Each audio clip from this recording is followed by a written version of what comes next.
Welcome to the Nomad Network, your first stop for complete and comprehensive Chicago Bears football coverage. Dive deep into analyses, updates, and all things Bears. Subscribe to our YouTube channel today and never miss a beat. Thank you in advance for your support. We promise to bring you the best because together we're unstoppable. Go Bears!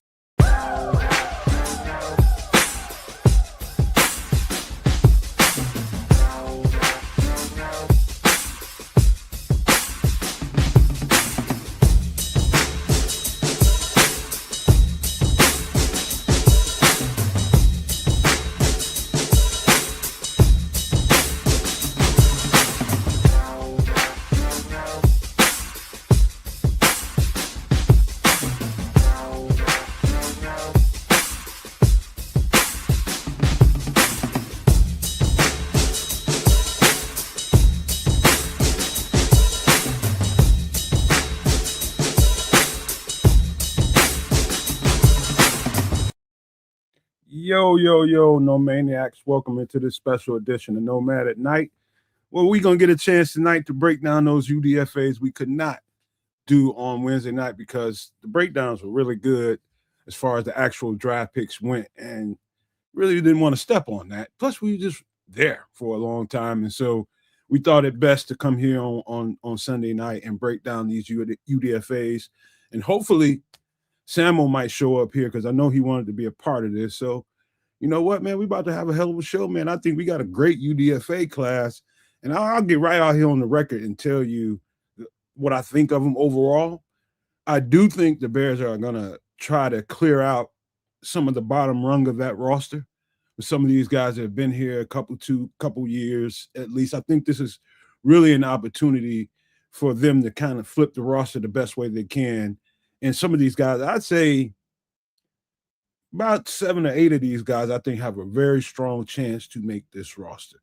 And we'll specify which of these guys I think have a good chance to make this roster. I like them all. You know, they all have their own unique traits to them, but we're going to break it down the right way on the channel, let you know exactly what you need to know about these players, man. But without further ado, let me pass it on over to Canada, a bounce pass, because I bet your kids ate too much and can't jump. Yeah, I don't know about jumping, but I definitely had some good food, that's for sure. Either way, welcome all to one and all to our good old show, Nomad at Night on Sunday night. Thank you all for coming. We're going to get into to regular Bears fare as we do on a Sunday night. And, I'm glad that all y'all is out there with us. Big shout out to Dobbsy34 and Paul Rodriguez is with us right now. Paul Rodriguez. In any event, things are pretty status quo for your boy. Regular, slow weekend. Bought myself a freezer. Yeah. What size? What size, he says. You're interested in the freezer. I was just throwing that in there because it was like, who gives a shit about my freezer? We always talking about this stuff on Extra Sauce about things to go and purchase. It's a great purchase. I just wanted to see what size freezer you got. I didn't go crazy. I got a 7-inch freezer. Now, straight up, we kind of specifically wanted to go to Costco to go get it, and we had a bunch of couple like years worth of coupons from, you know what I mean? Like if you have the executive membership, you get some money back, right? They get a little cash back. So a couple years worth of coupons, about almost about $200 worth of coupons, and we expect to spend about $300 on a freezer. I'm looking online; they cost about between $249, $289 Canadian. That is. After the Costco, man, they had it on for $189. I come out of the Costco after grabbing some dinner and a couple of, accoutrements, as the French would say. That's AKA bullshit. How many rotisserie chickens you get? You know what I'm saying? I actually didn't get any. We gotta. Bullshit. You know what I mean? This time we didn't do the go in there and don't get rotisserie chicken. I didn't do rotisserie. This normally we would, like, real talk. Normally it's almost a faux pas leaving there without it. But we got something like we got donaires, man. I don't know if y'all mess with donaires. I have like a donaire platter. You just take that home, heat it up, and you're good to go. So that was dinner tonight. Wait, what's the donair? What's a donair? It's like it's a euro. Oh, y'all get those in platters basically over here in Costco? Yeah. So y'all kind of ethnic up there then, huh? The only thing is that it's a multicultural country. Like it kind of sound white, but like you know what I mean? Like I'm just saying. Their favorite donair is like a chicken gyro. No, this was beef. It was beef. Mm-hmm. Oh wow. Oh, sorry, my bad. It was lamb. Like my bad. Oh, so that's the gyro, man. It's not a donair. No, you tell that to the country of Lebanon, they'll slap you. You know what I mean? So like it depends. It depends who you are and where you're from. If you are from Greece, you're gonna call it a euro or a gyro, whatever you want to call it. If you're from Lebanon, a little bit further down, same damn thing. Gyro. But they call it a donair. That's I heard Lebanese people are crazy as hell. But Smitty Q, man, he said he's got that real deal Chester freezer. I opted not to. You mean the kind you put grandma in? 7.5? Yeah, that's the big boy. That's the big boy body pack freezer. Like that's a couple grandmas. When you like to bag deers and shit, that's the kind of freezer you need. Damn. Well, I bet that thing ain't no punk on the light bill. All in my garage. So I used to have one of them when I was a kid, man. And like, anyways, yeah, I didn't want one of those. Like that's a little bit large for all intents and purposes. Man, you know what I mean? Man, you remember back in the day when people be throwing away their old refrigerators and freezers, and they have to tell the kids not to play in them because little Jimmy up the block get caught in them and suffocate. Brother, my sister got caught. I like purposefully like avoided this story. Then you went right down that lane. So like my sister got stuck in one. Oh, and like it wasn't really an like my room was in the basement. She was messing around and wound up in the freezer, and I just heard. I was like, "What the hell's going? Oh man, what are you doing?" And you know what I mean? Like, got her out the freezer. So she wasn't in there long enough to freak out. No, well, you get stuck in there, you're freaking out. So she banged on it. I'm like, you know what I mean? I'm like a stone's throw away. I'm in the basement right there, right by the freezer. So I hear her banging on it. I let her out. No big thing, but that was the immediate memory that came to mind. Well, Smitty, I went and got 3 of what Keds has got. I didn't buy them all at the same time. You went and got 3 of them? Not at the same time. I got 3 of them now, but I didn't get them at the same time. I accumulated them. Oh, I see. All right, I see. And it's about $600 worth of freezer at that. Okay, you got them all on different circuits, right? Yeah. Oh, okay. Mm-hmm. Yeah. Well, 2 of them is on one circuit. 2 of them's on one circuit, and the other one's on another one. I was very pleased with the purchase price. It was hilarious, man, because like 2 weeks before I'd gone to the Costco with one of them coupons. Wife was like, "Here, take this and go and get whatever you're getting." I was like, "All right." You know what I mean? I don't have to, I can just pay the difference. Cool. I got to the Costco and they're like, "Sir, you need to have her membership in order to utilize these coupons, sir." And I was like, "Oh man, like I'm not even gonna have this argument with y'all. I'm just gonna pay for the food and hit you with the sir." You know what I mean? So I called it a day, got out to Costco. It's a great purchase, man. It's a great purchase. I think, and I'm true to what we talk about on the show on Extra Sauce about why I think it's a great purchase. You know, actually one shout out to my guy Hunter gifted me one of them because he was in the process of moving. Him and his wife was splitting up. And he was just trying to get rid of some shit. And he gifted me one of them. He's just like, "Man, you know, are you good with me, man? Go ahead and take it. If you want to take it." I'm like, "Oh, hell yeah, it's a brand new fucking freezer." Smitty, is that for all the shit that fall off the truck? hey, Smitty. Smitty's got the right idea, man. He's got the right idea. That's how you do it, man. You stack and stash. Stack and stash. Well, I'm in a similar situation. I just kind of invested in large quantities of meat to be delivered twice a year. This way I don't have to go to the grocery store and I save a bunch of cash. But I gotta put it somewhere. You know what I mean? So you gotta get one more purchase, a small purchase now. What's this now? You gotta get a vacuum sealer now. No, it's already vacuum sealed, doc. They don't just give me the meat like so. You know what I mean? It comes vacuum sealed. Your average meat from the store, I don't know what it is in Canada, but your average meat in the store is saran wrapped. No. This ain't. It's funny you say that because this is exactly not that. This is not from the store. This is from. So this is like it's a thing now, right? It's a thing. They have like meat services, right?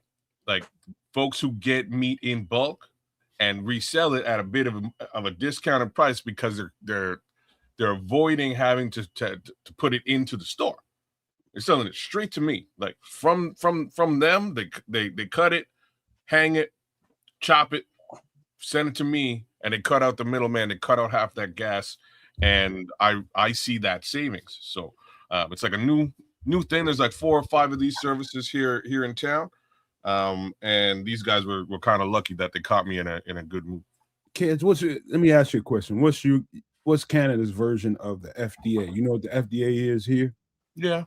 Food Drug Administration, people that kind of oversee all of that kind of shit. Yeah. Would it make sure your moose meat is fresh?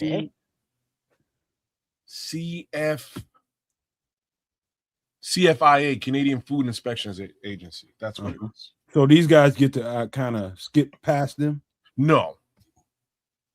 Okay. That's good. That's good. You're getting some. They have to, like, those guys would, like, you know what I mean? Those guys would come down, especially in the city I'm in government city. I might as well be in Washington fucking DC. But like they would, oh yeah, you're selling meat, like we up in your shit, and they'd be at your building checking everything, making sure things are straight before you could really sell that meat on an ongoing basis. So I didn't realize there was such a need for that until I met some farmers when I was in Georgia. And there's just like, it's always people that are wholesaling different things, whether it be meat, whether it be produce, whatever it is, always people wholesaling all kinds of shit. And one of the farmers, I just was trying to learn some stuff and ran into a farmer. He's just like, be careful. These guys out here wholesaling their products and stuff. He said, because you don't know how they're raising them. It might look good on the surface, but it could have, parasites. Ron Winarski. Big ups to Ron Winarski. Shout out to you, Ron. Thank you so much. Yeah, Ron. But yeah, careful with that kind of stuff. But at least you guys have some oversight so people can't wiggle through some of the oversight and just sell you some shit. No, they man, like they are serious. Like CFI is a big thing, man. Like it's a serious thing.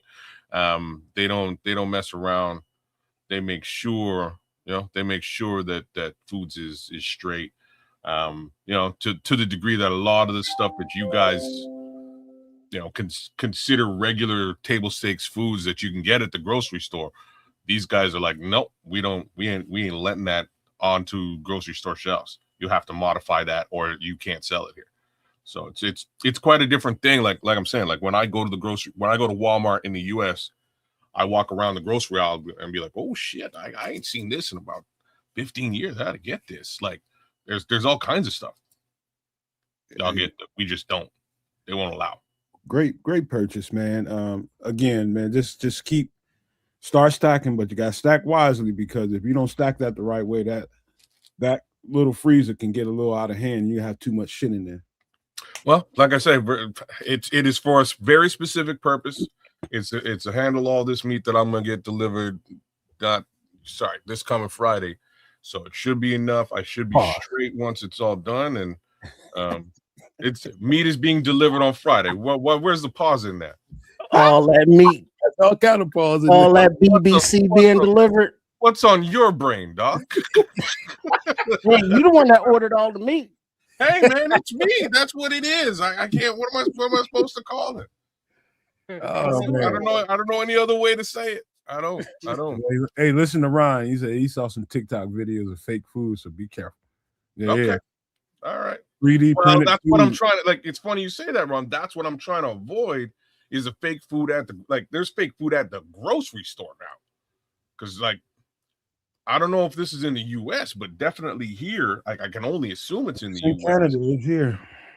You know what I mean? Like there's some sort of legislation that's been passed that says that food manufacturers don't necessarily have to tell us whether this is like from Dolly the cloned sheep. You know what I mean? Like they don't have to let you know that the food that the meat that you're buying in the store is artificial. You know what I mean? They don't. That I gotta stay away from that kind of. I know it's there, but I just gotta keep it out of my mind, man, because I'm gonna get overly critical. And well, you're gonna get critical for real when you actually bite into like you bite into a chicken breast and you question your worldview. You know what I'm saying? Like this has happened to me a couple of times, and I've been like, this chicken breast don't really taste like it should. I don't know what's up. Well, whether it be the steroids, the artificiality of it, or they done cloned some stuff and is raising that and selling that meat. You know what I mean? So we don't know because all we know is we hungry. That's what I'm telling you. We don't have no spears no more, and if we did, that shit's illegal in most jurisdictions. You know what I'm saying? So we ain't going out there, hunting and gathering like we used to. A spear, man? You're just bashing it up. Just whittle that motherfucker down. Well, we go into the meat section and seeing what they got wrapped in the little plastic and styrofoam. What they get handy for us, and we just trusting that is meat, but we don't know.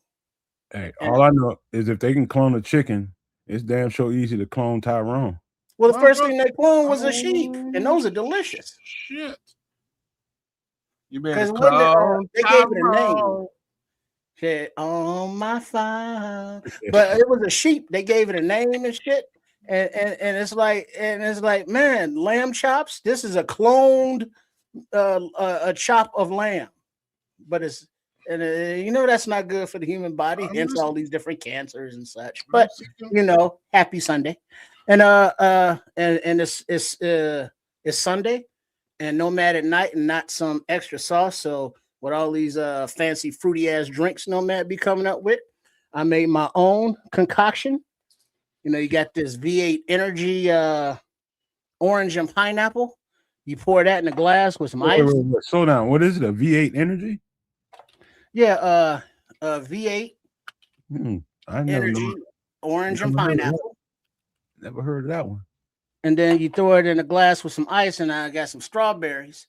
Then I cut those in half and let them soak in some water or some stevia overnight.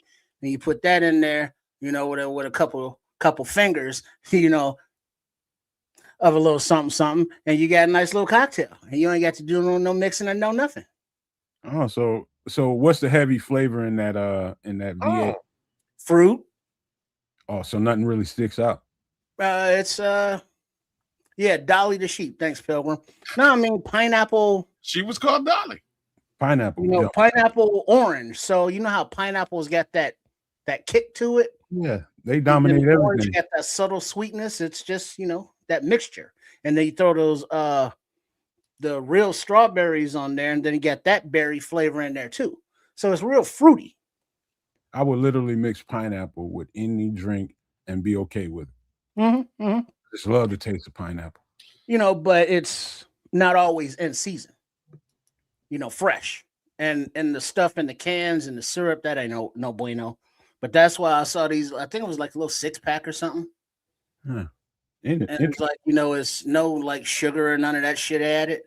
And so you slam these and it's like, it's kind of like Popeye with his spinach. Oh shit, Morocco. What up, Yassine? What's up, Yasin? Yassine's out there, man. Hey, I had some crazy drink this week. Like, since y'all talking about drink, I had a crazy drink this weekend. Actually, it was I had some food last night. Shout out to my boy Roberto, man. Went over to my homeboy's house. He lives a little bit further out, like out in the sticks. But he's got a nice little place. So we went out there. Bunch of the homies watch the Celtics game last night versus Philly. Anyhow, two things went down last night. So he had this bottle of, and I'm like, I hope somebody else has seen this out there in the world. because I don't know what it's called. It's called Oak something. But this was a whiskey, scotch, and bourbon mix. It was freaking delicious. Great flavor, man. So I was pounding that back last night, that and a little bit of tequila. Wait, did you say a whiskey, scotch, bourbon mix? Yeah. What kind of? I know. I think I know what brand he's talking about. I think it's Japanese. I think it's from Japan, or the guy who produces it. It could be smooth, but with a little burn and sweetness. It didn't have the bourbon sweetness. It was more of like smoky. Man, it was smoky, bro. It was like the closest thing I could compare it to is Lafroig, which is it's a Gesundheit, which is it's a Lafroig is it's a high-end whiskey, man. High-end scotch. And it kind of has that smoky, leathery taste to it. So it had that smoky leather, but it was smooth, man. It was real nice. Straight or mixed? I took it on the rocks. I hit it on like I told y'all, like, you know me, if it's a good whiskey, I'm gonna hit it on the rocks. And I looked at this bottle, I'm like, oh, this looks like shit. And then I read it and I was like, yeah, I gotta test this out. You know what I mean, for what it's worth. So I threw it on the rocks. It was delicious. I got to figure out what the name is. Oak something, man. But I think it's like Oak Street. I think Oak Street Beach. Oak Street got good wine out. They got some good wine. Oak Street. Oak something. I've had some of that wine. It was sometimes you can get some of those Fireblaze barreled, whiskeys and scotches and bourbon, and sometimes it's done just right where the smokiness doesn't dominate what you're drinking. Like some of it's so strong in the smoke category, I was like, it's a little too strong for me. I don't like the taste of it. Man, this was I don't like bourbon. So like when I just took a little touch of it first, pounded that back, and I was like, yo, this don't taste like bourbon at all. This is a nice drink. So I enjoyed that. Then the homie started breaking out steaks. I'm like, what are you doing? It was like 10 o'clock at night. What are you doing with the steaks? He's like, yo, I'm making y'all I'm making my famous steaks for y'all. So my boy went crazy and fired up his his coal grill out in the back and fired that baby up, man. Got it red hot. But then he took the steaks and put them in the oven on the rack and let them drip into like a couple of pans, so like no mess. But he put the steaks on the rack and cooked them to rare. Meanwhile, he's got these coals fired up. So he takes the steaks and literally puts them right on the coals, no grill. Puts them right on the coals, 30 seconds, flip, 30 seconds, off. Let me tell you, man, I had probably the best steak I've ever had in my life last night. It was ridiculous. It was crispy and charred on the outside, but the inside was rare. Oh, bro! And then he hit it with a hollandaise sauce, and he came over with the hollandaise, and I'm like, dog, no, I don't. You know what I mean? I don't want sauce with my steak. I just want. You're like, you do. Yeah, you do, brother. Holy smokes! The hollandaise sauce killed it. Unalived it. But like, let me tell you, probably the best steak I've ever had in my entire life.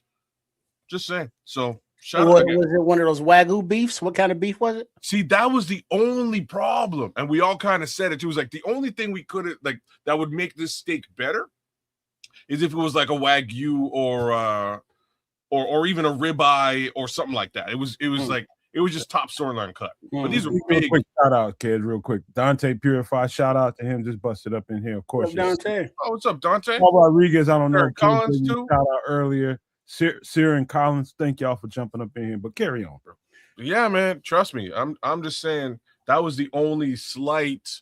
It's like if there's something if you could improve this meal, it would just be with the cut of the steak. That's the only way you could improve this. But my boy had a process. The process took. We didn't sit down to eat until probably 11 o'clock. but he had about a half hour to 45-minute process that he was going through. And we're like, yo, like we could have been 7 minutes, like 4 minutes aside, bro. We could have been eating. Calm your ass down. You know what I mean? 5 and 6 times over. But it was well worth it.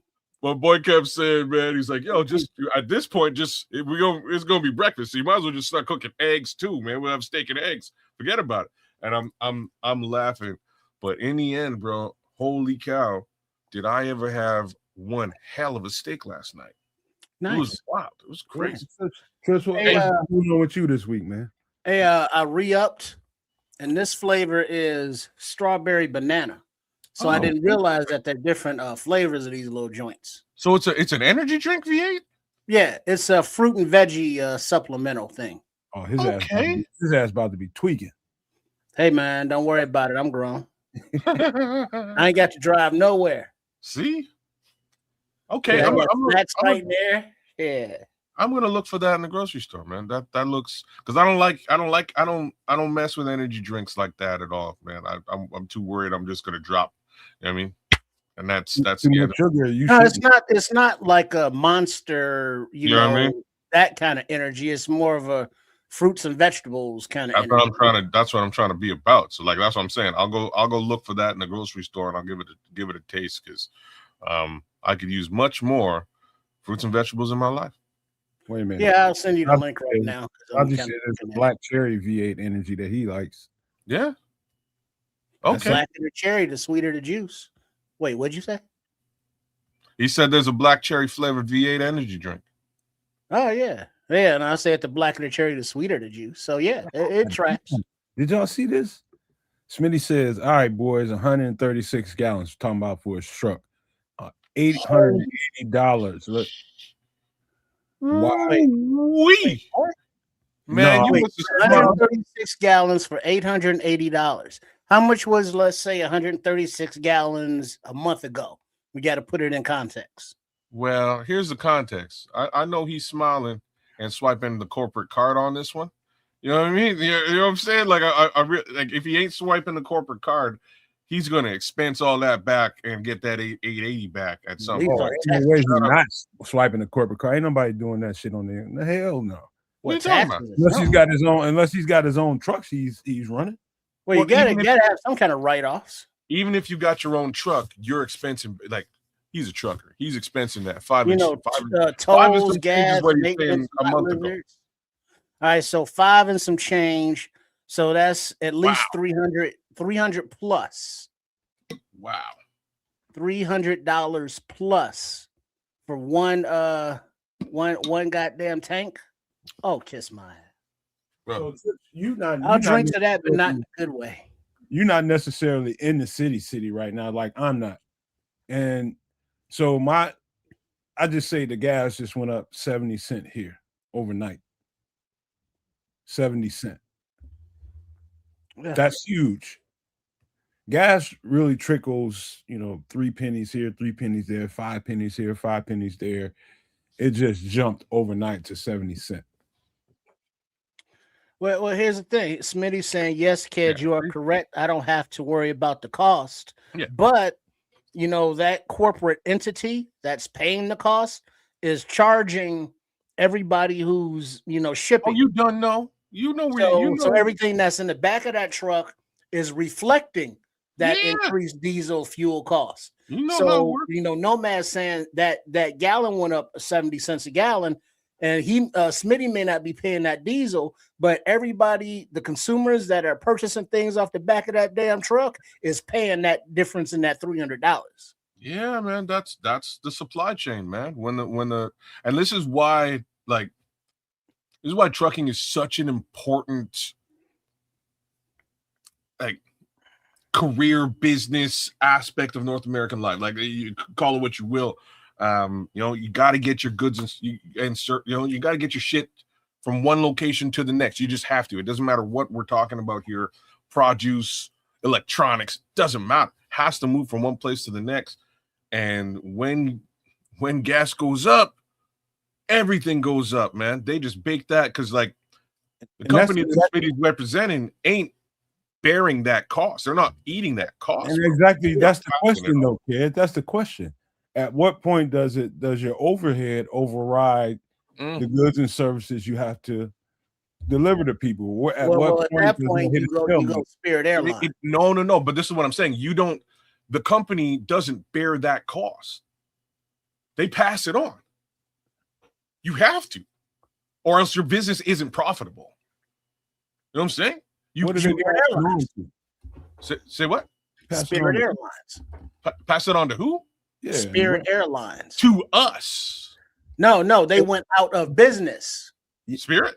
Go ahead and speak on that though, Trip, because that's a whole thing that's happening. Oh, you didn't know, kids? Well, I didn't realize, but they're like well, no, they are history right now, is what they are. When did they go out? Everybody flew Spirit Airlines like 2 days ago, a day ago. Okay. So I mean, they were huge in like Florida, back and forth to the Caribbean, and a low cost alternative. They were big because it's like, oh yeah, low cost, but then they charge you for like everything. So it was an alternative to like United, American, the big carriers, but their business model wasn't conducive of profits. No. And then so they had been operating, on a razor's edge of margins for a while, but the recent fuel costs surged since this whole Iranian war shit.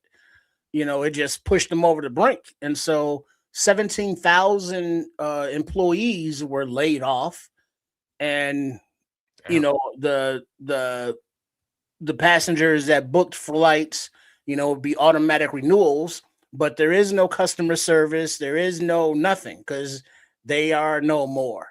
So, a business that had been around for over 3 decades, was pushed to the brink. And now there are a lot of thousands of more unemployed people, that are, what are they going to do now? Where are they going? Hey, Trips, would it surprise you if I told you, or if you learned that the Spirit Airlines administration, their money comes from the Middle Eastern part of the world, or Persia? Oh yeah, not at all. Because I mean, some Persian folks, put this business up. I don't know that. I don't know that, but it wouldn't surprise me if I found that out. Well, you just speculate. We're on speculation, but I have no idea. But I bet you some of that money is tied up into that. Well, don't be betting on stuff you had no idea about. I would. He tends to do that, but that's a whole other story. Look, I don't. So, like, it's a really good example of a business that actually did bear the cost, and they had to be defunct, right? Because like their business model again was to give low cost flights to people, right? This way they could win on volume. So the more flights that you have, the more seats that you fill, the more money you make, because you're undercutting the guy who's just above you. And that's the business model. Unfortunately, when the bottom line, when the bottom line gets raised on you, there's no way to not to bear the cost. You have to, you unfortunately get squeezed out. You have to be defunct. In the case of just supply chain, and this is where, like, if Spirit Airlines was moving products, they might be able to offset that cost, right? We're making money on supply chain. We're not making money on passenger flights. We're making money on passenger flights, and we're trying to be at the low end of this. Oh boy, the low end just got razor thin margins. Crazy. I think Bellissimo just posted where the money people are. Institutional investors include Alliance Bernstein LP Limited Partnership, 8.41%. Pacific Investment Management Company LLC, 4.92%, and Citadel Multi-Asset Manager Master Fund Limited, 4.53%. So 3 entities we have no idea about. Well, one of them don't sound like they're coming from Persia. I'll just put it that way. I ain't gonna say where they from. I mean, they don't have to sound Persian. Sound Persian for some Persian money to be in there. The Bernstein Bears. Yeah, the Bernstein Bears. All right, I'll tell you what, man. I'm gonna switch the subject up a little bit, man, because we're getting deep. Wait, but before we go, check out well, what up, Berlissimo? But look at what Smitty says he hauls. Yeah, he's hauling golf carts, man. I deliver golf carts. These folks got money. Yeah, so some of those trucks where you see on the highway, you going, give me two, keep it double nickels, Smokey up the road, golf carts. Hey, for bro, the man, golf carts. Hey, man, that's where all the real business is being done at the golf club. So they need carts. They ain't walking that motherfucker. Look at Berlissimo with the goddamn receipts on your ass. He's the leading global investment management firm. Global investment management and research firm with over $1 billion in assets under management as of 2026, headquartered in Nashville, Tennessee. Who'd have thunk it? So a bunch of rednecks, nice. Yeah. Man, well, you know what? A bunch of redneck Bernstein Bears. Oh man, let me go because we're gonna go down. We're gonna go somewhere. Let's talk football, shall we? No, let me. Well, I got to get my little 2 cents in here about what my life is. Guess what? We just now in my household just finished up Stranger Things. I don't know if you guys were ever even You're like 6 months too late, man. What the hell? Did you binge the whole series? Not the whole series. We binged the last season. Oh, the last season. Okay, all right. Finished that up last night, and I asked my girlfriend. I was just like, you know what? I wonder what people thought about the closing of the show or the ending of the show in real time. I wonder what they thought. And she was just like, you know what? I liked it. It was okay with me. I don't know. Are you one of those people that watch this stuff in real time while it was happening, or are you a binger like me and Trips are? I think Trips is a binger too. Well, I watched it when it came out. Because there was a time when I used to binge stuff and it was like a thing, but that's when there was like actual like other entertainment for me to watch. That ain't shit on like for me to watch. So when it comes out, I watch it. You know what I mean? As it comes out. So I watched that when it came out a couple months back. Fantastic series. Love, like one of the things I love about that series is just the nostalgia. Yeah. I love the nostalgia. I love the 80s music. I love the 80s theme and general genre. It's so well put together. They do some great things around that. But hey kid, I gotta tell you, the intro of that show, I don't know if you remember Chris's I forget his logo and that little intro that was very retro. You're talking counterclockwise production.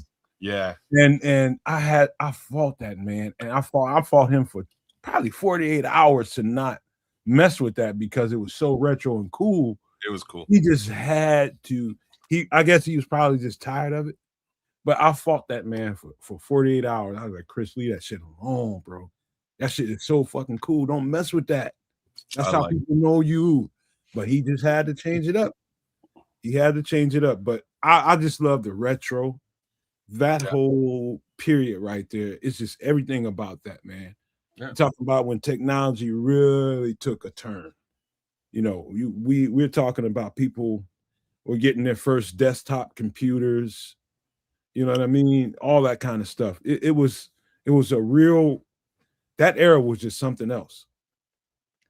What were you talking about? Can I post? Yeah, I'm familiar with it. I just got no desire. You would actually like it.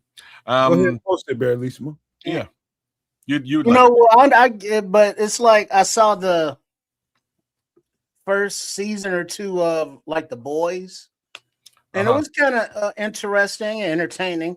But after a hiatus of a season, I just lose interest. Lost interest. And now it's like I see it's the last season on. It's like, maybe I'll get back to it one day, but I got no actual desire to watch it. So I'm right up to date on that one too. It's Boys is good. It's good. Again, if you have the desire to watch it, it's good. I can see where they're going with it, and it should be a fun, end to a season. The other one I don't think either one of you are watching that is super dope is Invincible. Is what? Never mind. I thought you was gonna say something like that, but go ahead. No, Invincible. Invincible is super. It's on Amazon Prime. It's a cartoon. It's like a comic book type thing. Super dope, man. Super good.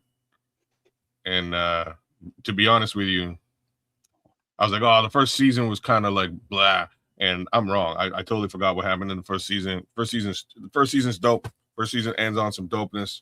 Second season's blah. Third and fourth seasons knock it out the park. It's really well done. I think those of you guys who ain't watching it should give it a shot. Really, really well done. Some really good shows out there. I'd say right now, one of the best shows I've seen is The Pit right about now. But my favorite show to watch right now, I'm waiting for it to come to its completion for the year so that we can binge it, is From. From? Yes. Mm. Yes, sir. If you haven't seen that, see, you got to see that. Joseph Matuzak with the save. So Joseph Matuzak's watching Invincible, man. It's dope. It's very adult animation, done in a North American style. Like bang on. That's exactly what it is. But it's very adult, but it ain't like The Boys adult. The Boys is a bit of a different, you know what I mean? It's a bit of a different thing. They take things a little bit too far. Jailblazers. What's that, Smitty? See, I'm more of a Jack Reacher, or what's the other one? Jack Ryan. Jack Ryan. Or John Reacher. Reacher. You probably gonna love the new Man on Fire, ain't you? I don't know. It's kind of irritating when it's just remakes. Yeah. And it's like, well, the Denzel Man on Fire was a remake, but it kind of went out where, it's kind of like that was a decent end to, a tumultuous life. But now it's coming back as a series, so it's kind of like, can we just let something go? That's because Hollywood is completely devoid of creativity at this point. But they're just I'm gonna watch it, of course. Just like Denzel and his new later in life action series, Equalizer. Yeah, that's a remake. And that's why I didn't watch it. That's just cold. But my grandma used to watch that. My grandma used to watch Equalizer back in the day. Yeah, with Michael Caine. And I'm like, the Jaguar. Why am I like? I'm not watching. I'm not watching this. So I that's why I didn't do Equalizer. I don't know. And then they did the Queen Latifah TV remake. And then there was the Queen Latifah, and I was like, I'm not doing this. No, even if it's Denzel, I'm not doing it. I'm sorry. Well, but the Denzel is a lot more not for TV friendly. So it's more let's get it. Hey Trips, what the Equalizer reminds me of? You ever see that old ass? I got Me TV, right? So I get to see some of that old ass shit. And there's a series called Kung Fu where a guy named Kane, slow ass karate. Kane, Grasshopper. You're talking with slow as dirt, but fucking everybody. David Carradine. Yeah, David Carradine and his son. That's what Denzel and the Equalizer is like to me. But minus the Kung Fu, clearly. Well, no, he's using Kung Fu and everything else. Oh, okay, all right. But it's more of a calculated, timed out, choreographed in his head before reality kicks in, and he's timed it in his head like in 10 seconds I'm a woo woo woo, and they like ha ha ha, and then in 10 seconds he woo woo woos, and they show him doing it, and it's like, oh shit, and just the smoothness of movement, slow is smooth is fast, and he personifies this in different scenarios with a storyline that has an arc to it that is realistic in real time, but it's organic the way that it comes about, with the character and the story that's happening at the time. So the way they rewrote it and then have it go on to other parts, it's like, oh, okay, they're more believable, even though it's still, a remake. Okay, Joseph. Joseph, I'm gonna watch both these things here, Joe. I looked at Journey's End and I was like, oh, maybe I'll check that out. And I just didn't do it. The Ninja Kamui, I was gonna do as well, and I just, just haven't come. Like, I'm kind of finicky with anime most of the time, so I'm gonna do that and give it a shot. Just because you said, I'm gonna mention something to you guys, and I'm gonna pop out for a second because I gotta relieve myself before we get deep into these breakdowns. But there's been a show I've been waiting on. I've been waiting on the show for a couple years, guys. I don't know if you guys have heard of it, but it's called Arya Stark. And Arya Stark is from your favorite show, kids. What are you talking about? What's my favorite show? Arya Stark. Think about it. Stark.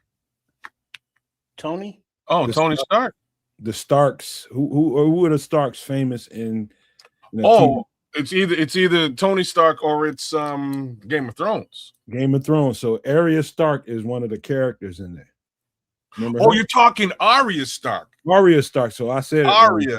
She might be my favorite character on the show. Is she supposed to be? There's supposed to be a series coming out. They're gonna give her a series? Dog, look it up. I'll be right back, but look that up. Bro. If she might be my favorite. She might be my favorite character on that show, bro, man. It's because I have a daughter and shit too. And it's like, you watch this little girl growing up, all hell breaks loose, and she's out in the wilderness basically by herself. And somehow, man, she turns into a fucking ninja. Like, it's basically how it turns out. Gangster as all get out, man. And you just watch this girl grow up, go through the worst of the worst things that could happen to anybody. But turns out, yeah, man, but at least it was like, Arya's a badass. She is a badass, though. Probably my favorite character in the show. Right. And there's lots of great character development. Yeah, see, I get it, but still no interest. Really? None whatsoever.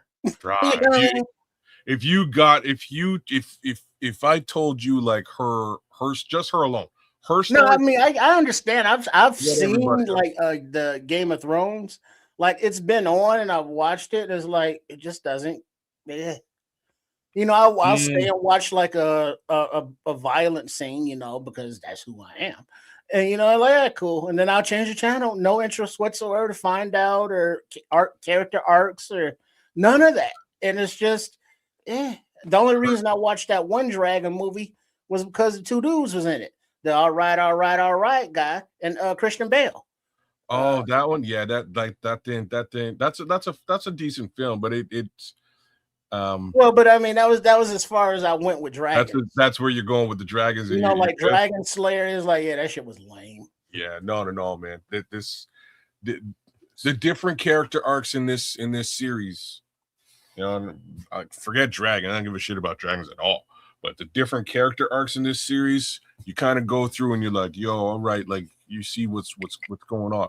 But her arc out of everybody's might be the best arc, man. Because again, she's like, when things start out, I think she might be 8 years old. And she's doing, and her whole life gets torn asunder. She can't go home. She's booted out of her castle. She's out in the world, basically about to be raped, and a dude saves her. And the dude who saves her is like, I think he is he a sensei? No, he's an asshole. He's like the worst. Like probably in the show, he's like number 2 worst guy in the show, but he has his own redemption arc as this is going down. Right at the time when he saves her, he's just saving a girl from being raped in a weird situation. But he's not a good guy. Just say graped or something.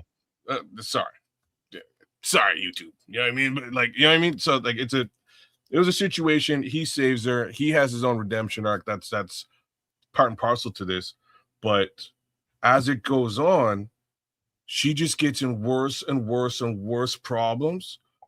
To the point where, like, he's taking her to see her aunt. He's like, I'm going to drop you off with your aunt because your aunt got money. I'm going to get some money. and be out of here and just drop you over there. And he finally goes over to see the aunt, and the aunt is dead. He gets over there and she just starts laughing. She's like, of course she's dead. Like, of course she is. Nothing good could possibly happen to me in this situation. And then, like, anyways, I could go all the way through Arya Stark's story. Her story is so good, bro. Well, but the thing is that storyline is a story of several movies. I've seen one where a Japanese Yakuza kind of guy took out a guy and looked out for his daughter and raised her to be, a badass. I've seen a story. Trip, like, no, because that's not how this works. You know what I mean? It doesn't work like this. This guy, she winds up telling the dude who saved her, like, right after, to basically F off, and fights him to the death. And then he gets jacked up by somebody else who also fights him to the death. And then she leaves him there to die and goes off on her own because he murked her friend back in the day. So she never liked this guy. You know what I mean? Even though he saved her life, she never liked him because he murked her friend. So she leaves him to die, and then she goes off to again maybe exact some revenge. Instead, she winds up going blind. Like, bro, like her story is crazy. I'm gonna tell you why you would like her, Trips, because she's a dark chick. She's dark, and you like dark characters. There's a lot of dark characters in this show. Lots, but she is very dark, but likable at the same time. But yeah, man, I can go on and on. Well, she's also, she's a sympathetic character just because of her situation. Bro, like, you at some point you have to be like, holy, like, you gotta my heart, bro. You know what I mean? My heart was like, I feel for this girl, man. I feel for this girl. But you know what, kids? By the time we see her again, she's gonna be a big grown ass woman. I know, and it's weird. You know what I mean? It's gonna be weird for me, straight up. But trust me, man. Like, this poor girl went through the worst of things that could possibly happen to a human being. I don't even know how else to say it. And somehow, like I'm telling you, she becomes like a badass ninja gal. So, like, I have to give her mad props. While I was out, did you see a promo or a trailer or anything? Or but Bellissimo's doing the real man's work out there. So he's saying that it's not greenlit yet. They're doing some work. There's a writer attached to it, so they're trying to write a script to get it greenlit. On the flip side, I do know that there's a Jon Snow show that they're trying to redo. Like, they tried to do it, they had it greenlit, it failed, and they canceled the pilot. But I think it's and that they're about to redo it again and try and get it to fly. But I don't know, did you watch I like his story better. Did you want, like, I didn't, okay, I'll be straight up. I didn't like his story better than his sister. Like, his sister's story is the baddest story in the show. Both of them are underdogs. He's dope. But his sister's story was like, it was personal for me. I was like, this poor little girl, man. Anyhow, did you watch A Night of the Seven Kingdoms yet? Yeah. Yeah? Okay, cool. It was all right. Wait a minute. Have I? I think I have. Man, I watch so much shit, kids. This is the stuff we do, like in between me smashing all this tape we had to do in this off season and needing to decompress. Those shows help me. Shit like that helps me do that, so I can get my mind far and away from all that I just did. And so my girlfriend's been off this weekend, so when we get those opportunities, we take them. And I'm pretty sure I've seen the Night of the Seven Kingdoms. I just can't. I've seen so many other things since then. It's just hard to recall it right now, I guess. Yo, Joseph Matuzak, man, me and you should do a friggin' TV marathon, man, because he watches all this, all the same stuff as me, man. He's on his shit. Yeah, he watches all the same shit I watch. Like, he's trying to have some input in it. He's trying to put his name on some shit, is what it sounds like Joseph is doing. I should put. I have a One Punch Man T-shirt somewhere. One of these days, I'll rock it on the show. But love that show. I actually liked season 3. A lot of people didn't like it. I liked it because they introduced all these other characters, but they did lose the feel because it wasn't about Saitama, the main character. It really wasn't about him per se. But damn, yeah, man. Like he watches the same type of stuff. The one I'm waiting for, though, the show I'm waiting for is X-Men 97 season 2. That's you see what he's saying there. He said he's been writing one. Oh yeah?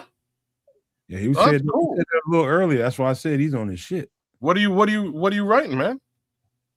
He's trying to put a stamp on one. He likes it that much. He wants to have some input. Something I've been trying to encourage you to do. You know, you like certain genres so much, put your fingerprints on it. Yeah, I mean, like I've done different things like that in the past, but never really, never really did anything with it. But I've written a couple of different things in the past. But that's cool, man. I'd love to read it, man. I'd love to read it. Feel free to share. When you get it done, just let us know. Yeah.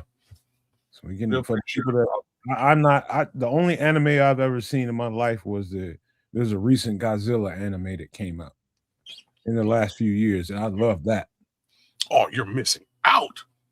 I just don't. It's not my bag, man. But I did watch that one and enjoy it. Oh no, it is. You just don't know. So like, okay, similar to Isiki with a little heavy metal and Bleach. Interesting. It's a very strange mixture. Sounds super cool. Why say you would love you like old school kung fu? Samurai movies? Not probably like Trips does. Man, there's something like they're about to remake this in 4K. Everybody in the world should see Ninja Scroll. It's one of the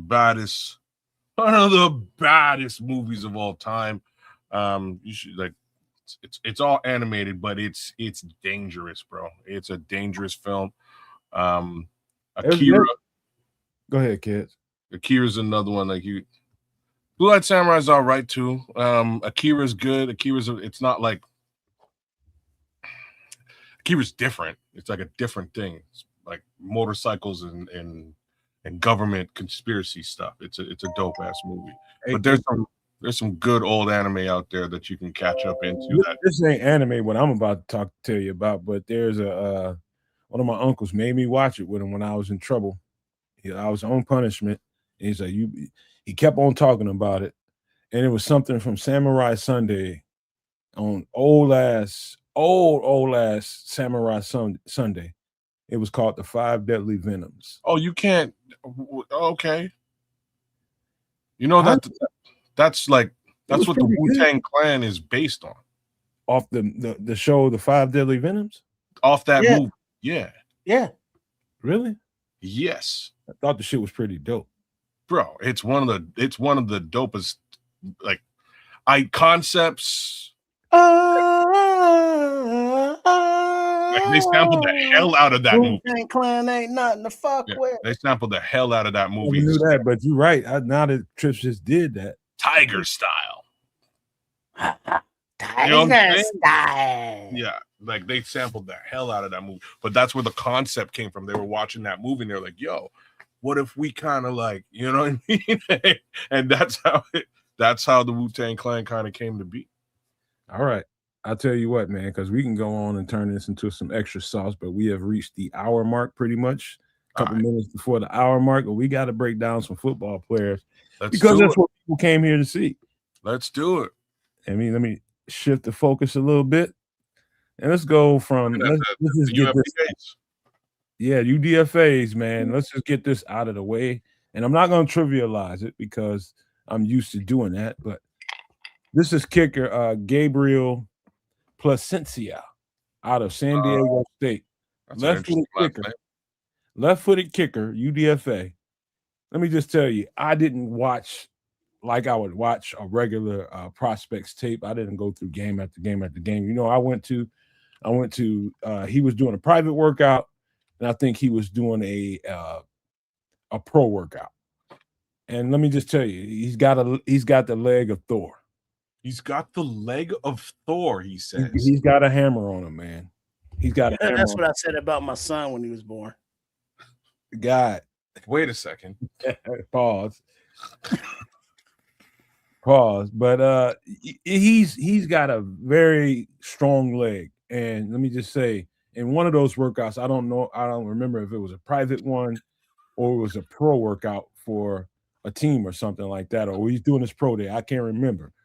But I know I watched that guy in sequence smash a 61-yarder and a 64-yarder in sequence. Bam. Bam. Oh, Sproles, man. What are you like? I gotta come out. I gotta go to West Coast and kick it with you, man. Because your brain is the same as mine. We share a brain. Man, stop, man. Let's just do the breakdown, man. I'm sorry. Keep going. Let's stop, man. He's got a hammer of a leg, man. Again, I watched this guy smash a 61-yarder and then turn right back around. And in these workouts that he's doing, these people that are setting up the workouts for him are putting him on a timer. So they're mocking real game situations. So he's running onto the field and he's getting him in the placement holders. They're getting set up with a certain amount of time in hand. And he's smashing a 61 and a 64-yarder back to back. Now, let me just tell you, if you were to talk to people at San Diego State, people around Aztec Nation, they would tell you that he should have been in the running for the Heisman. The guy, I don't know how common this is, and I'm gonna give it to you anyway. The guy smashed 25 straight field goals, not extra points, but 25 straight field goals.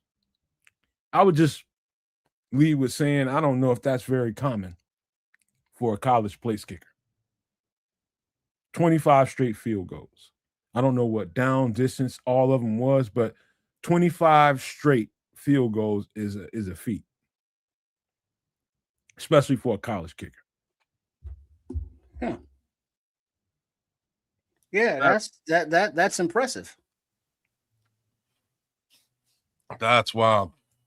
So, like, Scrolls is actually saying he's super accurate, but what about his long distance capability? I just told 61.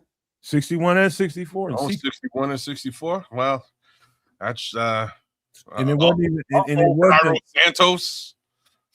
Oh, Scrolls is watching him live. Scrolls is out there. He is out there. Okay. What up, Cornelius? Everybody just Patrick. Everybody just jumped up in here. All I know is he's a left-footed kicker, which is not common, and he's got a hammer of a leg. And Scrolls seems to think he's accurate, but not at long distances. I haven't watched enough of his tape. I just wasn't gonna go to game after game after game after game. I thought he had a hammer on him. He was smashing those things in those workouts. He was just smashing them. And so, either way, he's here to put the ultimate goal for the Bears is to get good competition at every level, and that includes kicker. And that's what this guy, Gabriel Placencia, is here to do. Provide some great competition, because we all know that our kicker has a limitation that is distance. Yeah, that's the word. You nailed it. I was waiting for it. He's consistent, but The last thing I want to do, I'm so with you, don't know, man. I'm glad you actually spent some time looking at this kid kick the football. The last thing I want to do is kick a competition again and really give kickers a lot of my personal time, energy, and effort. So there's that. But we do know Cairo ain't really doing it past 55. Like if we get to 55, it's a questionable Sunday. You know what I mean? Things are questionable. So, but there's the other side of it, and Joseph is actually killing it, hitting it here. Sorry. Kicking in Chicago is a bit of a different thing with all that wind, right? Swirling around. That's one of the things that went through my head as I was watching him play it. I mean, as I was watching him kick, I'm like, oh, he's doing it in comfortable conditions in California. That definitely went through my head. However, I don't want to overlook a guy that's kicking in comfortable conditions in California. Just outright say, oh, he can't handle kicking in Chicago. I don't know that. And I think there's no way that the Bears are going to know that unless they crunch the tape and say, okay, when San Diego State went and played Wyoming out there in the open and it was swirling wind, how well did his kicks go? You know, things like that. I just did not go. I'm just being honest with you. I didn't go that deep on his tape to know that. I probably should have, but I just don't know. Well, what will be interesting also, as far as Palencia and or Santos and or the future of Santos, since that's where we're at. He's 35 years old. For a kicker, he makes, a decent amount of the cap space. And, how long will Soldier Field actually be a thing? If Arlington Heights or Indiana jumps off, it won't be the same conditions. But for the upcoming season, and as long as Soldier Field is here, Santos has that experience. But how many points are being left on the field because of his lack of distance? So if they, kind of factor that in, and it's like if Gabriel here had that consistency, whether it be in sunny Southern California, that's still pressure. I mean, because you got to think that some of those had to be game on the line kind of situations or whatever. So, if he can bring that into, the NFL and he has the leg and the consistency, I mean, hey, push Cairo or push him out the door, whichever, just put the best dude on the field. So Gabriel is 6 foot 230. So you can see where the power comes from. He's a big kicker. He's a big kicker. And how big do you think Cairo Santos is? He's like 5'8", 5'9". Probably smaller than that. Probably about 190, if that. And I'm probably blessing him with a few pounds. Yeah, he's very interesting, man. I like a left-footed kicker for one. 5'8", 173. Yeah, he's a little dude. Yeah. So he would lack power. And if he starts kicking them over 50 yards, he's gonna have a P test after every damn game. Oh man. You know what? I've told you guys how I felt about kickers. And I know this, they're finicky, they're just finicky characters, man. And when it's working, I have a strong inclination to leave that shit alone. But everybody on the team needs competition. Everybody. I don't care who they are, what position they hold, but everybody needs competition. And I welcome the competition. And I hope Gabriel comes in here and pushes Cairo. Not saying he's going to take Cairo's job, but we need somebody in here to push him to be better. And Cairo this year. And a shout out to Cairo because he withstood that push from Moody, the kicker that we brought in that was kicking over, 60-yarders, and he got a contract, I think, with the commies. So every time somebody has been brought in to challenge Cairo has, maintained his status at top of the mountain. So let's see what he got this time. All right. Yeah. It's the least fun conversation we could possibly be having. But the fact is, the fact is we kind of got bumped out of the playoffs this season because of not going for kicks. And a lot of us not going for kicks has to do with just how shaky the kick situation was last season. So, if you actually have somebody who can nail a 65, I doubt you're correct here. I think we just have an aggressive offensive coordinator. Yeah, I don't think there's no two ways about that one. Well, right? Ben Johnson, I don't think he passed on kicks because he didn't have faith in Santos. I think he had more confidence in his offensive play call, than settling for the points, if you will. There's definitely I'm not so sure that was the case in the final game, but there's definitely after Cairo missed those first couple of field goals this season, game plan shifted to let's just go for it and see what happened. And it kind of worked. The confidence has been lost. Well, it came back after he started nailing some kicks a little bit later on. But then again, when you get to the depth, once if you're past the 55, we're going for it because we well know that like that's just not in the man's wheelhouse. He will not be making that kick. I think it depends on the conditions. Well, not for Cairo. Cairo ain't making a 55-yard kick. Like in perfect conditions. I Sorry, think he's he not can making make one. If it's warm and there's humidity, I think he can smash one. But beyond that, in the cold or it's a little bit chilly or something like that, I think he stands less than average chance to hit that kick. If circumstances aren't optimal, not happening. If we're past 55 yards, like I'm gonna give him to 57. If we're at 57 yards, that's all bets are likely off. Like I've seen when the man did this that one time. I know y'all remember. He was like, no, I ain't. And we ran the ball instead. Like he knows his. I like that in him, kids. The fact I agree. He knows he what like that playoff game with the Bulls and Scottie Pippen was like, nah. No, we ain't doing that. So he at least he knows what he's about and what his limitations are. That's helpful. He said 60 yards. No, yeah, we ain't. I like people that know their limitations, man. I agree. If you I like people that know them. But that's the thing, though. In this day and age, we see around the league, they have kickers that are routinely, kicking 60 yards and beyond. So I mean, like no limit soldiers too are pretty good too, man. You know what I mean? Nah.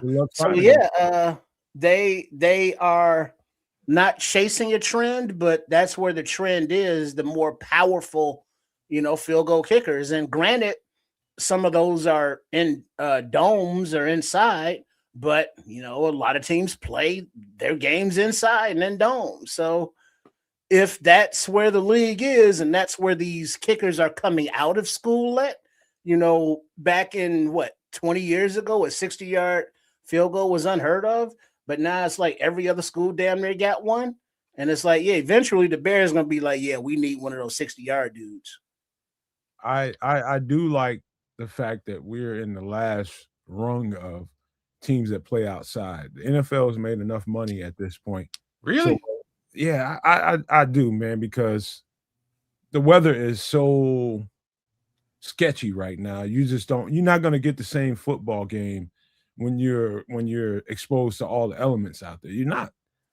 As much as people love the snow games, I love playing in them. You're not going to get the same football game you would have got when the surface is even. You're just not. I sigh because I just don't believe the bear weather thing. Now, it's not to say that it doesn't exist. It exists, but it's equally as shitty for each team. Yeah, what's left? Green Bay, Buffalo just built a new outdoor one, and they get a lot of weather. Pittsburgh, Philly, Tampa, where it rains a lot. Yeah, and then if you want to get into elements, Jacksonville with that damn humidity, the Dolphins with that humidity. A mile high, you just can't even breathe. You're so damn high. Right. That thin air. New England's outside. Thank you, Red Baron. So there are, weather Buffalo stadiums, too. And it would kind of be traditional, to keep the Bears at wherever the hell they build it, to keep it, open air. But from everything I've heard, if it's going to be built, it's going to be, enclosed, wherever it is. Y'all keep the comments coming. I'm just trying to keep the screen clean. So when there's shorts to come out, it's a clean screen. Just keep them coming, y'all. And, Seattle's open, but it's, more rainy up there. Yeah, I mean, there's advantages and disadvantages to it. Yeah, the Bay Area, when they had the fog roll in, you can't see shit. The thing about football is, my experience is you adjust to the elements, and that's part of the game, is adjusting to whatever elements are presented. You got to just play, but there's a nice, I would love a world of football that I could play in where the environment is going to be the same no matter what team we're playing against. That would be nice to me because I know exactly what to expect and I know exactly how to prepare, and there ain't got to be no nuances going on. but no, man. I mean, I don't. When you travel to different away games, obviously different conditions, different surfaces, different turfs. There are far too many times we have seen these professional football players just look at the team of the Bears, go to different stadiums, and they're sliding all over the goddamn field like they're in the ice capades. And it's like, well, pregame, is there not a equipment guy or somebody that's like, we need this length of cleat? The surfaces and their shoe choices are like questionable at best. What's up with that from your perspective as a player who's had to play on different surfaces and maybe adjust your cleats? I'll take you back to high school when I was playing a playoff game and we were in the first round of the playoffs. And I'm not going to say the specific team because it's really true. We go up there to play them, and it's a normal fair day outside. It's a fall day, and it's got normal temperatures. We probably would play the game at about 45 degrees, 50 degrees, or something like that. No rain the night before or the night before that. All of a sudden, we get there, and the freaking field is just soaked. You know why? Sprinklers. Because we had one of the fastest teams in the state of Illinois, and they wanted to slow us down. And so you can imagine how some coach and administrator, field coordinator could use that to their advantage. You got an extremely fast team against one that's not so fast. You can take advantage of that in that way. I lived through that. It didn't stop us from getting a dub, but I'm just like, ain't this a bitch? Yeah, okay. Now grass length. The other day I was walking through a field that I normally walk through, and it's not a manicured or like a mold thing. So the grass gets up like knee length. And so walking through it, you got to pick the knees up a little bit higher. You got the resistance, going through the grass. So it's a struggle. You know what I mean? But the other day I had noticed that a double dually truck had gone through and beat down the surface, and it was just like walking on a flat surface because everything was flattened. So when the grass is higher, I get it, but a lot of these places is turf, and it's like it's icy, but it's not icy. They don't have the right length, or the pellets are kicking up, and the NFL Players Association can't get their surfaces all uniform, whatever. But the footwear is a thing. And it's just, it was a noticeable thing this past season, I think more so than I've noticed in previous seasons. Oh, yeah. You got that factor. I'm glad you brought that up, too, because we run into a team that did that, too. Rays just let the grass grow, and they had a high-ass grass surface, and that's going to, believe it or not, it's going to slow people down. Believe it or not, it slows people down. Grass is way higher than it's supposed to be, like 2 inches higher than it's supposed to be. Imagine how long 2 inches is in grass. I mean, that's like the difference in playing on a natural grass surface, playing on AstroTurf. And it's ridiculous the amount of ways that people can tree a field surface to try to benefit themselves. Home field advantage. That's what they call it. That very reason right there, because you can treat that whole scenario to benefit yourself. But in both times that I had that situation happen to me, it turned around on them because we bust that ass anyway. Well, but looking at bring it back to Mr. Gabriel here before we move on. Just think, if you have a left-footed field goal kicker, you can tell your grounds crew to make sure that left hash, is a little bit lower, than the right hash. Little ball head over there. Yep. Little stuff like that. You hitting it right on the nose, man. You're hitting it right on the nose. And that's where, this is where regular conditions, outside conditions can come back and bite you, because people come up with any way they can come up with to try to beat you when they know you have a superior team. Only people that know they have a subpar team or less than superior team go to those lengths. You know, make your team better. How about that? Instead of all that bullshit. Mhm. You know, but hey, this is Gabriel Placencia. I like his tape.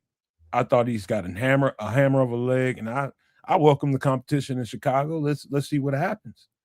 Let's see what happens. Well, let's get on right back to the top, man, and let's get on this guy right here.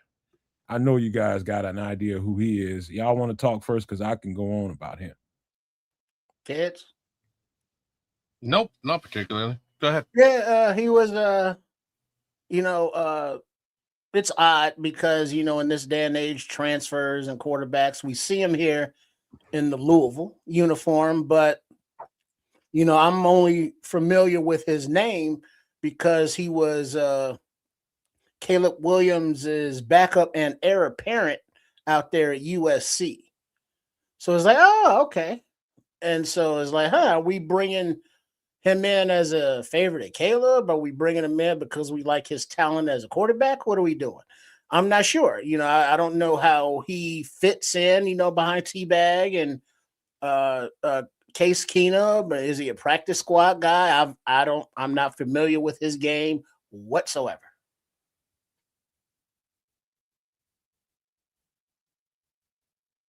That's about all I got on this particular gentleman, too. I think there'll be some familiarity. I assume that he played with Caleb for some period of time.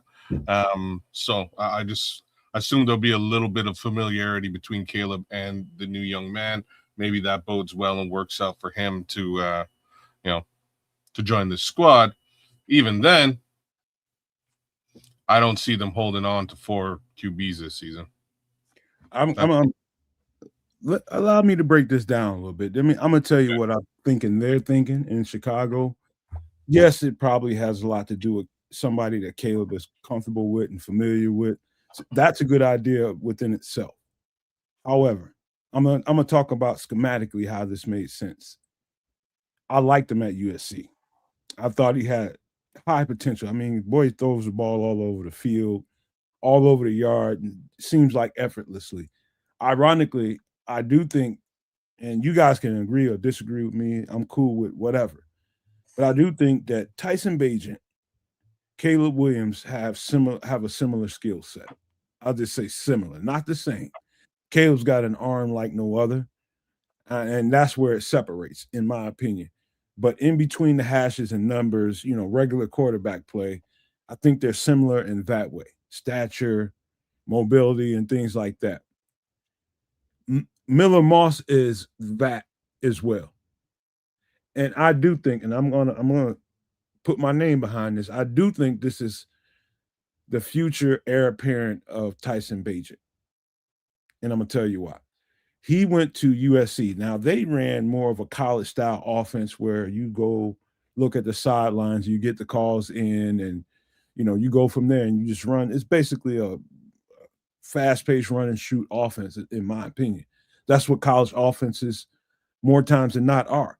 He went and transferred to Louisville, who runs more of a pro style set. More, and in fact, I was watching more and more of his tape, and they run almost, I'm talking about in sequence of how many times you see Caleb in shotgun, how many times you see him get under center. In sequence, it's almost exactly mirrored to what Chicago is doing, which is why I think Ben Johnson had the attraction outside of Caleb Williams. Getting under the center, running a pro-style offense definitely is a great move for Miller Moss to be more attractive to pro scouts. And I think it's going to translate well. He's fairly accurate. He had probably about a 65% accuracy rate. And I think that's one of those numbers like sacks that are kind of misleading, because unless you can throw the ball and catch it yourself, you ain't in control of what your percentage is, right? And so I think this is a great pickup. And the more and more you watch his tape and see his accuracy, you know, from about 35 yards, 40 yards out and in, very accurate. They find a way to put the ball in the playmaker's hands. They had an extremely fast offense like we're about to have. had playmakers all over the field, so they didn't make it complicated. They blocked it up, put the ball in the short area, and let these guys run. And he was very accurate doing it, which is why I think Ben Johnson is attracted to this guy. I think they were doing in Louisville exactly what we were doing here in Chicago. It's an easy, seamless transition. The only thing that's going to be any kind of a hiccup is him getting down the verbiage of what we do in Chicago. And at this point, any quarterback coming from the high school rank should be somewhat accustomed to that. So I think this is a steal for us. That might sound like a little dramatic and going overboard, but I do think this is the heir apparent to Tyson Bagent. I think that's saying a lot, but again, I haven't watched a lot of his film. Flip side to this is, here's the question. Do you think that Miller Moss puts them in a position to effectively trade Tyson Bagent? Meaning, if Miller Moss was put on the practice squad, would another team try to sign him? So they have to protect him by putting him on the actual roster. And there's the other side of it. Absolutely. Absolutely. I think he's going to impress in camp. If he can get, let's just say, 80% of the verbiage down just for training camp. The training camp playbook is going to only look a certain way. They're going to add on stuff as they go, but they're not going to try to unalive him with information so much so that he can't perform and execute the plays. They're going to give him every opportunity to go out there and just go out there and be a regular quarterback. But if they keep him on this roster, it just up the ante on if there's a spot for Tyson Bagent elsewhere, a place where they can execute this trade, because I think this is going to be the guy when Tyson Bagent is gone. Well, at least if not this year as an exit strategy for T-Bag, I don't know how it works with Keenum's new contract. He signed like a new 2-year deal. If he's still eligible to be on or off the active roster or on or off the practice squad, where Miller Moss would stay on the 53 and have Keenum bouncing back and forth. I don't know how that works. I don't know either, but if they keep him, which I strongly think they will, they're going to have to find a way. They're going to have to be short in some area, one way or the other, to keep him on the roster. Let's just say this: if they keep Tyson Bagent for the season, then everything I just said is null and void. Everything I just said, because Miller Moss will be on the practice squad, and he's game for anybody that wants him. This is where my head is, and Joseph Matuzak's asking, you hit it before I even finished saying, would they flip Bagent before Keenum? I don't really see anybody out there trying to pay Case Keenum like that. Right. You know what I mean? Case Keenum's he's at a different plateau in his career. He's truly a card carrying QB coach who hasn't quite taken on a QB coach role in the NFL. At some point, he probably will. Right now, he's getting very low-end QB money, which might actually be close to, if not better than, QB coach money. So he's doing. Plus, he's getting a time on task in the NFL towards his retirement. 100%. So he's doing a great situation as far as he's concerned. So that's sort of that. Bagent is a different story. Somebody might actually throw you something for Tyson Bagent, right? It's two different conundrums. Like Bagent is like an actual real life. If anything happens, we have to put him in there and he's going to perform. We have to have confidence in him, kind of quarterback. I feel the same way about Case Keenum.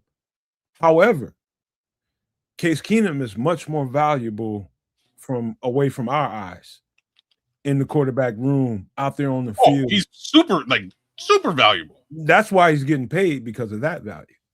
Right. Like, and like, just to add on to where you're going with this, there was twice this season.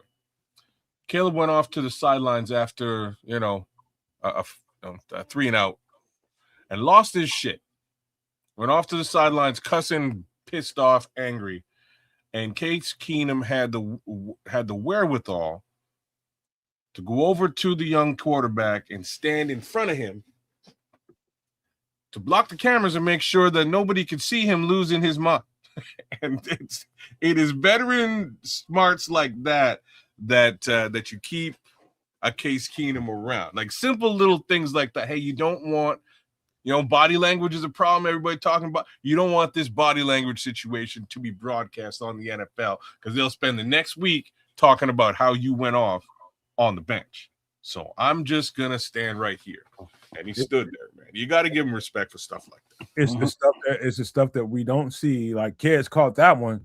Yeah. Intangibles. Yeah, little stuff like that we don't get a chance to see that happens that makes Case Keenum more valuable than we think. Yeah.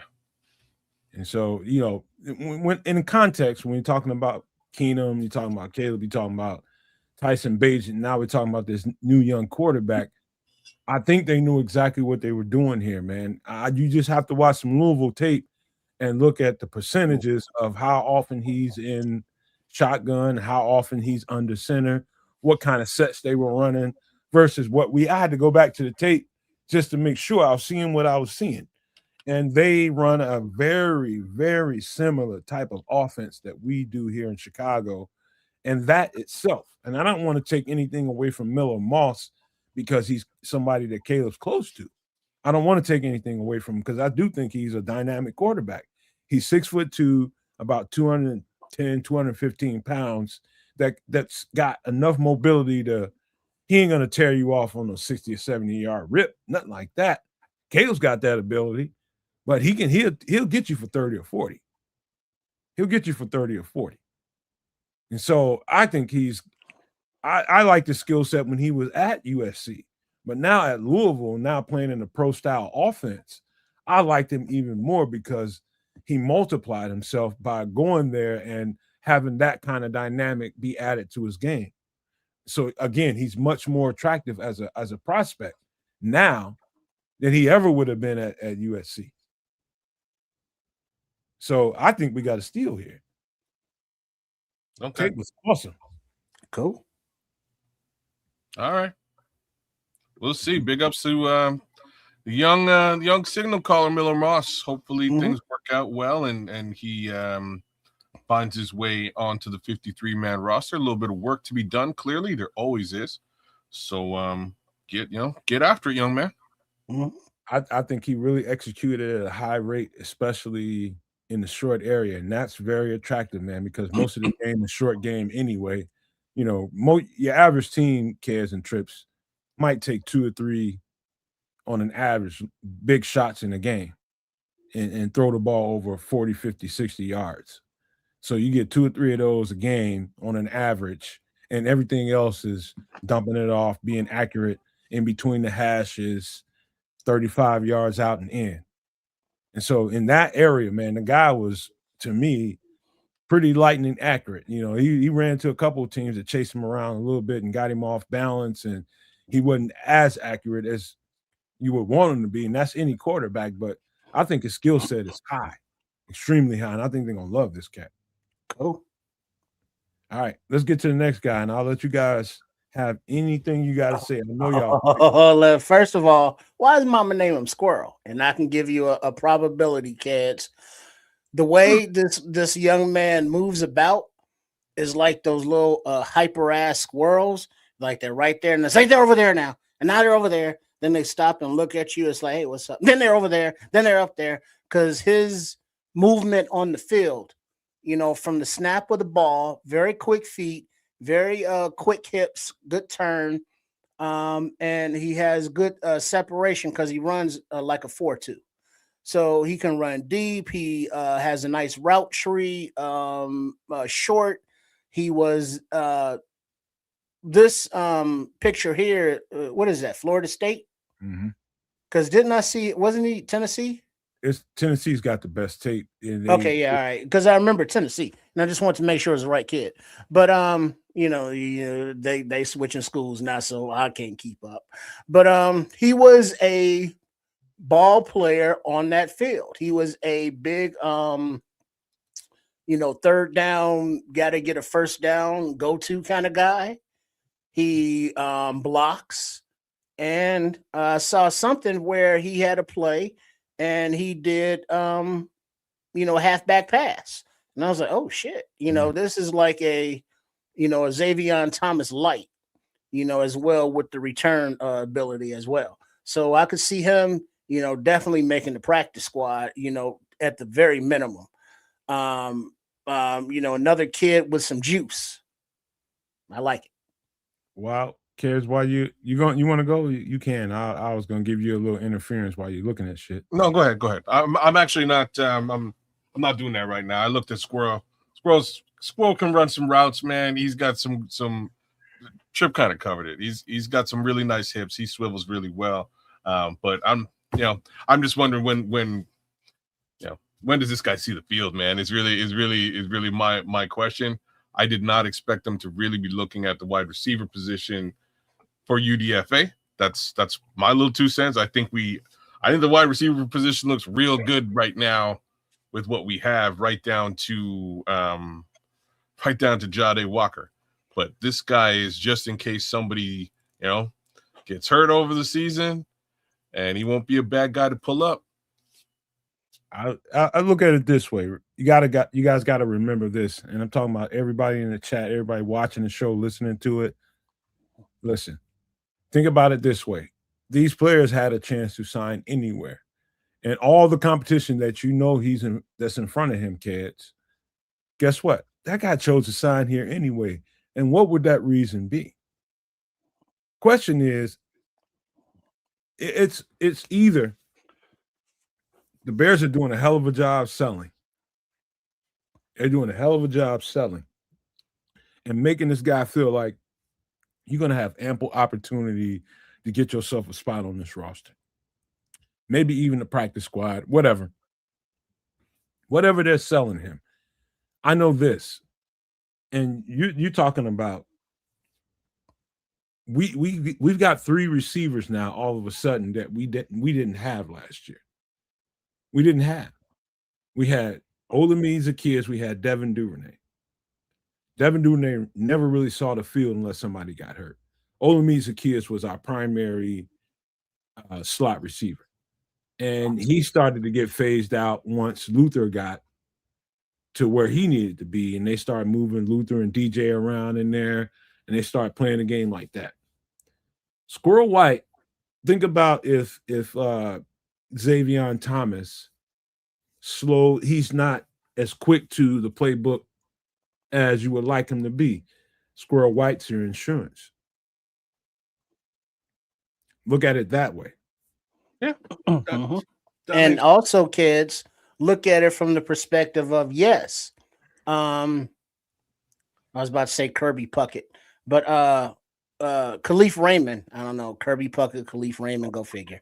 Huh? But we signed Khalif Raymond for 1 year and, gave him his money and everything. But, Squirrel White, Xavier Thomas, if they can show that, hey, he's now expendable, let the kids play, kind of like what they've done with Bradbury, Logan Jones, and a couple of other UDFAs we're going to talk about. So they have a contingency plan with a 1 year free agent older guy. Then they got a rookie, that they're probably counting on as a starter. Then they got a backup to that. And so Squirrel White looks to be the backup to Xavier Thomas, who's like the backup pusher of Khalif Raymond. I'm with it now. So now you kind of made things make sense. Khalif Puckett. Scroll. Anyways, I think you did make it make sense, right? So if Xavier Thomas is more or less going to push out Khalif Raymond and also add that special teams value as well, and maybe some gadget, you might want to have a backup to him, right? So in a year's time, when Khalif is potentially moved on, now this is your true backup to Xavier Thomas in that situation. That makes more sense. So when you think about it in the way you're thinking about it now, it's about strengthen from the bottom up. Basically, is what what was just said here. You strengthen from the bottom up, and it makes everybody else muscle up. You know, that's just how it works. And you're creating a great dynamic here by making sure that you got some depth at that position, some guys that can kind of do the same kinds of things and letting that fight take its place. You know, I don't think a UDFA is the same as a UDFA 5-10 years ago. I think the UDFAs are more valuable now for a whole bunch of different reasons because it's just not enough draft picks, number one. Number two, it's about trying to squeeze a guy or two or three onto your roster that you don't want to get plucked. You want to be in that uncomfortable position as a team. You want to be in that situation where you got to find a way where a Squirrel White that you liked and you loved him in camp, but how am I going to get him on the 53 where he won't get stolen? And some of what Paul is saying here is giving them players snaps in preseason is a selling point too. And so they're raising their value, but you don't want them to raise their value so much that, oh God, now what are we going to do with this guy here? Are we just going to have to leave him to the wind? It's too many. I don't want to see that happen, but when you got a good enough team, that's going to happen. How about this? Let me put this in your grinder so you can break it down, roll it up, and smoke it. Let's say they in camp because Xavier Williams in high school, if I'm correct, he was a running back. Yeah, and then they shifted. You got that. You can name Xavier as a running back and squeeze Squirrel. Right. So that's what I was gonna say. Like you don't like force feed him the ball like that, but you keep a Xavier, a Manangai, and maybe Swift or whoever, but you get Xavier listed as a running back, and then you list Squirrel as a receiver, and now you somehow get them both on the field at the same time. So you got, this 4-2 guy coming out of the backfield, and you got this other 4-2 guy out in the slot or wherever he's deployed. And now you got Ben Johnson figuring out how to get these two kids the ball. Do you think Ben Johnson is in his basement right now going through these scenarios? Of course he is, man. He's probably just not in the basement, but yes, he's going through these scenarios. He's in some basement. Or he's in wherever his fortress of solitude is. His man cave. I think he just runs through these scenarios at all times, 24/7 when he's sleeping. You know what I mean? Like he's like that meme. It's like he's laying in bed and his wife is looking at him like, I bet he's dreaming about other women. And in his mind, he's like, the 12 goes this way, and then you flex out against the blitz. That's when he's eating breakfast, you name it. That's what's going on with Ben Johnson. He's driving down the street, he's playing golf. It's like, all right, Xavier Thomas, Colston Loveland, and Squirrel White. How are we gonna do this? Then throw in a little Luther Burton with that. That's all right. Let me break Squirrel down a little bit because we did a whole bunch of talking around the perimeter. Squirrel is about 5'10", 170. Very, very fast, very, very squirrely, let's just say. And that's not squirrely. I'm serious. He like in the offense that, if you were to go and look at his tape, look at the FSU tape and look at the Tennessee tape, he was at Tennessee a year before this. And the Tennessee tape is a little bit more revealing because they run a more Squirrel White friendly offense where they threw the ball all the goddamn on time. They ran a quick sugar huddle, get to the line of scrimmage, a tempo offense. And the ball was thrown a lot. And Squirrel, what I love about him more than anything else, and I noticed these things, like a guy his size is supposed to duck and run for cover. And that means as soon as you get the ball on those little screens, get your fastest path to the sideline as possible before you get smoked out there. No, Squirrel, what you will see time and time again. I'm not saying that he didn't run some balls out of bounds, some screens or whatever it was out of bounds. He did a few here and there, but more times than not, Squirrel will run that thing right through the teeth of the defense. He putting his shoulder down going forward. He has heart. I mean, big heart, huge heart. I mean, he's got a lion heart. When you're that big, running through linebackers and running through big safeties and saying, you know what, I'm not going to punk out. I'm going to take this screen right up the teeth of the defense where they designed this ball to go. And so you got your blockers set up on your screen. You got the receivers and whoever out there setting up your blocks. You got a small little alleyway to take that ball right on up the seam, and you got to run through the teeth of the defense to do it. That means you got to run through a guy. And Squirrel is not shy whatsoever. He's got the heart of a lion, and obviously he's got football as his primary thing in life, or he wouldn't be here. Mm-hmm. That's the thing here in Chicago. And so this guy's got his name is Squirrel, but man, that doesn't describe his heart. His heart is tremendous. What's the expression though, man? When it's time to get north and south, Squirrel gets north and south. Man, ain't no east and west. But guess what? He can go east and west. He can. But he goes north and south like very well. Very good. That's very the thing. Good. That's the thing that stood out to me. You know, he's gonna get his regular rigmarole plays for a receiver. His circle and his, woo. Yeah. But then his toughness is definitely what's shown through the tape for me. Is those opportunities you getting those screen passes to him and the defense is responding to you, and you got to run through them to get into some open daylight. And he had no problem at his size. And he got up. He's like Allen Iverson. He just keeps getting up. Even when he's laboring with a shoulder because he probably ran into it a little bit too hard, his ass got up and went right back to the huddle and next play.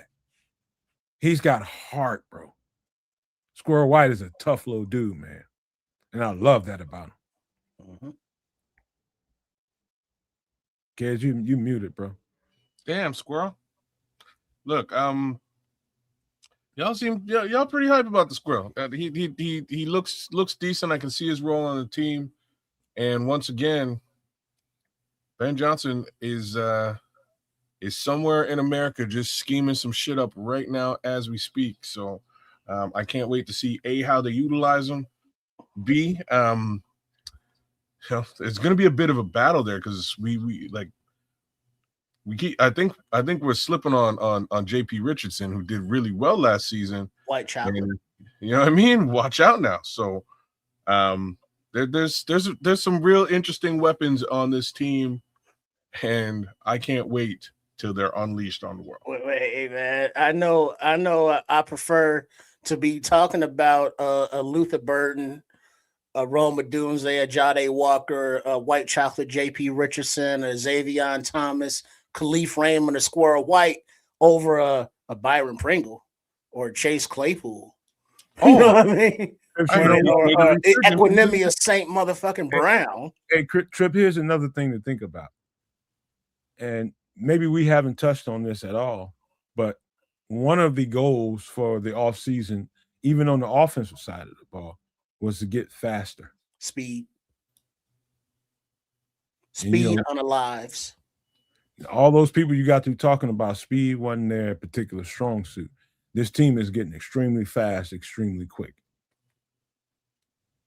Extremely athletic, extremely smart. And as we have seen, the DNA of the Ryan Poles players, no matter what coach is choosing them, is, he's all about the RAS scores and want to be great at football. Now the positional needs as far as the coaches and scheme, that's their criteria. But as long as they got that green ass RAS and they want to be great at football and they got high character, they pass Ryan Poles' muster, the actual positional values on the coaches, and they determine that from there. But the writing's on the wall. We know what Ryan Poles likes, what type of fella. And Squirrel White exemplifies all of Ryan Poles' criteria. And being that Ben Johnson signed off on him, we have to assume his as well. I just love the player. I'm an FSU fan, just for the record, y'all.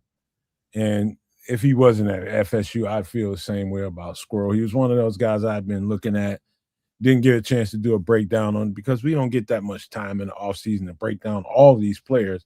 But that guy was definitely on my radar. I mean, just so dependable, durable. He can catch some punts and kicks too. He can do all that kind of stuff. So he's got value. He's got a pathway to get on the team if they can find a way to get him there. Again, I've been saying this and I'll say it again. There's some guys that have been on this roster for a couple of years that's just been hanging out. And I'm not saying hanging out. They've been doing their jobs, but in the process of trying to turn over this roster and make it look more like you in the mirror, Ben Johnson and Dennis Allen, some of these guys have to go. You know what I mean? So we're in a unique opportunity to make that kind of happen here. And if he can bring something to the table, and I think his path is special teams. Squirrel can get on this team somehow. And don't forget, when we say speed on special teams, kids, it's not just the punt returner and kick returner. It's the gunner on punt and kickoffs to get down there and disrupt shit. How big is this young man? How big do you have to be running down the field to get in the head of a returner, knowing that, oh shit, I see a flash. I don't know if he's 6'5" or 5'6", but there's a player bearing down on me while I'm trying to concentrate on this ball. How big do you have to be to hit a guy as he's catching the ball to knock it out? Yeah, it's when you have a guy with a heart like this. I mean, he's got a squirrel name, but he's got the heart of a lion. Seriously, man. A guy like that, you're going to try to find a way to keep around your team. Man, how many times have you seen a video when a squirrel runs up some dude's leg and he goes running around like he don't know what to do because the squirrel's all up through his pants and around his back? You know, they don't want the squirrel to bite his hoo-ha. And as a returner, that's what you got to worry about. You're not returning, not looking for your lane, but so you got to worry about squirrel getting up in your hoo-ha. You gotta love football height and weight sometimes because I don't know how true to life this is, but they say he's about 5'10". If he's 5'10", I can live with that. The reason why I asked you, like first things first, like he runs a 40 at 4.28, which is right in line with Xavier Thomas, right? Like that's fast as all get out. The second thing here is when I hear gunner, when I hear gunner, whose name comes to mind right away for you guys? When you say what now? When you say what? Gunner, special teams gunner. Blackwell or Hardy. Okay, those are the names that come to your mind. They're both pretty damn good gunners, to be honest with you. The name that comes to mind for me is Cordero Patterson, and okay. You know what I'm saying? Like Cordero Patterson shot out of hell on special teams and will wind up in your face, but he's also sizable enough to make them tackles when he's down there. You know what I'm saying? Hold on, kids. I think you're looking at this the wrong way. I don't think he makes it in that regard. I think he makes it in the return game. Okay. Oh, well, just squirrel specific. Well, he said gunner. No, we're talking. Well, I'm just thinking gunner as well. Just having that kind of speed to get down there, no matter what size you are, you're gonna be some kind of disruption on the play. As a return man, absolutely, with 4.28, you're gonna do some damage. You're very likely to do some damage. Hell, you got two guys back there with 4.28. That's a serious situation. So you mean Thomas on one side and White on the other side? You don't try to stick a square peg in a round hole. This guy is extremely explosive, and you want to put him back there in the return game and see if he can align himself with what they want to do in that special teams aspect, in that particular aspect of it. You got to put him back there and let him catch the ball and see if he can break something. And if he impresses in that way, or White can make this team. I'm more with you with that than I am with him as a gunner, to be frank here. At 5, like, don't get me wrong, at 5'10", he can probably. I don't think he's turning his nose up to that. I don't think he's turning his nose up to that because he's that tough. But I think if he makes it, it's going to be by way of the return. I'm just saying at that particular size, I think he could I think he could potentially do some damage as a special teams gunner. Like I do. How big is Josh Blackwell? He's not that much bigger. He's about $180, 85. This is kind of. I'll give him about $180. I don't think he's all. You know what I mean? I don't. What are the odds you think, Nomad, that even though in that room, Khalif Raymond, he's a veteran, he's familiar with Ben Johnson and Antoine Randall, so he has that inside dope, but what would it take for, one of these or both of these rookies to, dislodge Raymond from the roster? Well, number one, in the preseason, you don't want to put that responsibility on Khalif Raymond. You don't want to. Why in the hell would you want to put him back there in the preseason to be returning kicks? You know what he can bring to the table. That also, at the same time, opens the door for somebody like Squirrel White. You give him those opportunities, and guess what? It softens the amount of responsibility that Khalif Raymond has to bring to the team. Maybe Khalif Raymond can just play receiver, and we can put a guy like Squirrel White, and whenever Xavier Thomas is ready to handle that, those two guys can handle that responsibility, whether it be kickoff or punt. And so, looking at it long range, Khalif Raymond is like 30-something years old. How often do you want to put him back there in the return game and get cracked? You don't really want to, but he can do it. And so they're setting up, to me, they're setting up the situation so that he doesn't have to. Yeah, like I wasn't sure where you're going, but yeah, I don't think they're going to use him in the return game at all.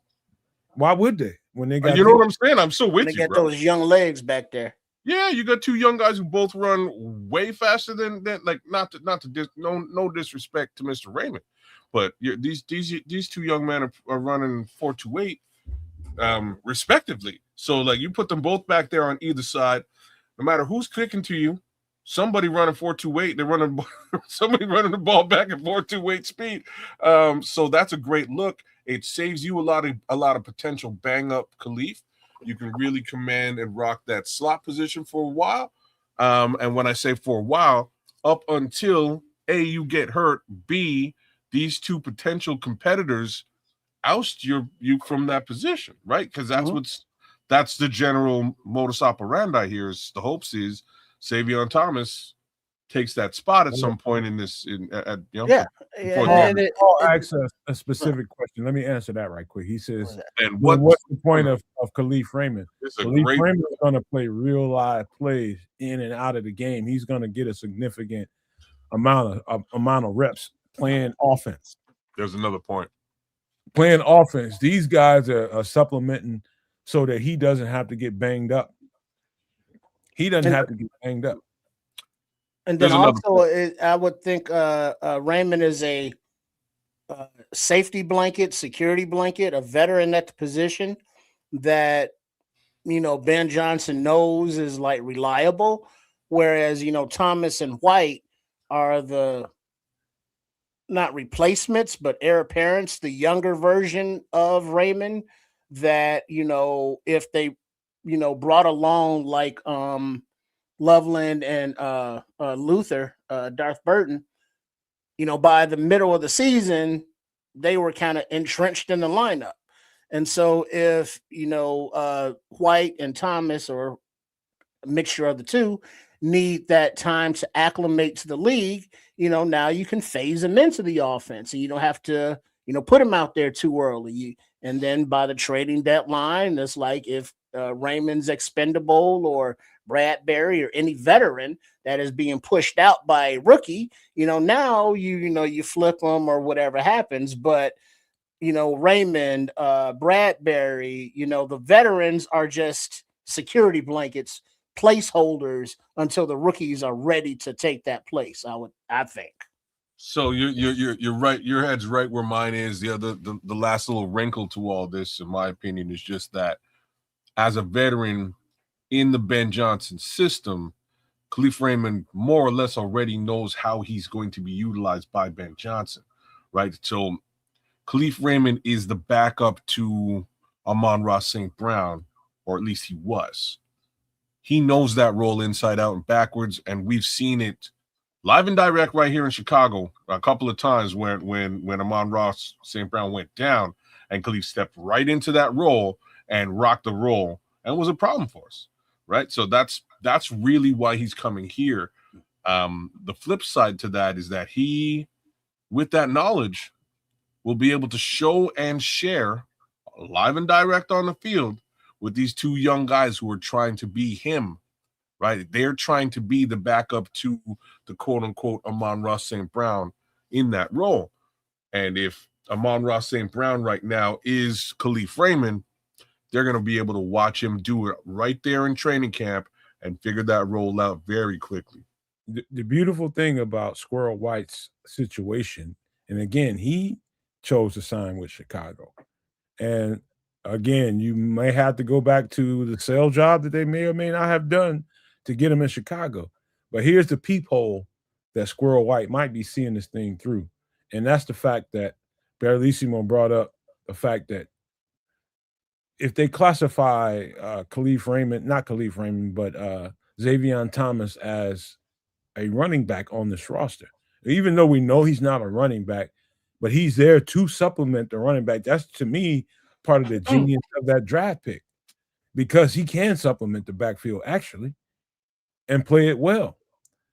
If he gets classified as a running back so that they can pare this roster down to 53 to keep somebody like this on the roster, that's a window for Squirrel White. It's a small window, but it's a window. And then if you can go back there and return some kicks and make a little lightning and thunder while you're doing it, that just gives them more and more hardcore reasons to do that. So again, you keep speed if you got it. If you can, this is a great opportunity for us to give a kid a chance. And I love his heart. I mean, you're talking about a kid that can run every route, run every freaking route. He's a true receiver. Just needs opportunity. And I think he sees a way on this roster, you know, through his own lenses. He sees a way to get on here. But that's Squirrel White, 5'10", $170 out of Florida State. And we got to get to the next guy. And this might sound a little negative.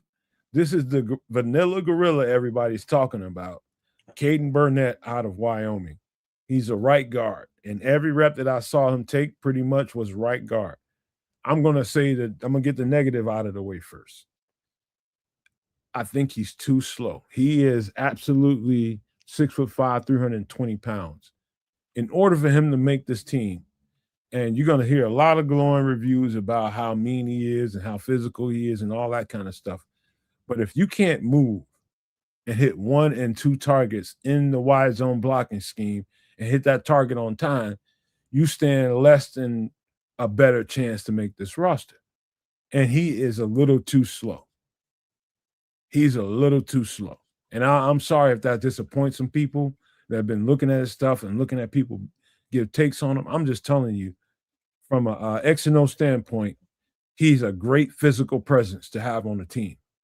But in the execution phase of what we do as a wide zone offense, you got to get from the A target to the B target, moving to the next level and that kind of thing, moving is what he doesn't do very well. And that's just the truth about it. He's going to have to lose probably 10 pounds to give himself a chance here, a minimum. Lose about 10 pounds because he's been at every buffet in Wyoming, eating everything, the silverware and the napkins. Tatanka. And so that's, to me, he's one of the guys that I say he's got a really steep uphill battle to make this team. But I do like the reason. I think the physicality is the reason why they brought him here, so he can compete. Oh, I may have gotten the two confused between this Caden Burnett and Jaron Klump, the other offensive UDFA lineman. But I could have sworn that they gave Burnett like one of the highest amounts for UDFA, so they wanted him financially, and there has to be some kind of reason for that. Now, granted, other than that usually means somebody else is looking at him and they had to pay him a little bit more. That's usually how that works. And so, well, with that stated, obviously he would probably offensive lineman. You want to give them a year of development, whether that be the practice squad. You hope they don't get snatched away, but other than his lack of fleet of footness, the nastiness, the ability, the intelligence is all something that is obviously attractive to this staff. And I'm thinking somehow they're trying to bring him along and develop him because they just excuse me not re-signed but restructured Jonah Jackson. So you would expect him to be the right guard for at least another 2 seasons. They have Luke Newman from last year. But now, Burnett, and since he's specifically kind of pigeonholed in that position and has less versatility than the next offensive lineman we'll get to, it's just weird how he's kind of pigeonholed at right guard.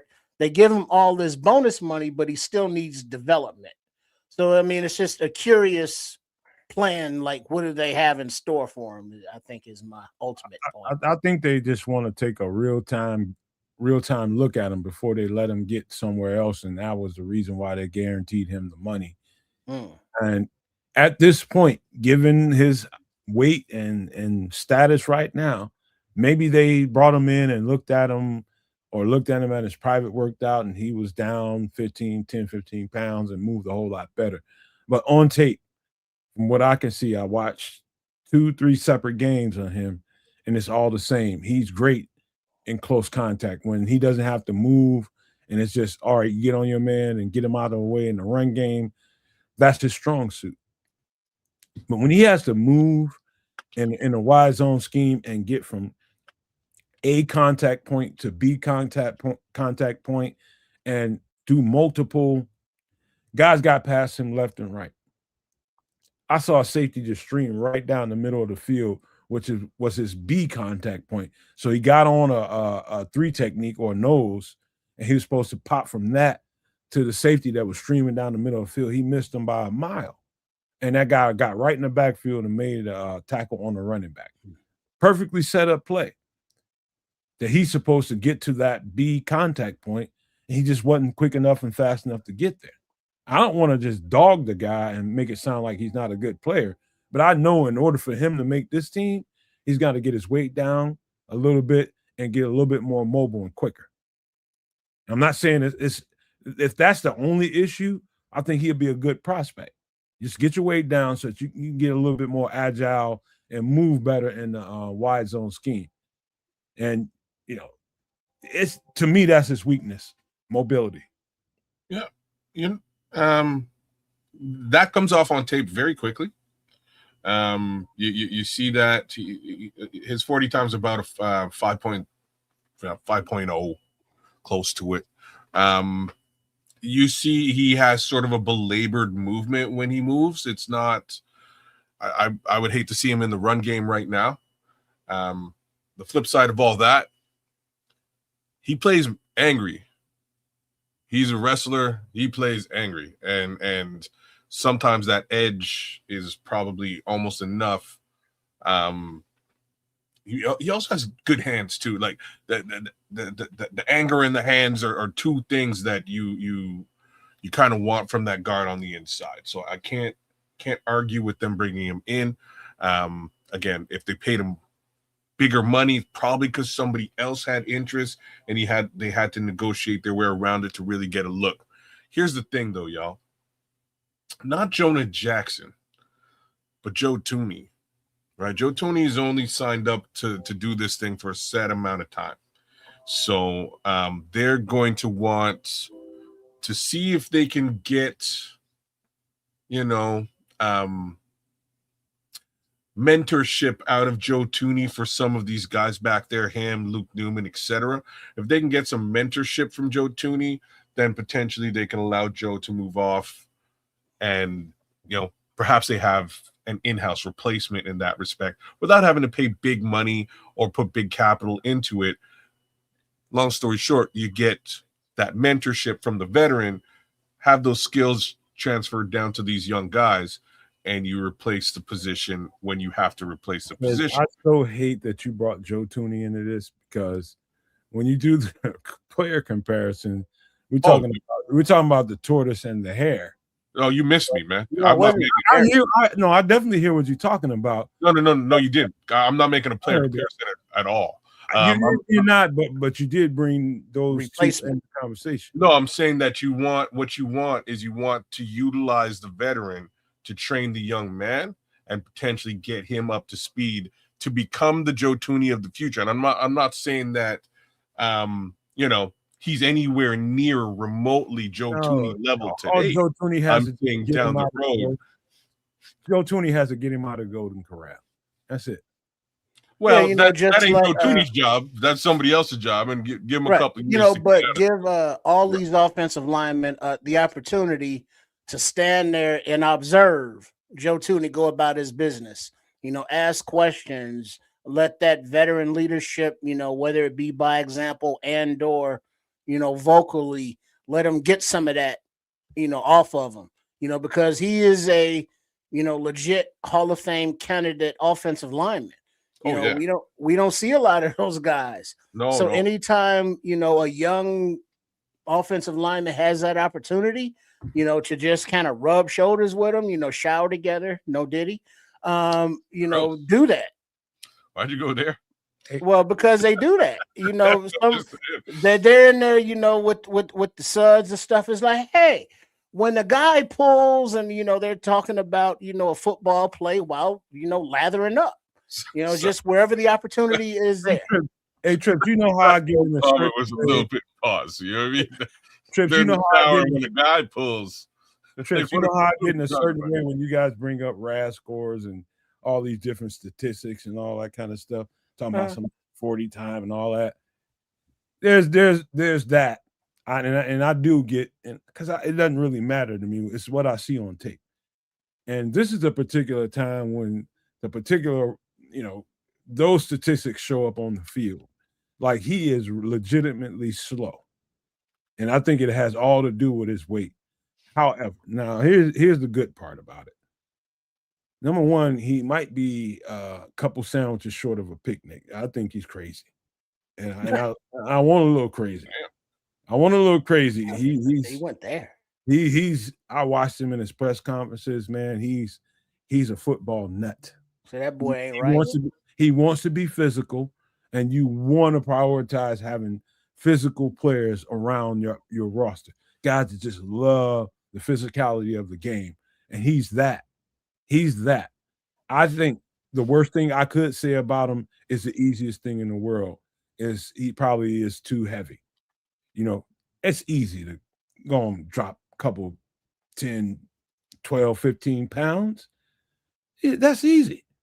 He's probably already on his way to doing that right now, because easily on film, you could see that he's not mobile enough to really execute in the offense that we run. He's just not. But if that's the only problem, which is all I really see, he's a great run blocker. Pass protection, he's sufficient. Let's just say he loves to tussle and wrestle, so that fits into his category. I think if you can get the weight off of him and get him a little bit more, like you said, Trip, fleet of foot, you got you something here. You got you something. That's the only conundrum. Keep his ass out of Golden Corral. Keep his ass away from any buffet, and he'll be all right. I'm sorry. He's just double down on just buffets across the board. He's not allowed. He's eating every buffet in the United States. He can't even have a breakfast buffet at the Hampton Inn. He's eating everything and extinct buffalo up in Wyoming. Damn, my boy Burnett, man, take it easy, man. Man, he's a big dude, man, but the physicality definitely sticks out, and that's, to me, the thing you circle if you were to ask me, what do I think Ben Johnson is looking at? It's that. He just pounds people and he chases you all over the field just to get to you. And that kind of crazy you need. You need that kind of to the echo of the whistle. There's a place for lunacy on the football field. Yeah, and you can always tell because it's like, well, oh yeah, you're painting your face. Yeah, you poser. But some of those dudes that paint their face is like, man, I don't want the locker next to that dude. All you gotta do is look at the eyes, man. You know everything you need to know. Yeah, his face paint situation is a little bit crazy. Yeah, but then he got the matching, like hawk and animal mohawk kind of thing going on. Damn. Oh, he's a psychopath. Legion of Doom. He's a psychopath, and you need a few of them around your team. Yeah, that's I ain't mad at it at all. That's what I'm saying. I just don't want to lock it next to him. You can't have nice guys on that O-line, man. You can't. Hold on, who you gonna doom and put next to the guy, man? If you don't want to, who's gonna want that? Joe Tooney. Yeah, you are now his locker mate, his on the travel mate on the plane and on the road trips. You are now his protege. I love watching physical football. This guy's tape is absolutely boring because all he does is he's just looking for contact and looking to be physical and use his advantage to really shine on tape. And he's got a definite physical advantage. He just wants it more. He wants the physicality more than the guy he's chasing all over the field. They just like, God damn, man. Hey, man, get off me. Didn't you hit a whistle? What's wrong with you? Right. He's that kind of dude. Like, hey, man, dude. And Red Baron just brought up a name, and that's that dude, John Randall. Lunatic. Number 93, that little bald dude looking like a raisinette out there just causing a ruckus, from the middle of the defensive line. Like, goddamn, somebody blocked this dude. And he was just had the face paint on, and it was just relentless. It was like, geez. Like, he was Batman. He was nuts. And I get that Batman, he's nuts kind of vibe from Caden Burnett, indeed. Hey, where lunacy paid off is John Randall. He's a lunatic. He was a lunatic. And this guy's a lunatic. He's a psychopath. I'm just telling you right now. He's a psycho MFer. And you got to have some cats like that around your roster if you want to be successful. Got to have some cats that are clean shit up. Mm-hmm. Because you need those dudes that, somebody hits your quarterback, later after the play. You want somebody to be like, offensive lineman that'd be like, yo, you need those dudes and not somebody just going to look and see, oh, damn, he knocked down our quarterback. That's fucked up. Yeah. No, you want somebody that's going to step up in there in the fray. And Burnett, yeah, he's that in the fray type dude. He lives for that shit. Hey, yeah, Smitty, John Randall is crazy, man. His stories is crazy. I've seen some of them here and there. Yeah, it's some funny shit. His highlights are crazier. The mic'd up wasn't right. The mic'd up highlights are absolutely insane, man. All right, that's Caden Burnett, 6 foot.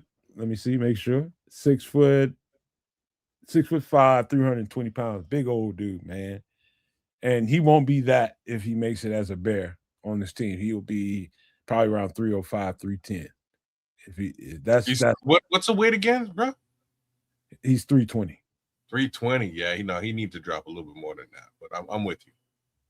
Yeah. Get that baby fat off, he'd be all right. I'd say 295. Turn a little bit more of that into muscle, and you'll be doing himself a good service, man. Because one thing that we can say about these offensive linemen, Dan Rochar signed off on all of them. Yeah, all you gotta do is put an APB out at Golden Corral and Taco Bell. He'd be all right. You got spot. Shoney's breakfast bar. That's a healthy one. He's sending spies to the buffets of North America. Man, he cannot be Shoney's. There. He cannot be. Don't feed that man. I could fuck with some Shoney's right about now, though. All right. Let's get to the next player, and that is on the brain. I bet you guys have got a good, solid look at Coleman Bennett. Out of Kennesaw State, he is 6 foot, 210 pounds. Go ahead and take off, Trips. I hear you down there. Now, granted, he runs like a man because he's had like 6 years of eligibility, but we're not gonna go there, kids. What I've seen is some very quick feet laterally. When he accelerates, you know how lightning strikes and it's like it rumbles up here and it's like zoom. That's what he's like when he decides where he wants to go, and he makes that decision after patiently letting the play develop in front of him. And somebody also like Squirrel White, who puts his shoulder down and fall for it. Out of what I've seen from Coleman Bennett, I've never seen him go backwards being tackled. I mean, he's one of those guys that's elusive. He'll spin, but he also does not run out of bounds to avoid a tackle. He's either going to cut and try to keep going or lower his shoulder to run through a guy. He's not like track speed fast, but he's football field fast. And you know, he can make an angle disappear on a defender and he can outrun some guys to the house. So the elusiveness, the headiness, because of his experience, he is right now, day one, you know, as a UDFA, I would say Roshan Johnson, deuces, my ninja, and welcome Mr. Bennett, you know, if it came down to it. Yeah.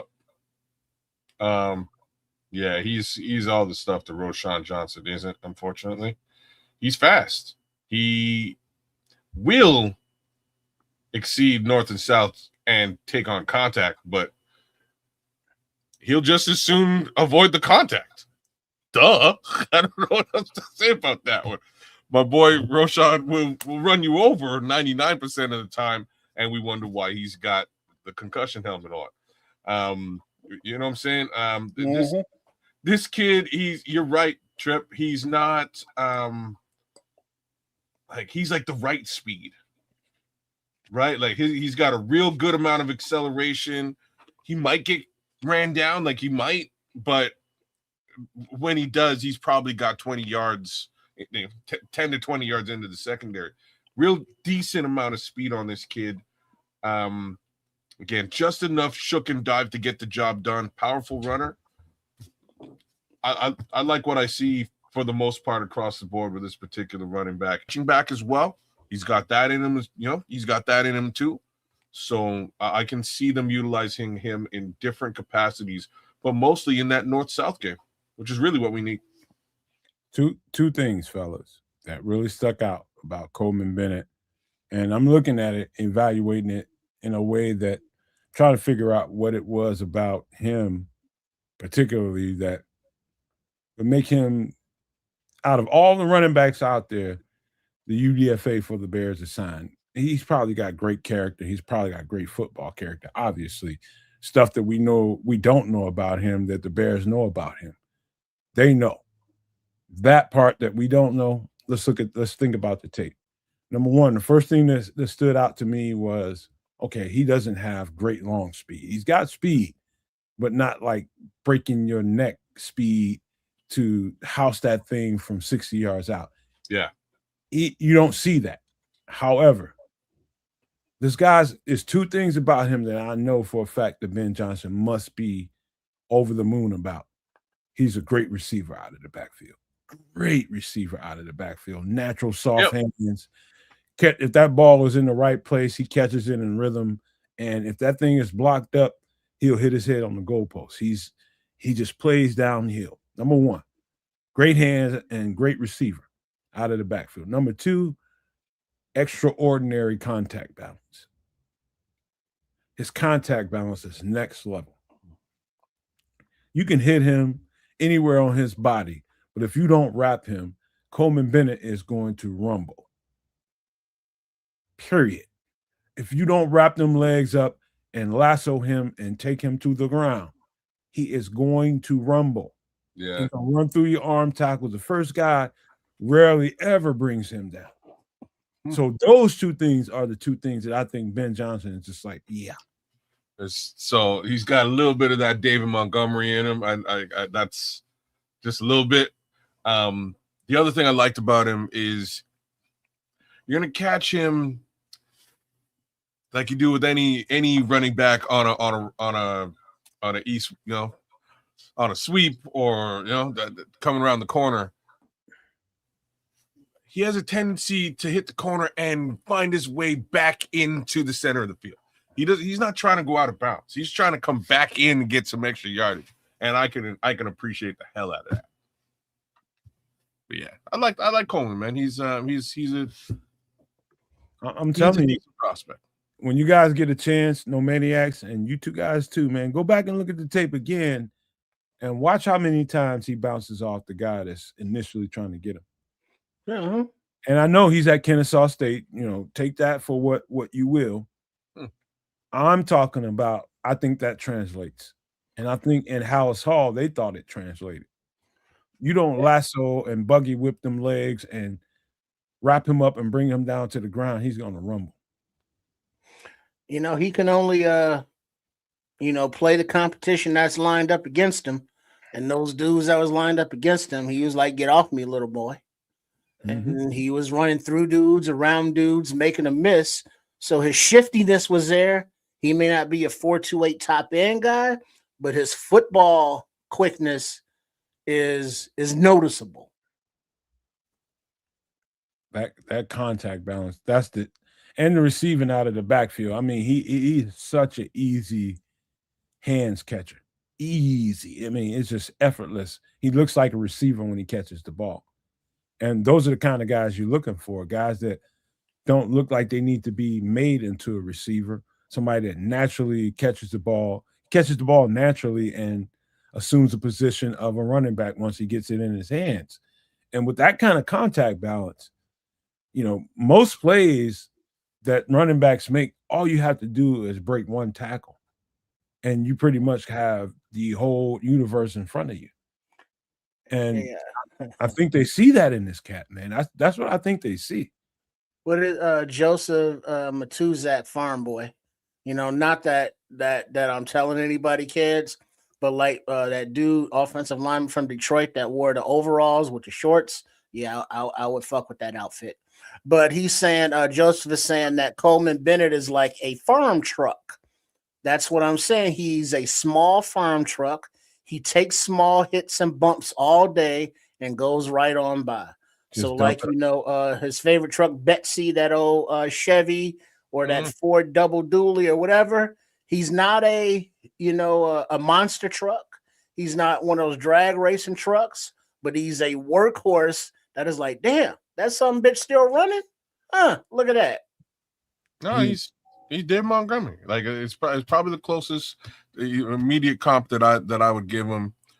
You know, all the things you love about David Montgomery, you could potentially paint on this particular guy. Ain't super fast. David Montgomery ain't super fast. Keeps his wheels moving all the time. That lower trunk is moving, and that's part of the reason why it's so hard to get him down. His legs are moving. Falls forward, Dave Montgomery. The one thing that pass catching back, Dave Montgomery. The one thing that I noticed again that was slightly different than David is that I'm on the corner, but yeah, you know what? I'm cutting back in. You know what I'm saying? I'm cutting back in. I'm gonna get some extra yardage if I can. I'll take the hit. So that's the one area that I found was a little bit different than Dave, but that's my immediate comp. He's tough, bro. Yeah. Like I seen a linebacker from Southern. I think they were playing Southern, or it might not have been Southern, some blue and yellow team. And man, I seen a linebacker stream right down the middle, and it was that guy. He was the only thing in between him and the quarterback getting smoked. Man, he smoked this cat, man. Just flat out ran right through him. And so there's that component too. As a pass protector, he has no fear. None. And so the comparisons Joseph is putting in there about that farm truck, about he just works. That's a very accurate way of looking at Coleman Bennett. You just just tell him what he needs to do, and he does it.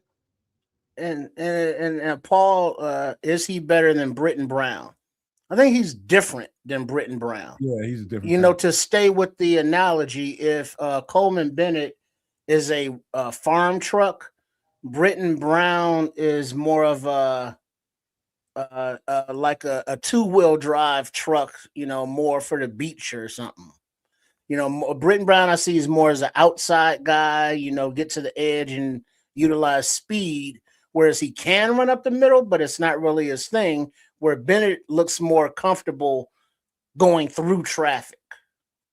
Does that make sense? My God, this guy is his physicality, and he's only 210 pounds, and that sounds like he's a light guy. He's not light, but his strength is, man. I'm like, hold on. I'm looking at plays where he's just carrying 2 and 3 cats down the field for about 6 or 7 extra yards on a regular on his tape. Not like, you've seen it here and there. No. He's regularly, you put that ball in his hands and as a couple of guys hit him, he's going to carry him. He's going to get you them dirty yards that you need. And you got that multiplicity of being a receiver out of the backfield, which is great. Being somebody that stick his nose in there and pound somebody in the pass protection aspect of it, and then be a guy that has great contact balance in the run game when you're handling the ball. You put all those 3 things together, man, you got an easy UDFA that you want to give every opportunity to. And he deserves every opportunity they give him. Would it be fair to say he's a little bit maybe faster and better catcher than Manangai by a little bit? I'd say they're probably about equal speed, but yeah, he's a much better receiver. Much better. I don't know if I would say that. I do like his ability to catch out of the backfield, though. I like Monangai's ability to catch out the backfield too. Just a little bit different. Just a little bit more. Monangai just more shifty, man. And Monangai is not a natural receiver. I'm just telling you. You don't think so? I know so. I know. I've seen enough of his tape, and I know a natural receiving running back when I see one. This Coleman Bennett is a natural receiver. Well, we'll see how that goes. In that category, Monangai's gotten better. I saw him get better during the year from where he was in training camp and in the preseason. He worked himself into a guy that is becoming a better receiver. But in comparison to Coleman Bennett, there is no comparison. He's already there before he even gets to the Chicago Bears. No, he's not a bad receiver. Getting better. The one question to me is with respect to pass blocking. I didn't see a lot of pass blocking snaps. What are you guys' thoughts on that? Well, I just told you he ain't fearing nothing. He'll pound the linebacker that's coming through there. Okay. I told you. I didn't see a lot of those reps, so I can't really speak to that. I think it's a good pickup, but I do think his battle is an uphill one. I'm not gonna, but I think his toughness can find him some special teams value. Because I don't think anytime you see a guy that whatever they ask him to do, he excelled at doing it. Even if you can imagine somebody not liking it, but he just took that baton and just said, all right, I'm gonna own it. That's what pass pro is, man. For a guy that's less than 225 pounds, 220 pounds, you're dealing with guys that are 225, 230, 235, big dudes. And you have to take that baton and own it, bro. When you got a guy that can stamp a guy 15, 20, 30 pounds his senior and not even bat an eye, you got a chance to make some team in the NFL somewhere. And I do think it's going to be on special teams for Coleman Bennett. I don't think he ever gets a touch in the season. He's just going to have to make his way on the team by way of special teams. That's it. I don't know. If let's say he's on the team, and going with the line of thought that the chat's putting out there, Joseph, vidIQ, and vidIQ specifically, the ball catches Kyle, whereas Coleman receives the ball. He reaches out with his hands and catches it or snatches it out of the air. So if both, let's say, are on the roster at running back, Bennett and Manangai, that is, the deployment could be, 3rd down and 5 or less is more Manangai territory. 3rd down and longer is Bennett territory because you're more apt to use, passes from the running back. So the similarities can be similar, like we've described with the center position and with the wide receiver position. It looks like, this could be a similar skill, but maybe a little bit better with the receiving and pass blocking double up in the wide receiver room. Man, I'm not going to go crazy with the embellishment because he's a draft pick or UDFA pick for the Chicago Bears, but I do think his toughness is something to behold. Just like the previous player we were just talking about, his toughness is something to behold. Now he's got to find some kind of way, and I think it's through the special teams coach to do it. They're going to be impressed with him as a running back and as a receiver in camp, but that's only one way. That's you can't be a one-trick pony. You have to have value in special teams as a UDFA. Right on. Now, you know what, Nomad? Saying that, you know who had a real good draft? Who's that? Richard Hightower. I agree with that. I agree with, and you know what? His name has come up quite often. A couple of times we've seen Ben Johnson and Ryan Poles. Is they trying to make sure he has what he needs. And so you want to talk about somebody that's I think he's gotten an opportunity, but I think he's got an opportunity to either excel or not be a coach in special teams in this league. He needs to get results here. He's got the pieces. Yeah. He just got to mastermind that shit. Next player we about to talk about, and that is Hayden Large, probably the wide side of the East Coast. Sorry. Have you guys got a chance to check him out? Yeah, check out Papa Large a little bit. He's a team captain, fiery, kind of inspirational, lead by example and by mouth kind of guy.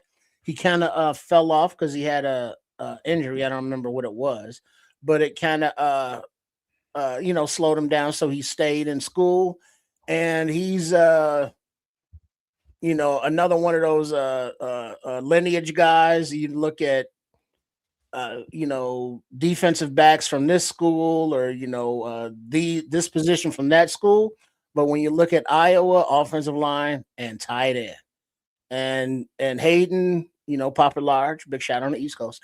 He played like that at tight end, but where he fits, I don't know. How he fits, I don't know. But his game is toughness, love football, can block, can run, can pass. He looks like, he's a football player. And now where his talent level to go to the next level, I don't know. But he's a baller, kids. He wants it. All I gotta say is Ben Johnson loves his tight ends, man. He really likes his position. He's been utilizing it against, many different teams for many, many years. I don't blame him with this particular selection. I can see how they can utilize him in definite different capacity. He's a large man, good radius, and he's kind of a multifaceted tight end. So I don't know. So Cole, him, Stephen Carlson, Sam Roush, and Quadir Ishmael and Nikola Kalinick. Say what now? Colston Quadir Ishmael as well. Okay. Cole Komet, so 2. Stephen Carlson, Sam Roush, that's 4. Quadir Ishmael, Nikola Kalinick, that's 6, and then Hayden Large. That's the tight end room right now. Damn.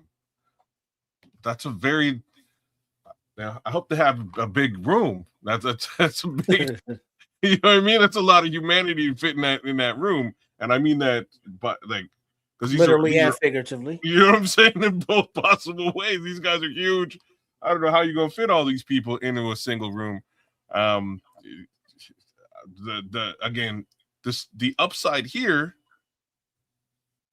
is the guys somewhere in America scheming this shit out like crazy. Like he's scheming this out. This is going to work, and he's going to use these guys. I just don't know who all. Like, there's no way we roll into 2026 with 7 human beings in that room. That's just right. That's just not. You know what I mean? That's not. That's. Can I do this quick breakdown before I pass it back to you guys? I'm gonna go grab me a little beverage in here in a second. Uh-oh. But I do think. Turn up. I think the mindset here is they're preparing the world without a Cole Kmet and making sure that we have depth here. And Kez said it in a nutshell when he was just like, hey, man, we got a lot of tight ends, a lot of tight end interest here. What is up with that? I think they're preparing the landscape. It's funny you say that because he kind of, the other Sam Roush isn't, right? Like he's not, in my opinion, your Cole Kmet replacement. He is your he might be kids. Dylan Smythe replacement. He's your Smythe replacement, right? Like that's how I see him. There he has some so Smythe isn't here, kids. Smythe isn't here, and Cole Kmet, quiet as kept, could be somebody that the what happens during the season is going to happen during the season. Guys are going to get nicked up, hurt. Teams are going to feel like they have a chance, but they need to replenish their tight end ranks or something. Whatever it happens, Cole Kmet could be valuable come trade deadline. And I think in the bigger, I'm not saying that's a strong possibility, but I think they're playing, if you was 3D chess and making sure that a day without Cole Kmet ain't going to be a day that they have to fret because they have some depth here.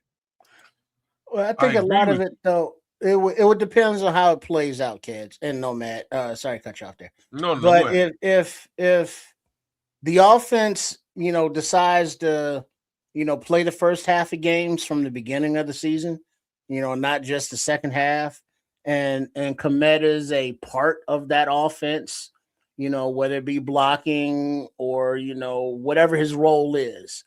And he can be phased out, because I would think, on game days, you get four tight ends, because you got to have, your 13 personnel, and then you got to have a backup.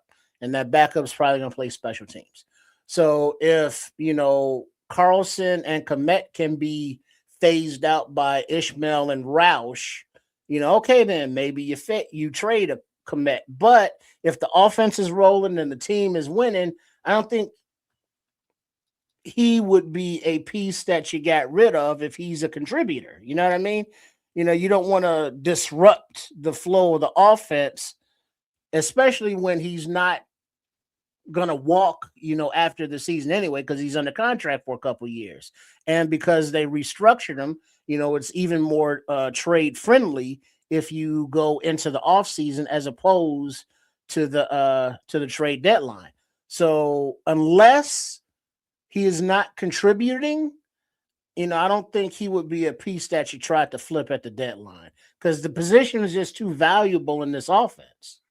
Let me go ahead. Let me break it down real quick, man. He's 6'4". Hayden Large is 6'4", 250. He's a big tight end. Also, he's like the antithesis. I mean, he's absolutely a blue collar tight end. I watched Iowa in sequence in a few games. They might run 20, 25 plays before they even target this guy. So he knows his particular, and they run a pro style offense and use 2 tight ends on a regular basis. Hint, hint, what attracts Ben Johnson to a guy like him? He knows the role. He knows it's a thankless job. Know your role. And he's okay with that. He is okay with that. I know my job is to be an extra offensive lineman. And Hayden Large does that well. Very well. Just like the tight end that we got during the draft, Sam Roush. Equally as good and effective football players. He's just as much as an offensive lineman as the offensive lineman. They run the ball by way of Hayden Large often in Iowa. And so he might see 15, 17, 20 reps without a ball even being thought of thrown in his direction. And then all of a sudden they start thanking him during the game. Play action, roll out, boom, he's wide ass open. That's what play action brings to the table. And playing with multiple tight ends can bring you. You hide him, you hide him, you hide him. The next thing you know, boom, he's a live wire. Hard to deal with in a real defensive construct because you forget they're there. Let's go. Yeah. Oh, and also being a live wire, he's another one of those face painters playing to the echo of the whistle. Yeah, he's that kind of guy, man. And you're kind of like I can see him being your future Cole Kmet. Don't get me wrong. He has that type of skill set, which is why I can understand them actually bringing him in. I don't expect them to let go of Cole Kmet at the trade deadline just because of dollars and cents and how that shakes out. But post this season, all bets are off. They pay the bulk of the money next season. So, you want to get your money's worth with Cole this season and then potentially do something after that. But again, depending on what the capital is, if somebody's willing to offer you something decent, you take it and you don't look back. And if that's the case, you want to have a guy like this that might be able to step up into that role because, like I say, I don't personally.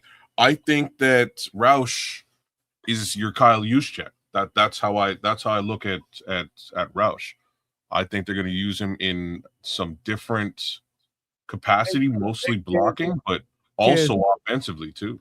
That shit you just said right then and there was tight as fuck. I had that come through my mind at least 72 hours ago, just thinking about that pick and thinking about his usage. Yeah. And Kyle Juszczyk is a perfect, like Kyle Juszczyk in his wildest wet ass dreams ain't as mobile and as fluid a mover as Sam Roush is, but we will not roster a fullback. No, we're not going to do that. Yeah, it doesn't mean we don't kind of need a fullback sometimes. I'm glad you said that because it was a thought that I had in the last 72 hours, but you just brought it to the forefront. Great call right there. Thank you very much. But this guy Hayden Large is you talking about a guy that embraces his role. You need football players like that because guess what? Everybody ain't a freaking star.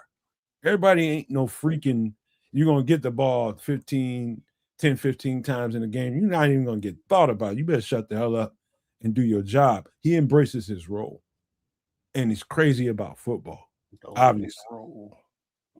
And I watched him, most of the guys, I just say 9 times out of 10, outside of your kickers and your long snappers, I'm going to watch interviews of them and see if I can detect what kind of human being we're bringing into the building. He's a little, I just say he's a little thrown off, but in a good way. In a good way. Man, he's a blue collar Chicago Bear kind of football player. I mean, you can't ask for more physicality and a more accepting of his role, kind of tight end. Yeah. They might ask him to, hell, we need you to go hold the snap for the kicker tomorrow so he can kick field goals. He'll jump out there and do it. Well, Cole Kmet does that right now too sometimes, right? He'll double. This kind of guy he is, man. Yeah, that's what I'm saying. This guy is kind of your more like for like Cole Kmet replacement. You want to give him every opportunity to sort of step up to the plate to do it. The other guy, he's not just your, don't get it twisted. He's not just your Smythe replacement. He's your fullback. He's your tight end. He's your Kyle Juszczyk. Hey, right? Kid, remember what I was just telling you earlier, and just look at what Joseph just said in that comment. You read it if you want to. Sure. A fear of an old linebacker friend of mine was a tight end that didn't get targeted for 30 plus plays, but wasn't pulled. Like, you're damn straight, man. In the back of his mind. Right? It's so true. That's the realest shit I ever heard, man. That's why they're dangerous, man. Well, and he's also like, you gotta love Ben, man. You gotta love what he's doing, because he's looking out. He's peeping on the more powerful offenses in the league, and how do they do the things that they do. Hey, I'm watching Kyle Shanahan, that is, right?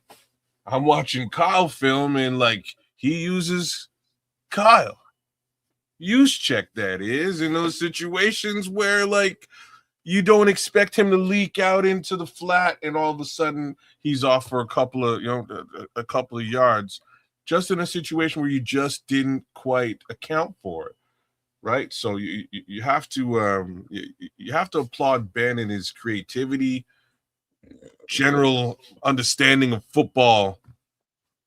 Can't wait to see it on the field now. You know what I mean? Like, now we just got to see it in action. Like kids, think about how many times he hid Durham Smythe during games, and all of a sudden, boom, he cracks you with Durham Smythe. He did and he didn't, right? I think there's, like, I'm just gonna say it flat out. I think there's a lot more of that coming. Is really what I'm trying to say, right? I think, yeah. Well, by design, as well as how many times did a play break down, and now what does Caleb look to? He looks to his tight end as a safety blanket. And what do the tight ends have in common that the Bears brought in this offseason in the name of Sam Roush and Hayden Large? They're excellent blockers, but they're very smart players, and they will leak out and become available to whichever direction Caleb is scrambling to, and they're fleet of foot enough and athletic enough to get open and catch the ball and, rumble and bumble on down the field for the first down if they can. Beautiful, right? This is shit we ain't never really experienced yet before, y'all. It's stuff that we watch.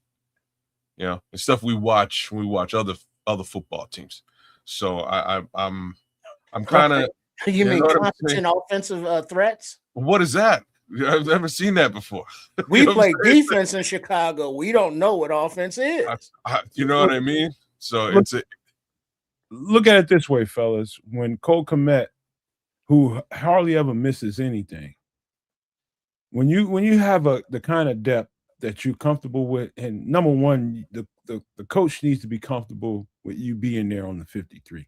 Or you won't be there on the 53. You'll always be on the practice squad and be a liability to, basically your whole team, because we don't know if you're going to be here next week. If you get on that roster, on that 53, Durham Smythe remained on the 53. Never saw that I can remember, never saw the practice squad. And they were confident that this guy can bring something to the table every single week. And it wasn't a week that went by that if Cole Kmet went down or Colson Loveland was down, which he was, I was uncomfortable because how comfortable they were with Durham Smythe. And so we're building the kind of roster that you can be comfortable in these guys that Ben has brought onto the team. And so it's not going to be a letdown if one of these guys come up missing. They just a game plan around them. What's interesting, really, like, we're talking about, so we're talking about this, the visage of all of this from the 30,000 foot fan view, right? Like, this is how we see it and where we sit and what it looks like to us in preparation for a season upcoming. There's a different view, and the view to me is really the 500-foot view from the eyes of the quarterback. And that is a whole other thing, because as we watch the young man progress into becoming the Iceman, he came from a situation where he wasn't sure about the coaching staff. He wasn't sure about the offensive direction of the team, wasn't sure about the players on the team. All of those things, I think, at this point have probably completely disappeared. And in this season, He's confident in the guys he's got on the wings.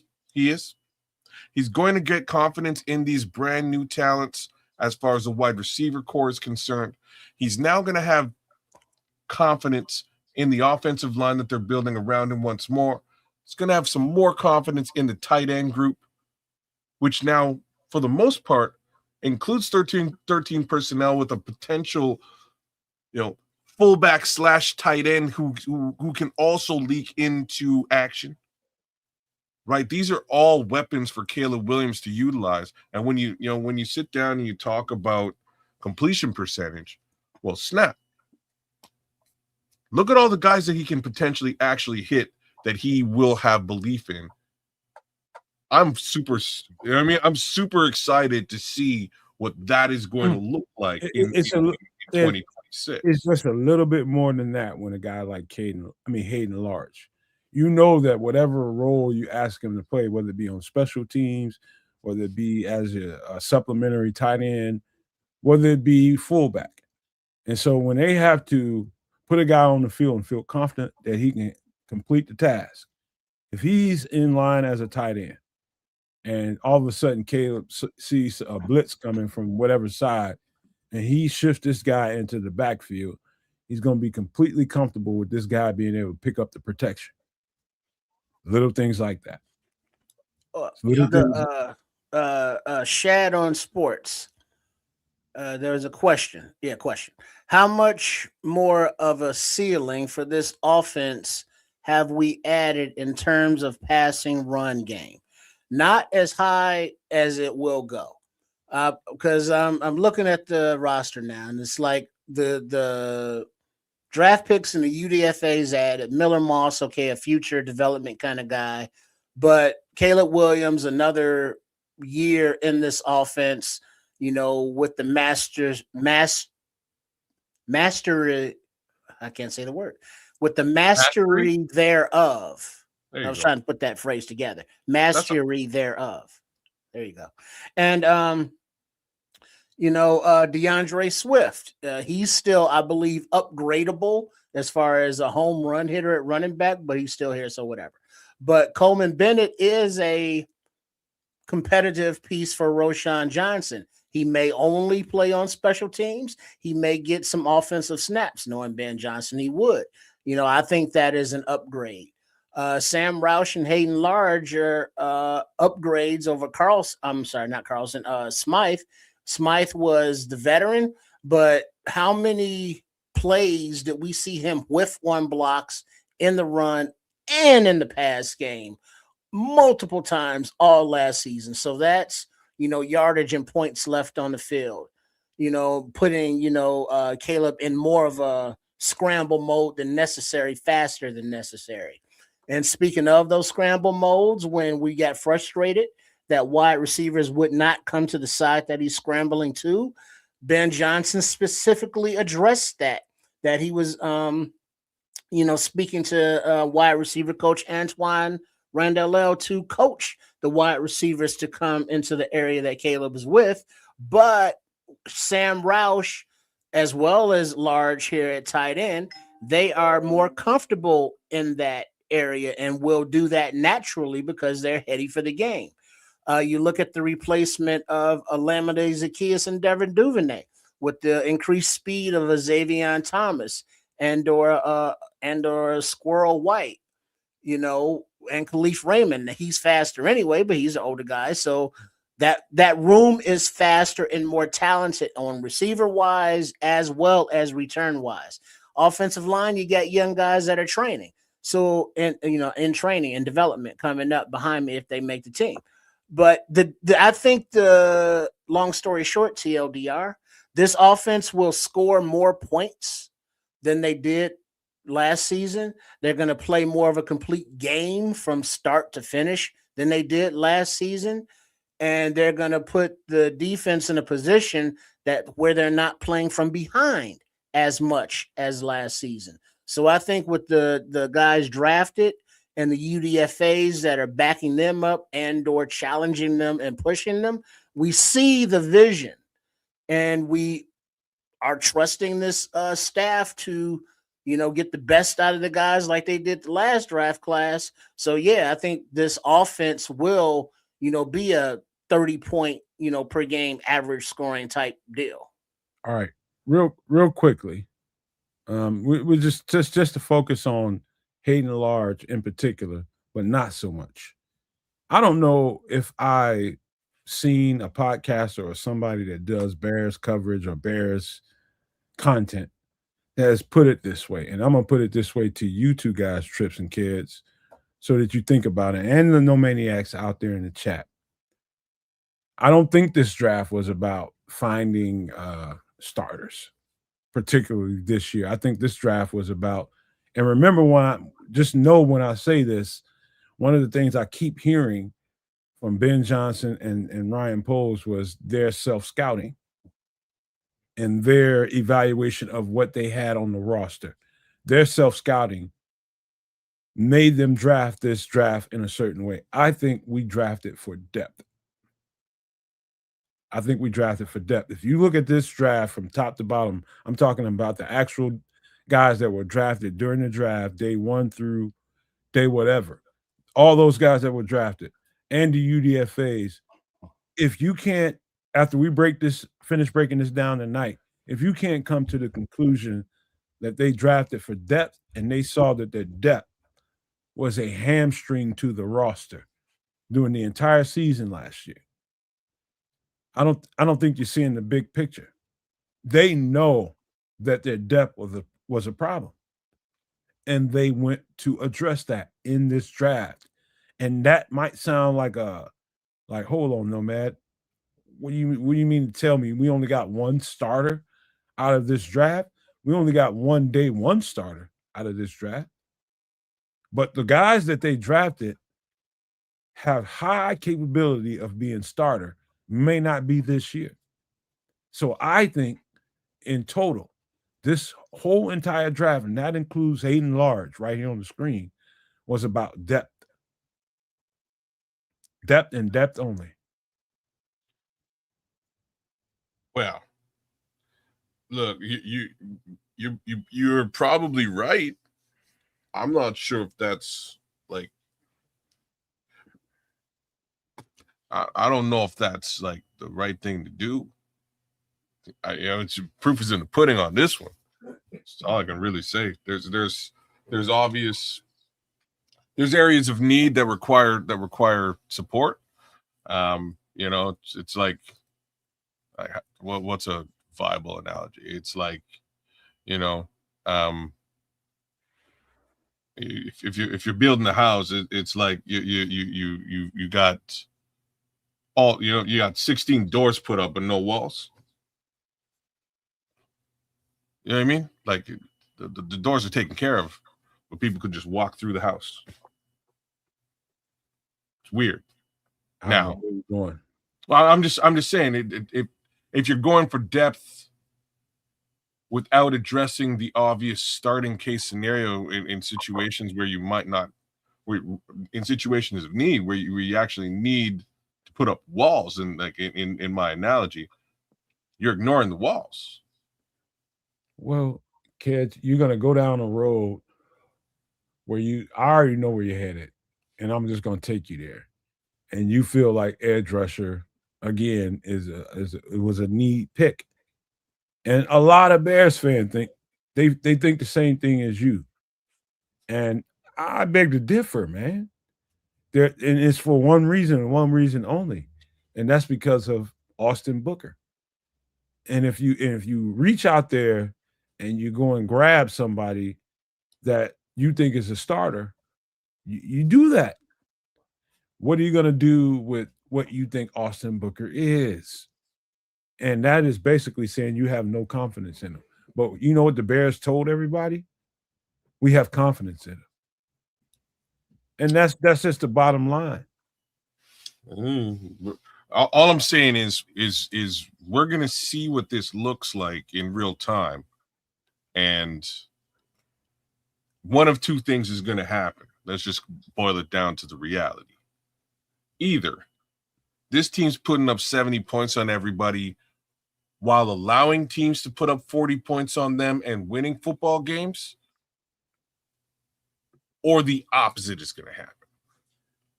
And that means they're probably not going to put up quite as much as we're hoping that they will, but that sieve still exists, and that's where the issue is going to be. So it's one or the other, right? So we're going to see. I'm going to get his picture off the screen so we can have this conversation really quick. But I understand the trepidation. I understand how people think. I understand, the all the question marks. I understand them. But I know one thing we do around here is we needle down exactly what the mindset must be at House Hall. And I think we've done a great job of breaking these players down in the draft and doing it the right way. And what we struggle with as fans is not seeing a particular position group being addressed and thinking that's the answer to all of our woes. No, it ain't. It ain't. One edge rusher in this draft is not going to push us over the top. I promise you that. I know, and not like a fucking one of them.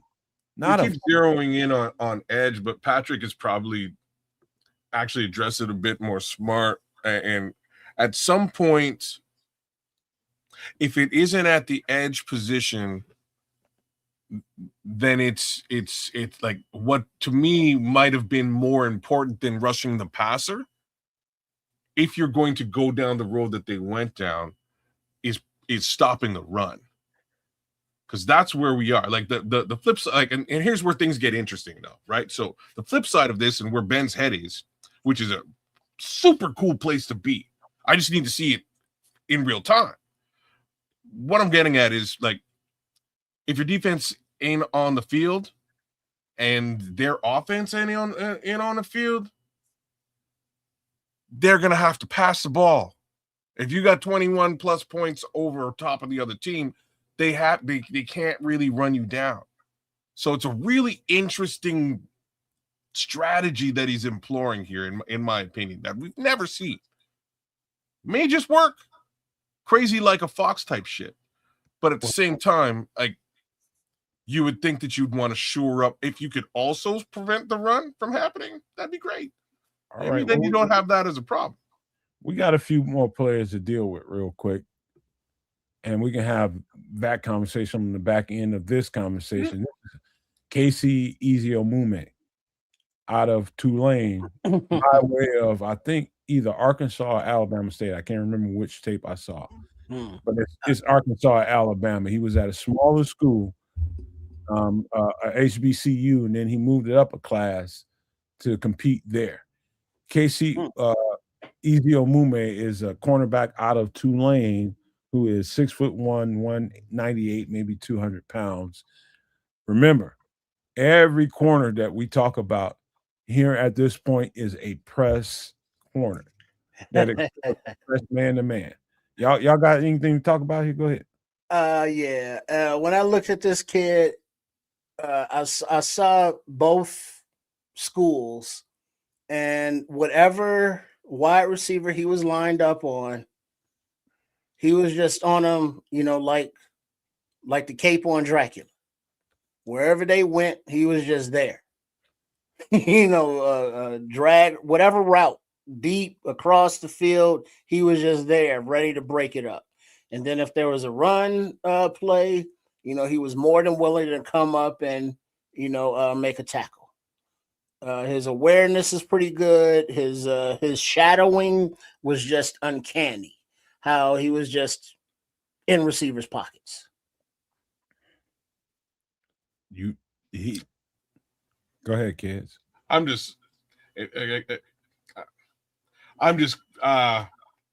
know what I said about the tight end room? The secondary looking a little bit crazy now too, right? How many corners do we have on this team? Trip. Let's see. Jalen Johnson, Kyler Gordon, Tyreek Stevenson, Zay Frazier, Cameron Lewis, Malik Muhammad, Dante Manning, Josh Blackwell, Terrell Smith, Dallas Flowers, Jalen Jones, and Casey Eziomume. Hey, kids, you asked the wrong question. Oh. The question to be asked is how many press man corners do we have on the roster? Not as many. Okay. So answer that then. All right. Jalen Johnson, Kyler Gordon, Zay Frazier, Cameron Lewis, Malik Muhammad, and maybe Jalen Jones and Casey Izamume. So I would say 7. I counted 8, but okay. I wouldn't even put Jalen in that conversation. Jalen Jones, and I like Jalen Jones and Josh Blackwell. So 7 out of 12 are press corners. Wow, probably. You got maybe I'm talking about serious press corners. Yeah, I don't think you mentioned Terrell Smith and all that. And he's not a press corner. Yeah, that's why I didn't. Okay, all right. So we're looking at the bottom rung of the roster. I'd make sure I throw Tyreek in there. He's capable of doing that because he played at Miami. That's just what they did. And press corner is what they're epitomizing here, making sure that they bring in guys that excel at press corner. And so you have a that's a difference between a cornerback is not just a cornerback. You have cornerbacks that excel and play really, really well in space and in zone coverage, route recognition, and know how to break on routes and all that kind of stuff. That's great for teams that play that kind of defense. But you're looking for corners that really, really are confident in front of a receiver and saying, I'm taking this guy out of your options as a quarterback. You're not going to be able to throw to him. Casey Izamume out of Tulane raised his stock by coming out of the HBCU or whatever small college it was I was looking at and came to Tulane, which ain't the hugest of jumps. He didn't go from HBCU to Georgia or Alabama or one of these teams in the Big Ten. No, he went to Tulane and he excelled. He did. And I think his ceiling is high. He's got to work on really that footwork. And that's it. Just working on his transitions and being cleaner in his transitions and making sure that whatever the receiver does in front of him, he has an answer to it with his feet, because his feet will keep him in every play. I like this. Go ahead. I'm just saying, I like the way this kid plays. Trip, you're right. He's like a blanket. Mm-hmm. You know what I mean? He's all over these guys. He's one of those weighted comfort blankets. Yeah. You know who else is? Malik Muhammad, when they asked him to play man-to-man. Yeah, they're both very solid in press coverage here. I can see why they brought this young man in as a UDFA.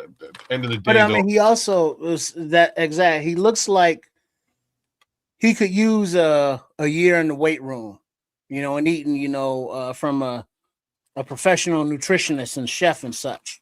That would boost him physically. He's long, but he's got body weight. He's just got long limbs, and it makes him look skinnier than he actually is. He's strong. Any idea how tall he is? What's his measurables? Do you know? KC is 6'1", 6'2", about 198, 200 pounds. He's perfect. Yeah, he looks like a good size to me. Like, I'm gonna say something, but I'm gonna say something else. Like the one thing I don't see is a lot of takeaway from him. But what I do see is now you got me. I'm gonna say the thing. Like, he gets his hands on balls, man. Like, that's it. I've seen more breakups. I had to pause before the pause, but like, you know what I mean. But he actually does. He breaks up passes all the time because he's always around the ball. He's in a wide receiver's back pocket, and he's just knocking that thing out of the sky. So like, you got to appreciate that. Oh, there's a takeaway right there I watched him on he was on a podcast. It's one of draft prospects, and this is before he became a Chicago Bear. And one of the guy asked him, like, what do you think is your strong suit? What do you think you excel? And he said it right out, flat out front, what I just told you kids. I'm a press man corner. And that within itself, you circle that and know that that's what Dennis Allen is looking for with this guy. He wants guys that are confident in getting up in people's faces and really covering them tight and leaving the people that really are concerned about pass rush. Guess what? The best of Dennis Allen's defenses show nobody to throw the ball to on the backside. Nobody. And so the coverage sacks that I've been talking about happen because there's no freaking body to throw the ball to, because you're getting press man corners that are making the quarterback think twice about throwing a damn ball. He's looking for corners like that. Those are the best of his defenses. And I widely regard Dennis Allen as one of the best defensive coordinators in the game of football. He knows. I don't know if I do that, but I just gotta let that man assemble his proteges and let them get out there and play. I do respect him as one of the best minds in football, like with respect to the secondary in football, right? Like he knows how to utilize the secondary a bit different than most other defensive coordinators, which is kind of interesting. Same token, we ain't seeing a lot of that in Chicago either. We saw, I guess, a little bit with Flus, but even Flus's version of all this is a zone case scenario, not press man. So Dennis Allen is trying to, like, y'all, it's kind of ass backwards from what we're used to. He's trying to make sure that you have nowhere to pass the football to. Kids, understand? Like that's what he's trying to do.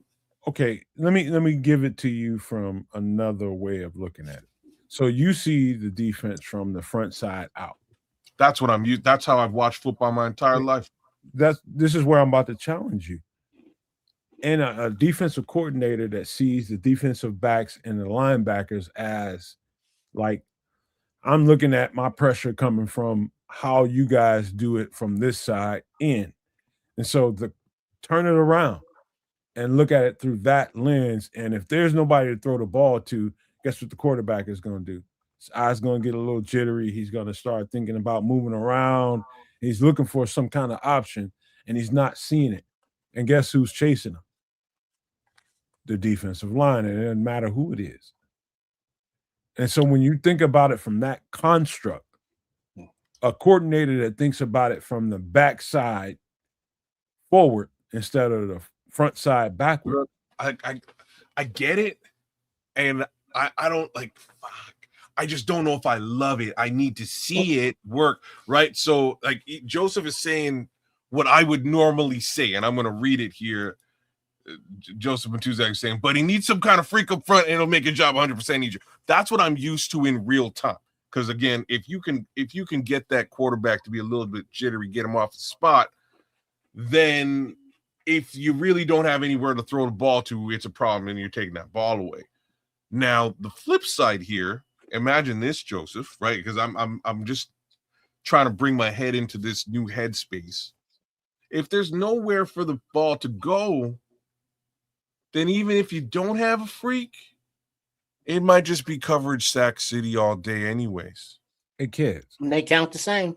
Yeah, they're the same damn thing. It's just less pressure, but pressure caused by the secondary leaving there no place to. Well, hold on. No place rephrase that. Less pressure from one freak, but more consistent pressure from the front four, and confusion from the safety and or linebacker and or corner that could possibly be blitzed. See, I wouldn't call it pressure. Hold on, kids. It would result in sacks.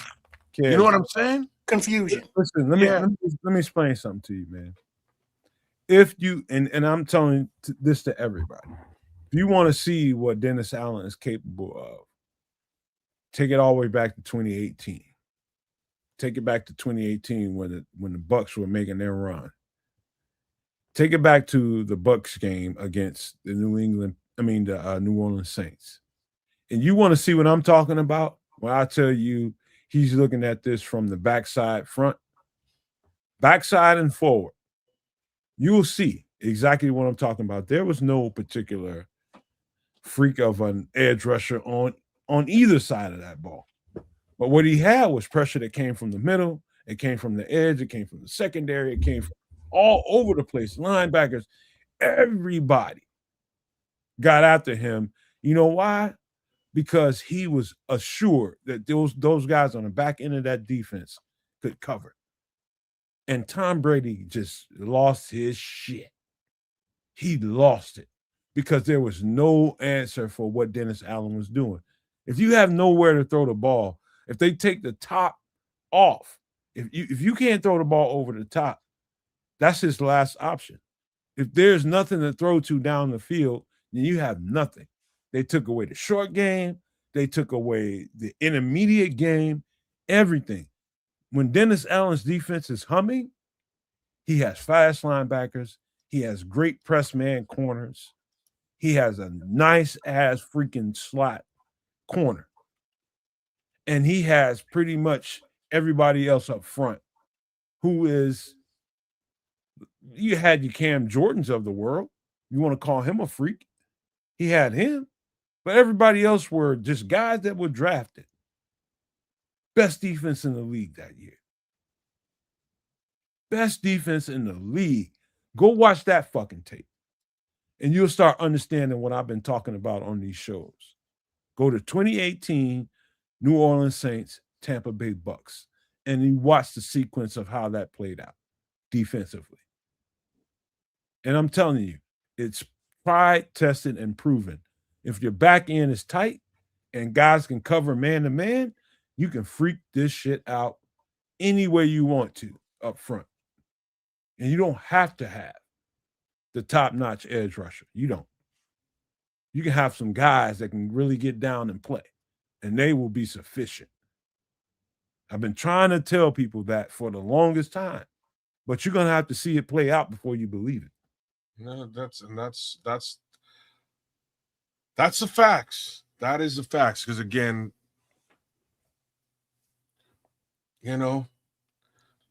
having somebody who's really disruptive out there is going to cause quarterbacks to throw, cough up ducks and throw the ball up. And if there's no place for that ball to go, it's going to wind up in the hands of the secondary, and they're taking the ball back. What we're at, like what Dennis Allen is putting into play is quite the opposite of that. And that's an interesting concept that I've never seen. So we're going to find out. We're going to see it in real time here real soon. Everybody sees it from the front to the back, kids, but this is back to the front. Yeah, it is. It is. And it's obvious by the way they've drafted so far.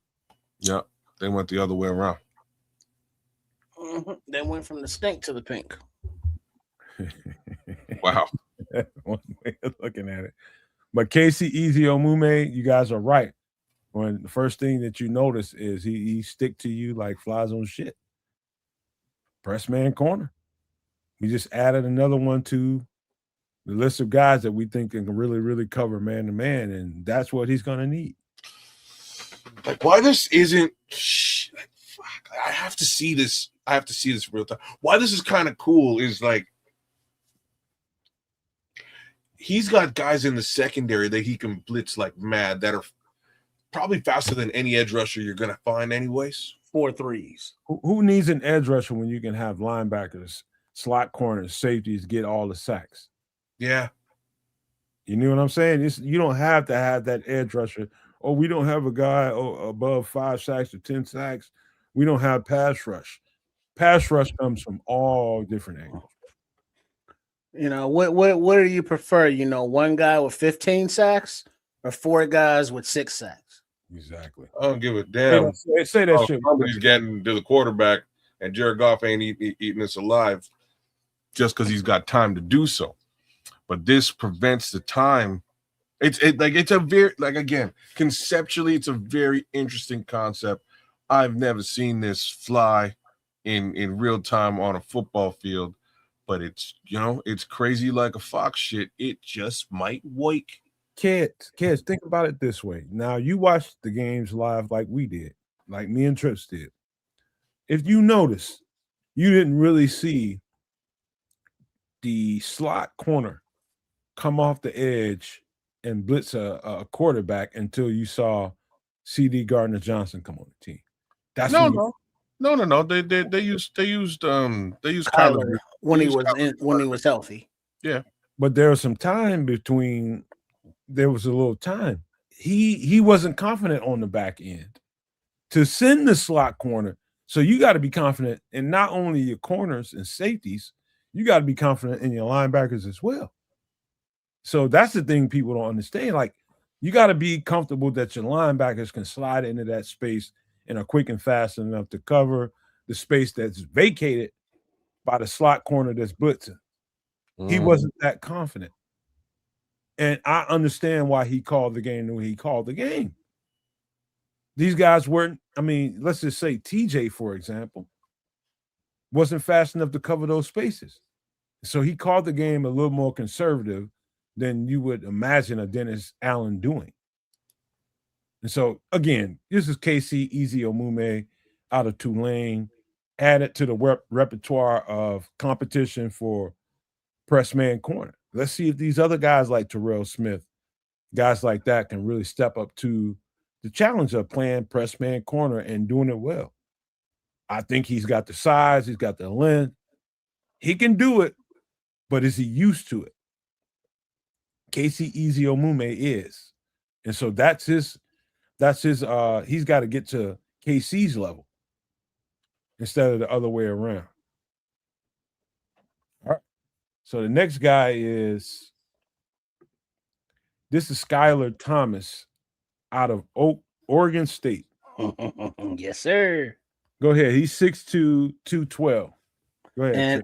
And to and to borrow a phrase from Greg Gabriel, shout out Podfather, shout out Greg, Barroom Network. Skylar Thomas will knock your dick off, kids. He'll put it in the dirt. He will come up on support, even though he plays, let's say, deeper safety. I liked him before you said all that. Well, his coverage is a blanketed kind of thing out there with all that territory to roam and cover. And he has the speed, he has the individual go-getiveness to be on the blitz as well as in coverage and man run support. He's a good football player. He was on a team that had issues, but his talent is obvious. He's wearing that C on his uniform for a reason as well. The desire there, the motivation's there, and the pedigree's there.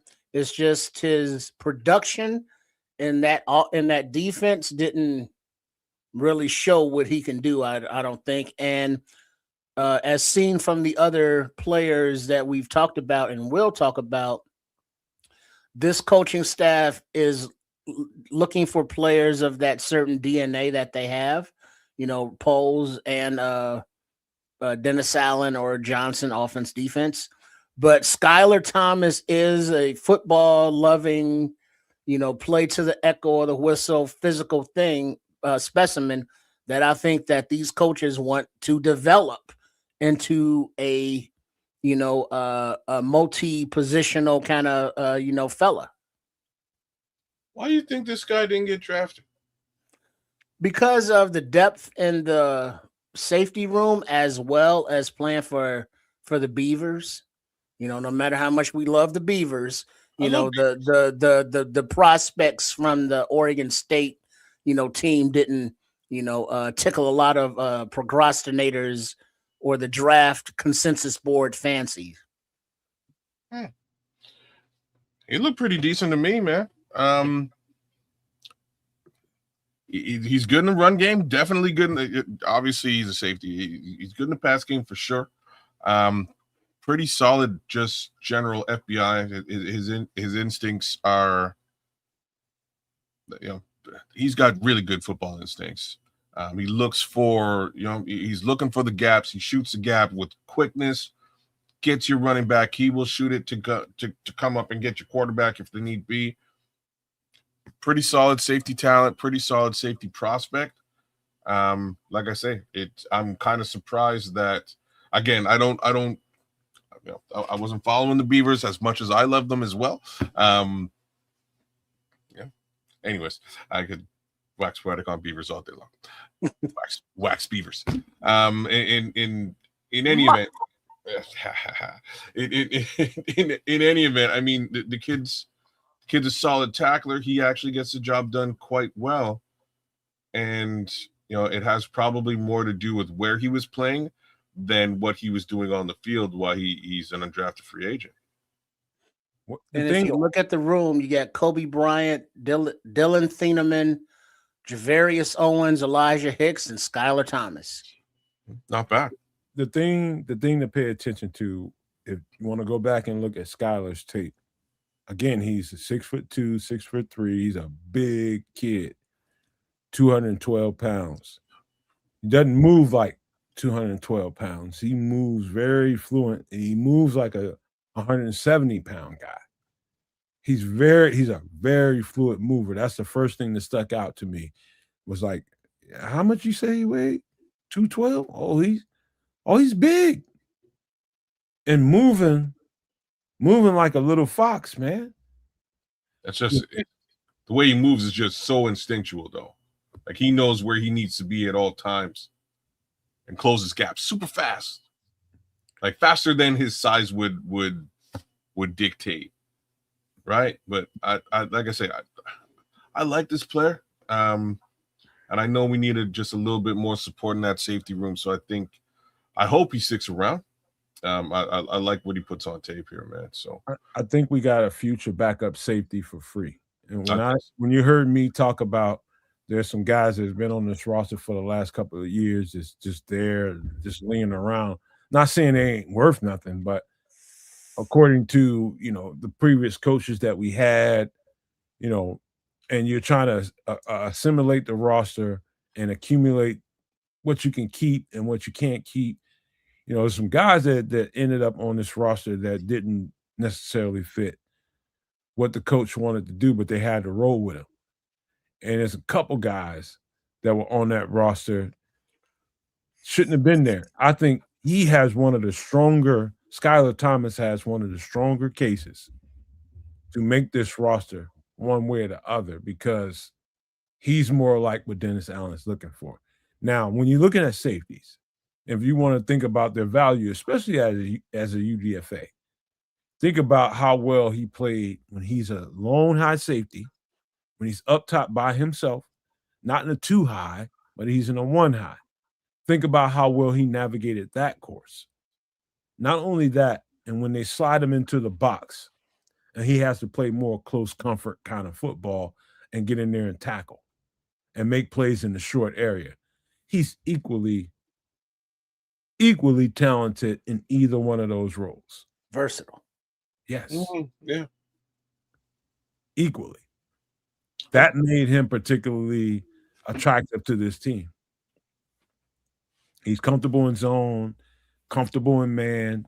He has no problem with getting on tight ends, getting on, running backs. It doesn't matter who he has to cover.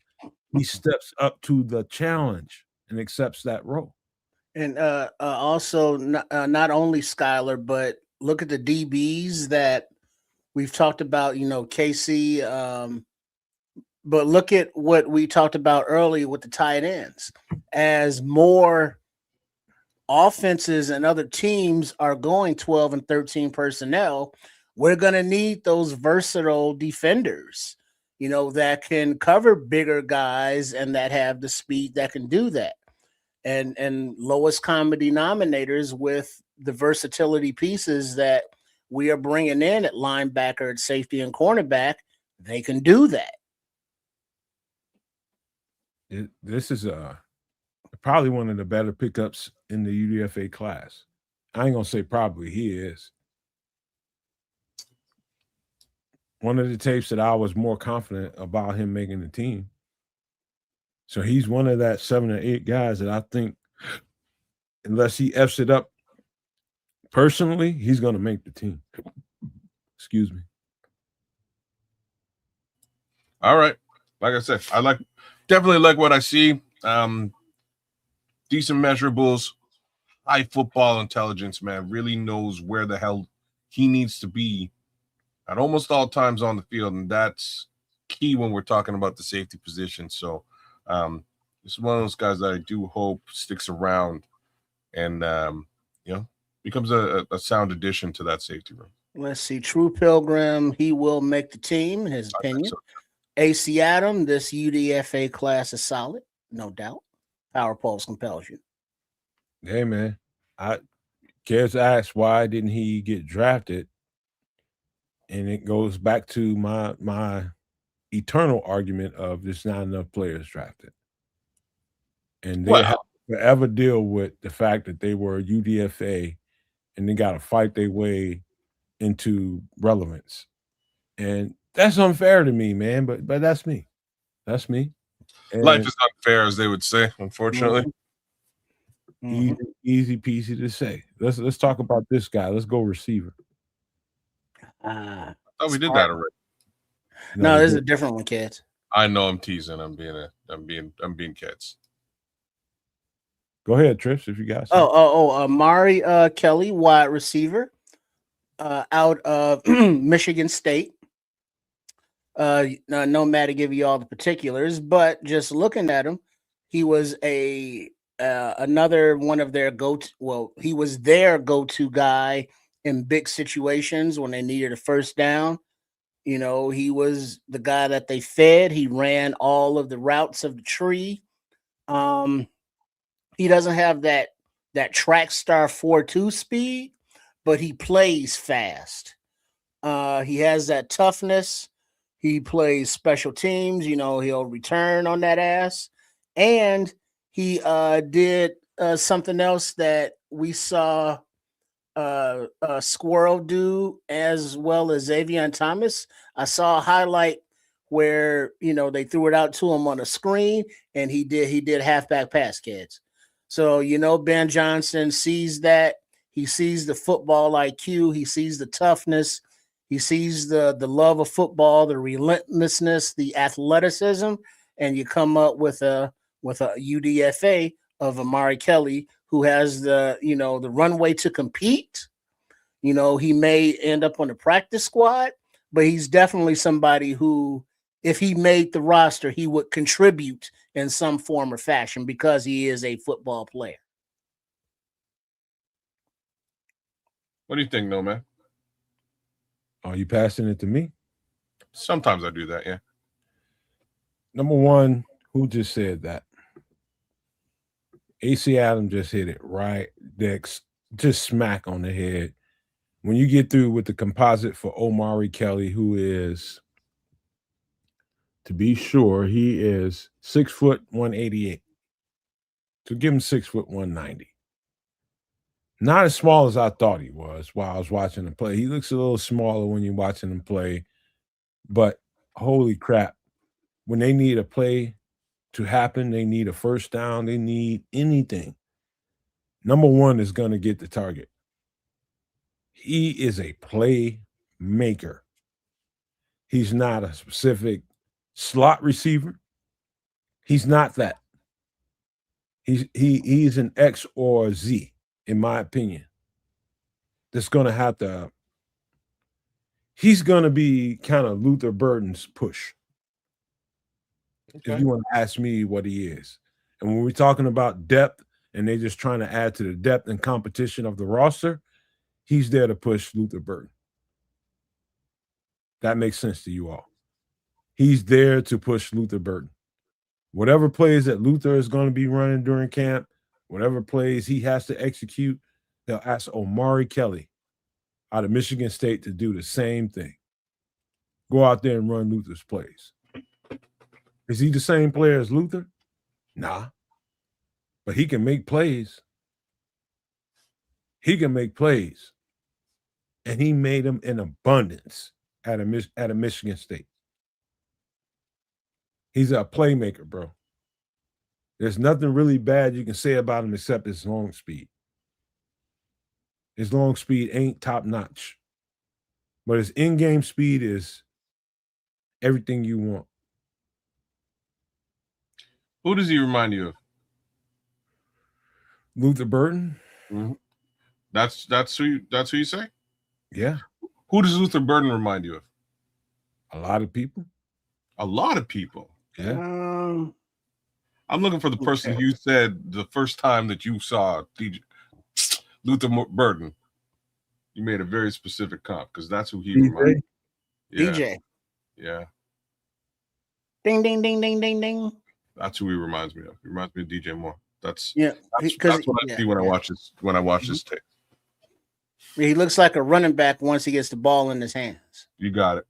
Looks like a running back when he gets the ball in his hands. He is smooth, right? Smooth. He's not, just like Nomad was saying, he's not fast. You know what I mean? He's not 4.228 type fast. He's smooth. He's a playmaker. Crisp routes.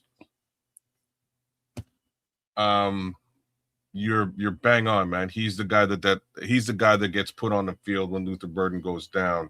Worst come to worst. I was kind of laughing to myself, going like, how? Anyways, so he went to Michigan and Boston College. Is that right? Yeah. I was like, how did Ryan Poles find the Boston College receiver this time around? He's really watching his old alma mater in a major way. But regardless, I actually like this kid too, man. This kid is an interesting look because you never know when your wide receiver goes down. You're gonna have. So right now, the one thing I guess we have that too. So I guess right now we've got a backup in place for all three of our sort of wide receiver archetypes. Yeah. Right. So your DJ Moore / Luther Burden / Omari Kelly. You have your Xavier Thomas / your Squirrel. I'll read it out to you kids. Mm-hmm. You get Rome Odunze, Jade Walker, Maurice Alexander. And there you go.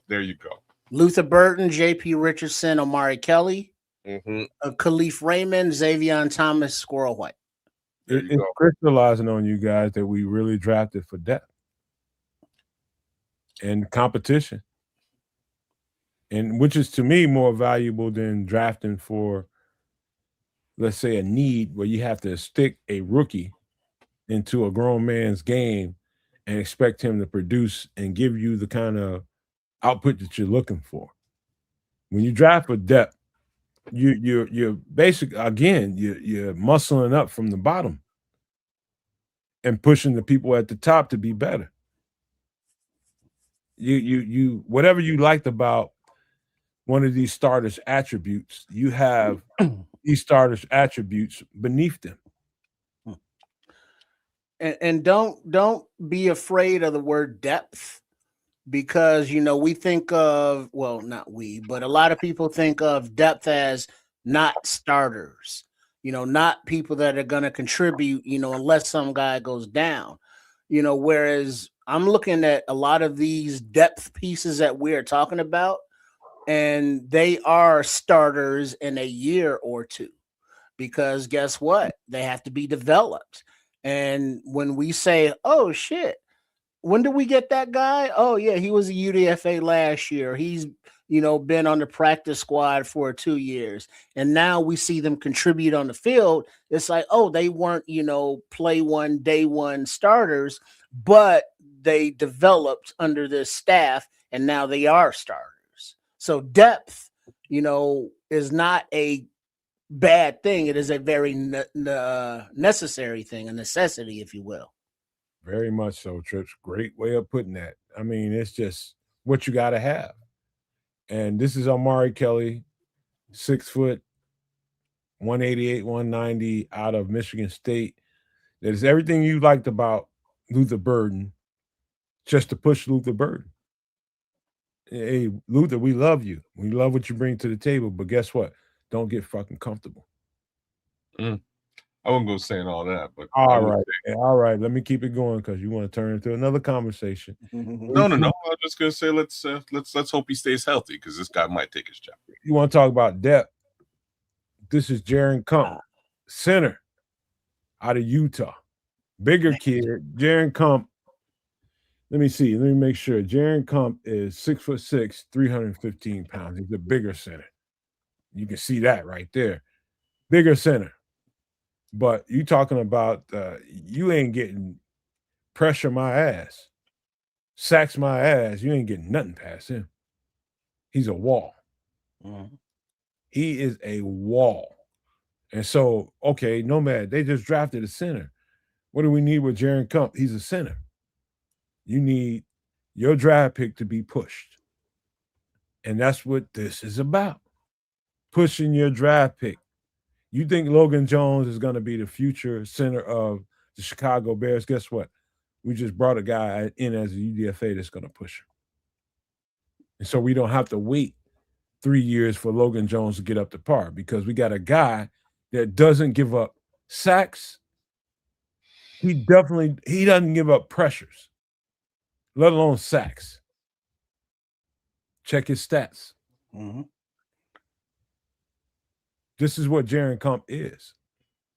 He's a wall. He's the Great Wall of China in the United States, in Chicago, that doesn't give up pressure. He's a great pass protector. In the running game, a little bit, slightly less than better pass protector, but equally effective. That's what we just got. Slept on, bro. I don't know who it was, but it was one of the Knicks draft procrastinators. Those dudes that is like Jaron Kump should have been drafted in like the 5th round type guy. Most of his reps were at center, right? Or was he was a dedicated center, right? I looked at the center reps. I don't see him at anything but center. Right. So yeah, because I was thinking, theoretically, if we are gonna continue the team building experiment and what's going through the mind at Hallis Hall, because Dahlman retired out of the blue, they had to make an audible at that position. So they traded a 5th round of the 2027 draft for Bradbury. And then it's like, okay, so we solidified that position with a veteran who has a 1-year deal remaining. And so, all right, you reach up in the 2nd round for a center, Logan Jones. It's like that high, a center. We kind of like think that's starting territory for him. And you know what? He is a 6-year veteran. So he is going to legit, have the intelligence and the size to come in and compete. If he can secure that starting position, now you have this young man in Jared Kump who can, be the backup center, or put him on the practice squad, let him duke it out with Krutz's kid. But the vision of, all right, we got to call this audible. Let's draft Logan Jones. Let's see if he can start. If not, like at the beginning of camp and win that battle, at least by the middle of the year. Now we got Kump, this UDFA who fell to us, as our, backup center. If that's the way they kind of envisioned it, I can see that happening. Yeah. You starting to go ahead, kids. No. You go. No, I'll wait. Okay, so this kid played all 5 positions on the offensive line. That was some versatility there. You know what I'm saying? This is so I didn't see anything but center film, but he's played across the line, and that's an upside again, given that if you get the chance to see the center film, he's pretty dangerous, right? He really manhandles folks at the point of attack. Not a lot of people are getting by him. Run game pretty decent in the run game as well. I didn't, taking on double teams. he seems to swallow them up, which is kind of crazy to watch, but he just does. What were his measurables, Nomad? Did you catch that? 6'6", 315. Damn. Like I wonder what the arm length is. It's And like another guy with the C on his chest. I like that. Really, eh? Yeah. Well, his coaches love him. I'm not surprised that he has the C.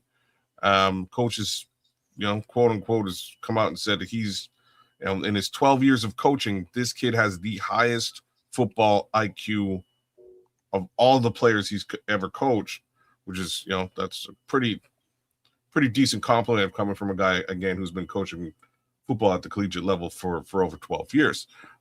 Take that for what it's worth. Sounds like the kid's smart.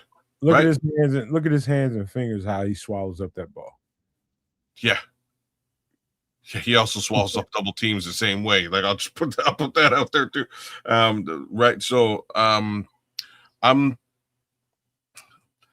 yes, this will definitely be a depth push for Logan Jones in front of him. That's just factual, as well as the other centers that they brought onto this roster at this point. But I like this kid. I like what he's bringing to the table. I do have to stress, though, I think that he's bringing in intelligence. I think he knows football, and I think he's going to catch on real fast to what Ben Johnson's trying to do. So I say this, you guys. One is now you're starting to understand why they left so many roster spots open. Starting to understand that now, and knowing that they felt that there was a lot of value in the UDFA market, and it's just about, can we get these guys to commit to being a Chicago Bear? How do we get those guys to commit to that? And think about a Jaron Kump that could have went and signed with anybody and really push somebody to be a starter somewhere. And they convinced him that, hey, we love Logan Jones and we love what he brings to the table, but he's just a little bit light. He's a little bit light. He's about 300 pounds or beneath that. We need to have somebody that has a particular size and strength to be able to be a center. And I don't think any of the reps that you saw him at guard, that's a given. He's going to get moved over and he's going to play some guard in this camp. He's going to have to do that, and I think he'll be fine because of his measurables. The center reps are where you get why the Bears have drafted. They drafted basically clockwise to Logan Jones. Got a bigger, stronger center to push a center that is less than that. And I think that's where we are here with this Bears draft. They're thinking a little bit ahead of what most fans are really even paying attention to. This guy is gonna challenge Logan Jones, man. He's gonna challenge him. And if looking at challenging, Logan Jones, Bradbury's, let's say, a 1-year guy, so he's your emergency kind of backup. But the aforementioned Joe Tooney at left guard, behind him you get 1-year guy Jordan McFadden, and the yet unproven Karan Amagaji. That's it. And then behind Jonah Jackson on the right side, Luke Newman, Kyle Hergel, and then Caden Barnett. So Kump has the opportunity to be the, let's say, backup center and the number 1 option at left guard, backup number 2 option at right guard and swing tackle, because he has versatility, as well as what he can develop into, in the future as a starter. Yeah, I'm listening. I'm looking at the comments in there, Trips. You're right, man. It's you start thinking about across the offensive line, you start thinking about guard and where he can find more snaps. And guard is definitely he's going to definitely get pushed there. He's going to definitely get pushed there. And who was that said it? Smitty. Good call. He could be Joe Tooney's replacement. He's definitely got the measurables, the size, the strength, the length to play some Joe Tooney type of role. You're talking about a perfect time to bring in a guard or a center that can play roles like Joe Tooney does. This is the perfect time to do it. So long as you have Joe Tooney on the roster, perfect time to bring in a tweener. Perfect time. And so 6'6", 315 pounds, minus about 10 pounds, you're looking at Joe Tooney. Point blank, period. And so Jaron Kump out of Utah, 6'6", 315 pounds, is a great prospect. Even though I've seen all reps at center, man, the guy is hell in pass pro. You just don't beat him. You just don't. He had literally 0 sacks, 0 pressures this year. He had 3 sacks he gave up last year, I believe. And I don't totally attribute that to him. This is a great pass protector. Solid run game blocker. Wow, what a great pickup. Wow. I think this guy is another guy that has a strong chance of having some stability here in Chicago at some position or another, whether it's center or guard. I think he can find his way on this roster. Great prospect, man. Let's get to another guy.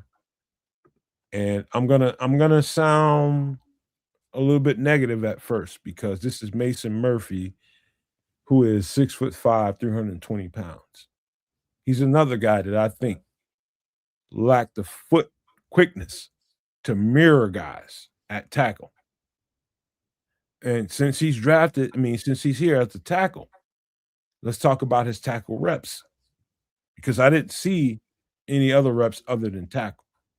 I'm gonna make the case for him to slide inside or either lose weight, which I think Mason Murphy has to do because he had a problem mirroring the smaller, quicker edge rushers. He really did. And that's the downside to him, is if they can bring him into this draft class and get him to the weight that they think he should play at, I think he'd be a much better tackle prospect. And that doesn't even mean that he make the team. That doesn't mean that at all. But if he has a chance, he has to get his weight down so that he can mirror quicker guys and smaller guys. He has to, because his tape really showed his flaws at tackle. He just could not block smaller, quicker guys that can get under him. And that's because he couldn't mirror them. To mirror those guys, you have to have quicker feet to be able to get in front of them and keep your body in front of them. He didn't have that. And I think whatever Auburn was doing, they required him to be a little bit bigger. In this system in Chicago, he's going to have to drop like 10 pounds. If he wants to have any chance at making the team, he's going to have to come in this camp at about 310 pounds at the minimum. Now, did you see anything other than right tackle reps? No. So, just positionally, who is on the roster? Darnell Wright, Theo Swing, Joshua Miles, and then like Murphy. So, just from, I don't want to call him limited, but not the lack of positional versatility, being kind of pigeonholed there at the right tackle. vidIQ saying he's capable and smart.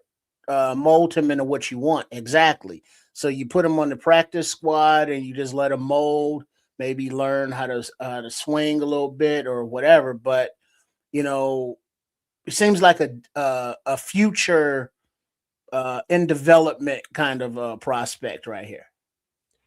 I think, and the only reason Smitty I say and Joseph, why I say drop some weight. If you drop a little bit of weight, your feet are gonna become a little bit quicker. You can shuffle a little bit faster because you're not carrying extra weight. Drop about 10 pounds and you can slide and get in front of anybody. But at the weight he's at, I'm just assuming that that's the reason why he couldn't mirror where he needs to, and guys got around him, guys got under him, underneath him, any kind of way to the quarterback. He just couldn't get to their second move because he lacked the foot quickness. And if you want to blame, you want to say, oh, he needs footwork, work.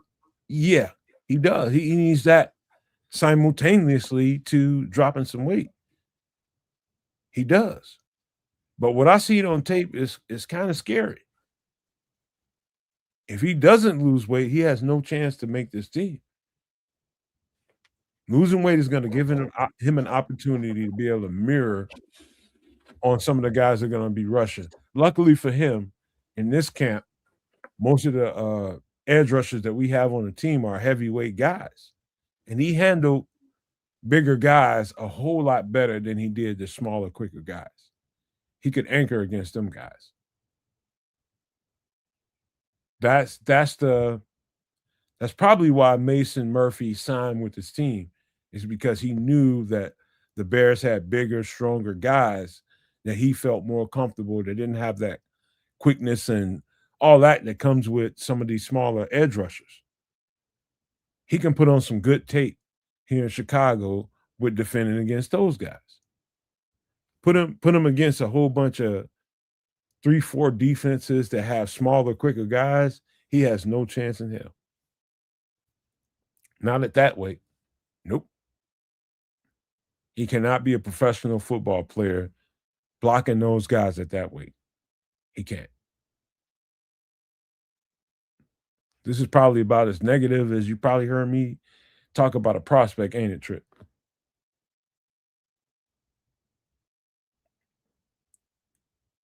You my bad. I gotta. Just gonna say. Hold on. All right, there we go. Yeah, I mean, it's not negative. It's just a review, a critique of. It's not about glazing a kid just because the team signed him or picked him up. It's just what do you see? And it's like, well, this kid needs work in with his footwork, with mirroring, with XYZ, and that's not a criticism. It's just a critique. Two different things. What do you think, kids? You the only one that ain't had nothing to say. I couldn't find any tape on this guy. That's because you got to go to Auburn offense versus whoever. I tried to tell you that about 7 shows ago. Sometimes you ain't going to find individual highlights on certain players. You got to go to their offense and see how he fares against whatever defense they were playing against. That's just one of the few guys that I've had to get deep on. Do a little talking. I got to pay a water bill. But yeah, didn't get the chance to really take a look at this guy, unfortunately. It's one of the few.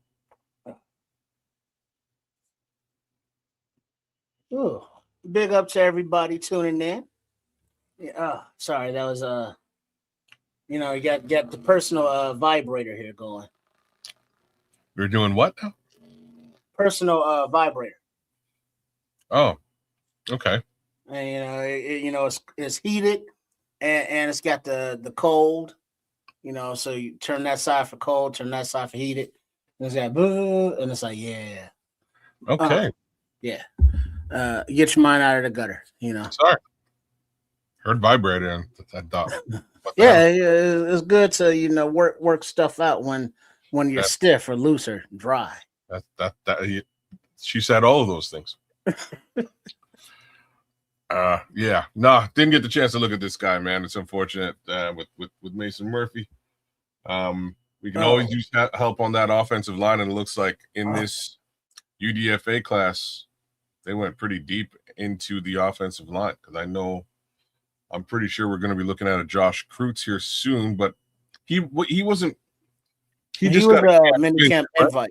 He wasn't a UDFA. Invite. Yeah, he wasn't a UDFA. Damn. All must be pissed. Well, what can you do? I think he just appreciated them bringing him in. Well, you have to at that point, right? At least showing a little bit of love, giving the kid some level of opportunity. But they did looks like they've tripled down at the position of need. So in that respect, I think we're all right. Yeah, he played right tackle at Auburn. Leo Factor. Yeah, let me put this in perspective. I see them being attracted to him because of traits. Mason Murphy has traits that, we're talking about competition from all levels, and we're talking about every position. Mason Murphy is there to push the right tackles on the Chicago Bears, and that includes Darnell Wright.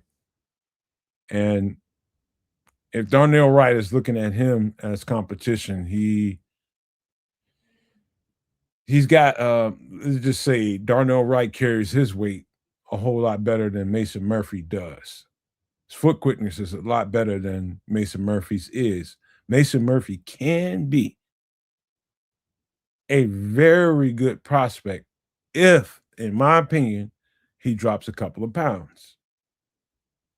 I think we're talking about a different Mason Murphy, a different one. So we've gotten at least 3 players that we've talked about tonight that I think that needs to lose weight to really give good competition to the guys on the roster in Chicago, and he's one of them. I think his foot quickness was just way suspect when they left him out on the island to block whoever. So long as it was a bigger guy that matched his size, he fared very well against the bigger edge rushers. Smaller guys, they can whip right around him. And so that's what we're dealing with Mason Murphy out of Auburn, 6'6", 315 pounds. Nope, let me make sure I'm right about that. 6'5", 320. So I think he's got an uphill battle. But I think if he comes into camp, mini camp, in shape, he gives himself a chance to get to the next level, which is training camp. Let's get to the last guy. One of the guys I'm more high on. This is Jaden Loving out of Wake Forest. Trips, you sound like you had something to say about this guy. Oh, yeah. Jaden is 6'2", 317 pounds. I think this is your new Big Bill. Yeah. Yeah, he's the somebody mentioned earlier in the chat comments there that who's the plug, who's the run stuffer, who's the guy that's going to be eating double teams, that can fire off the ball. And now we introduce you to Jaden Loving. He has the get off, he has the relentlessness to be good at football. He plays high motor, plays to the echo of the whistle once again. He has the toughness, and he is definitely a rotational piece. Because of looking at the defensive line and being that big dollar bill was gone, and Chris Williams is gone, and Jonathan Ford was gone. That was the beef of the line. Where everybody else is a little lighter in the ass. This is your 300 plus pounder in the middle of the line that can get off, with the snap and eat double teams and get after the quarterback if left to his own devices, one-on-one, if you will. So the pressure is there. I mean, he's obviously not a defensive end. But he's gonna stuff the middle on the run, and if they pass on it, he's gonna force the pocket from the center into the quarterback's lap. About you, kids? That's what I see. What I like about this particular prospect is his ability to block shed. He sheds blocks with the greatest of ease, gets right into the gap, and becomes a problem in both the run game and the pass game. That's what I'm seeing from this particular prospect. Clearly, he's massive, so he's going to plug those gaps and make sure that running back's day isn't quite as awesome as it could be, but he's holding back defenders with one hand, taking on double teams. He's your Big Bill part, 2.0, just maybe not quite as strong as Big Bill, but give him a little while. I'm sure he'll get there. No, How what many does Joseph say? He plays like the quarterback took his mama's cheeseburger. It's something like that, I right? like him. how many times have you guys heard me speak to the difficulty of watching big dudes that play in the middle that are two gapping versus what we do, and that's getting vertical, getting up the field? How many times have you guys heard me say that? Because sometimes I feel like I'm repeating myself a little too much, and it's like I somebody needs to tell me. Have you said that too many times, Nomad? Yeah, you said it feel too many times. I'm messing with you. Obviously, you ran.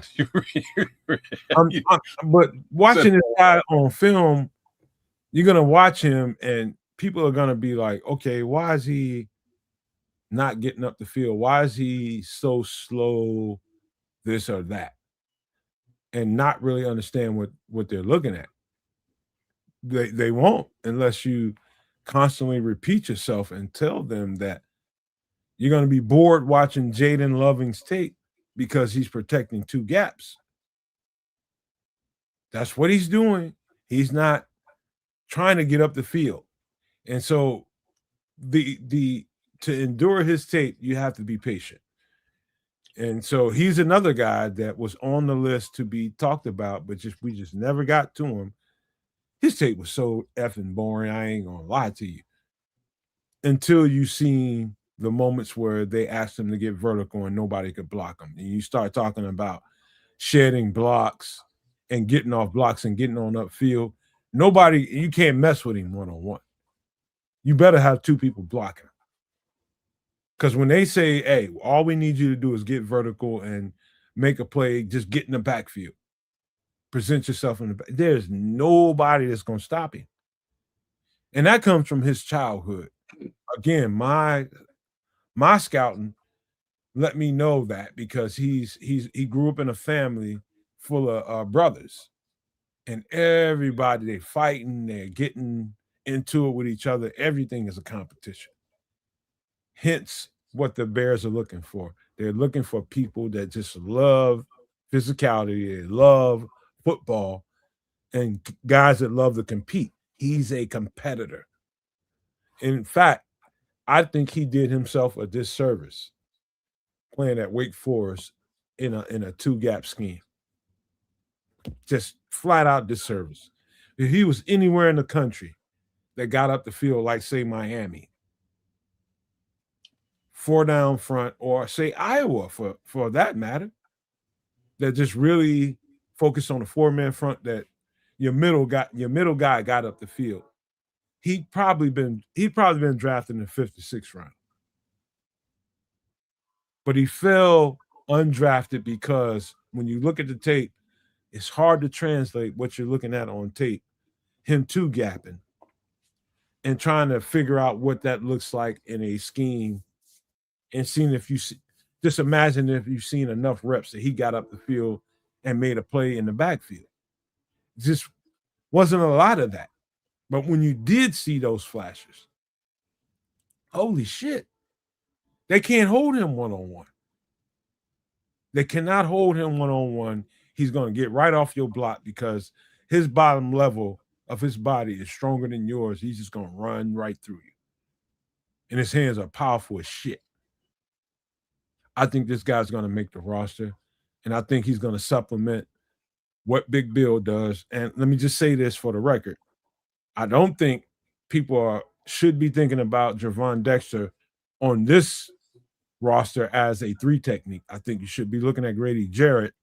I think Javon Dexter is more your nose guard. Mm-hmm. And so this guy is in here to challenge Javon Dexter in that regard. Yeah, that makes perfect sense. Bring this guy in as a nose. Serve up Javon as well as a nose. I like what he does in a 2-gap scheme though. Like I do have to say that he holds both gaps, and he gets in, in a running back's way, 90% of the time. So I'm liking what I see with this guy. We'll have to see what he looks like in a 4-3. It's a little bit different from what you're describing, and I understand it. We'll see how vertical he can get. But he's a big boy what I have seen is him push a center and or a guard a fair amount back and just use power. Two other big boys. Yeah, man. So I don't mind him. I like Jaden Loving. He'll be an interesting prospect to actually watch in action. But again, considering we lost some of our larger contingent, he's a welcome prospect to wind up. Wait, he says 325? No, he's 317. Well, wouldn't he be pushing as one of the largest defensive linemen on this team? I would have to say so. Now, yeah. Yeah, because Austin Booker, Neville Gallimore, Grady Jarrett, Montez Sweat, Contavious Street, Vandenberg, James Lynch, Daniel Hardy, Jeremiah Martin, Javon Dexter, Jonathan Garvin, Jamri Chroma, Deo Odingbo, Shamar Turner. Yeah, Jaden Loving is the fire plug of the defense, looks like. So his pathway to make the team, seems like a lot laid out in front of him because of his unique abilities and physicality for the position that we ain't got on the team right now at all. The guy plays beneath his pads kind of on a different level. Like, one of the things that people are going to start noticing here soon, if they haven't yet, is Dennis Allen is looking for guys 6'3". 6'3" is probably too high for him. Beneath 6'3", low to the ground, big bottom, strong base, and they can get under offensive linemen. And that helps his defense really get up the field a whole lot better. And so, to me, he's the epitome of everything I've ever seen in a Dennis Allen defensive lineman that plays in the middle. He's right there at that 315 range. That's strong enough to really hold the middle. And if you have to ask him to run over there and play some 3 technique, he can do it.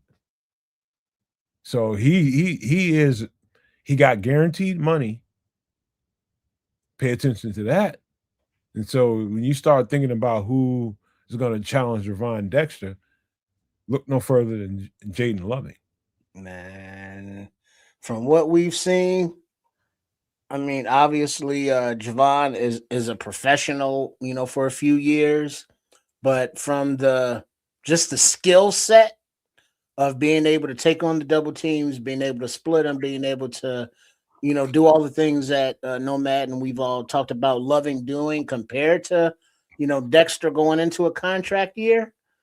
We can see the vision here. And like I say again, I'll reiterate, the pathway for Loving to make this 53-man roster and make that defensive line rotation is probability high. Yikes. Very high. Go ahead, kid. No, I'm just saying. That makes for it probably makes for a good thing, actually. Any way you can push Javon at this point is a good thing. but lowest common denominator. Out of all the positions discussed, name one position where guys aren't pushing, guys in that room. This is why I was trying to convey the fact that I think they drafted for depth to everybody so that they see the draft in that regard instead of in this whole other realm that everybody's talking about on these podcasts. They're not seeing the bigger picture. Well, sounds like a whole bunch of competition. Yep. Ain't nothing wrong with that. AC is like what this is the beginning of May. Rookie camp is next week? And then is like May, June, like 2 months before they come back again or something like that. But it's like, damn, I want to play with them now. Wait, that didn't come out right. I want to play with the shiny new toys or see them play now. Yeah. Thank you for that. My girlfriend laughed at Trips, man. Your ass crazy. I'm glad you. Hey. Yeah. Hey, but this is Jaden Loving out of Wake Forest, 6'2", 317 pounds here to push Javon Dexter and see if he can reach the next level. This guy's, I think he's definitely going to make the team. And I probably feel more confident in him making a team than almost anybody else we've been talking about tonight. Wow. Just by way of the guys I've seen in Dennis Allen's defense, he fits the profile better than any other defensive lineman. He just does. He just does. So we waited until after the draft to get a defensive tackle, and this is what he looks like. But we watch him on film. Don't get overwhelmed with how much he's two-gapping and not really getting up the field. Just try to project what that looks like if you watch enough snaps, what it looks like when he's getting up the field. Well, that's the thing, though. If you look at all of the players drafted, the UDFAs, I don't think any of them are, well, other than I would say Logan Jones, are totally developed as players. And, he still has more to learn himself. But all of these players are accomplished, from their schools. A lot of them were captains and all of that. But it seems as though they all still have another level that they can attain as professionals, with the appropriate coaching and support system, weights and nutrition and all that stuff. So it looks like just like the last draft class in 2025, where it's like, man, these guys looks like they have ascension still left to them. This class matches that as well, that it's like, man, these guys are talented as AF, but with a little more molding and professional development, they can be some really good professional football players. And I think to a man, we see that in these players, in that DNA. You know what, Trish, to that point, I'm going to go back to Dennis Allen. The guys that ended up really performing on his defensive line weren't guys that were drafted high at all. Those are late round draft picks. They were guys that were UDFAs. There were guys that were brought in as UDFAs and just ended up on that roster and just really turned that roster defensively into something else. And so you start asking yourself, oh, wait a minute. We thought that the second day of the draft was going to be all Dennis Allen, but guess what? It wasn't. First, the top end of that was all Ben Johnson, and the rest of it was Dennis Allen. Because you know what? Dennis Allen's comfortable with some of these guys that ain't a whole lot of people talking about. And so we got to trust that too. Got to trust that. And I know what he can do with some of these guys. Mm-hmm. And that's the exciting part, because we know the mind of Ben Johnson from the one season we've had him in, before. We see the offensive pieces that we've acquired and we've broken down how they, could possibly fit. Same on defense, the Poles DNA and the coach's positional versatility and desires. And we are now starting to, not only have those frontline positions, but the depth as well, which will be developed into the frontline positions. So the professionalism of the scouting department, the front office, and the coaching staff of this Bears organizations now is showing that, they want to take the North, the division, and not give it back by not, splurging or throwing draft picks at a trade acquisition or, spending a lot in free agency, but being frugal, having a plan and sticking to that plan. And we're seeing the players that they're acquiring right now. And I don't think there's one fan that can say that the 2026 Bears going into the season, that to a man on the 90-man roster isn't shades and grades above, the 2024 Bears roster. Look what Smitty says. This also tells us that they really did their homework and correctly predicted how the draft would go. Mm-hmm. They left those spots open. They left those spots open, and I really am clear now, more clear now than I was before the draft, that they felt like there was large value in this UDFA class. And I don't think they're done. No, because there's still I think 2 or 3 open spots. Yeah. Because they got the mini camp invite coming up. They got so those leaving some flexibility. They've got those guys that we ain't talked about. There's a few guys there, at least 2 guys there that I really feel good about. And we ain't gonna talk about them yet. I just want to see how that moves and shakes once they get into rookie camp. Once that starts get solidified, we can have those breakdowns too. But right now, it's just really getting ahead of yourself when you start thinking about, tryouts and different things like that. You just got to wait and see how that plays out. It's just not enough for me to be doing breakdowns, in my opinion. But this is Jaden Loving out of Wake Forest, defensive tackle, more importantly, nose guard, 6'2", 317 pounds. Wow. Watching him play, you got to watch enough tape for you to understand how good this guy can be in this defense, man. It's just impressive once you watch enough tape, man. This is good. This is really good for the Bears. Get him down so we can close this show out, man. One guy, kids, that I would recommend that you take a look at, even though it's just a mini camp invite, so it's still tenuous as far as the roster. But running back out of Kansas, LaShawn Williams, a very fun watch, very entertaining player. He's noted. And also another guy that's noted is defensive end Nico Taylor out of Oregon State, but I don't think he's got it. I don't think no. I watched it just to see, but I don't think he's got the motor to play with us. So all this conversation today made me think of one thing. So what seasons was Brady over in when did Brady go to where the hell did he go? Tampa? New England? No. When did he leave New England? We got to be quick. Remember, we got to get out of here before 5 hours. Okay.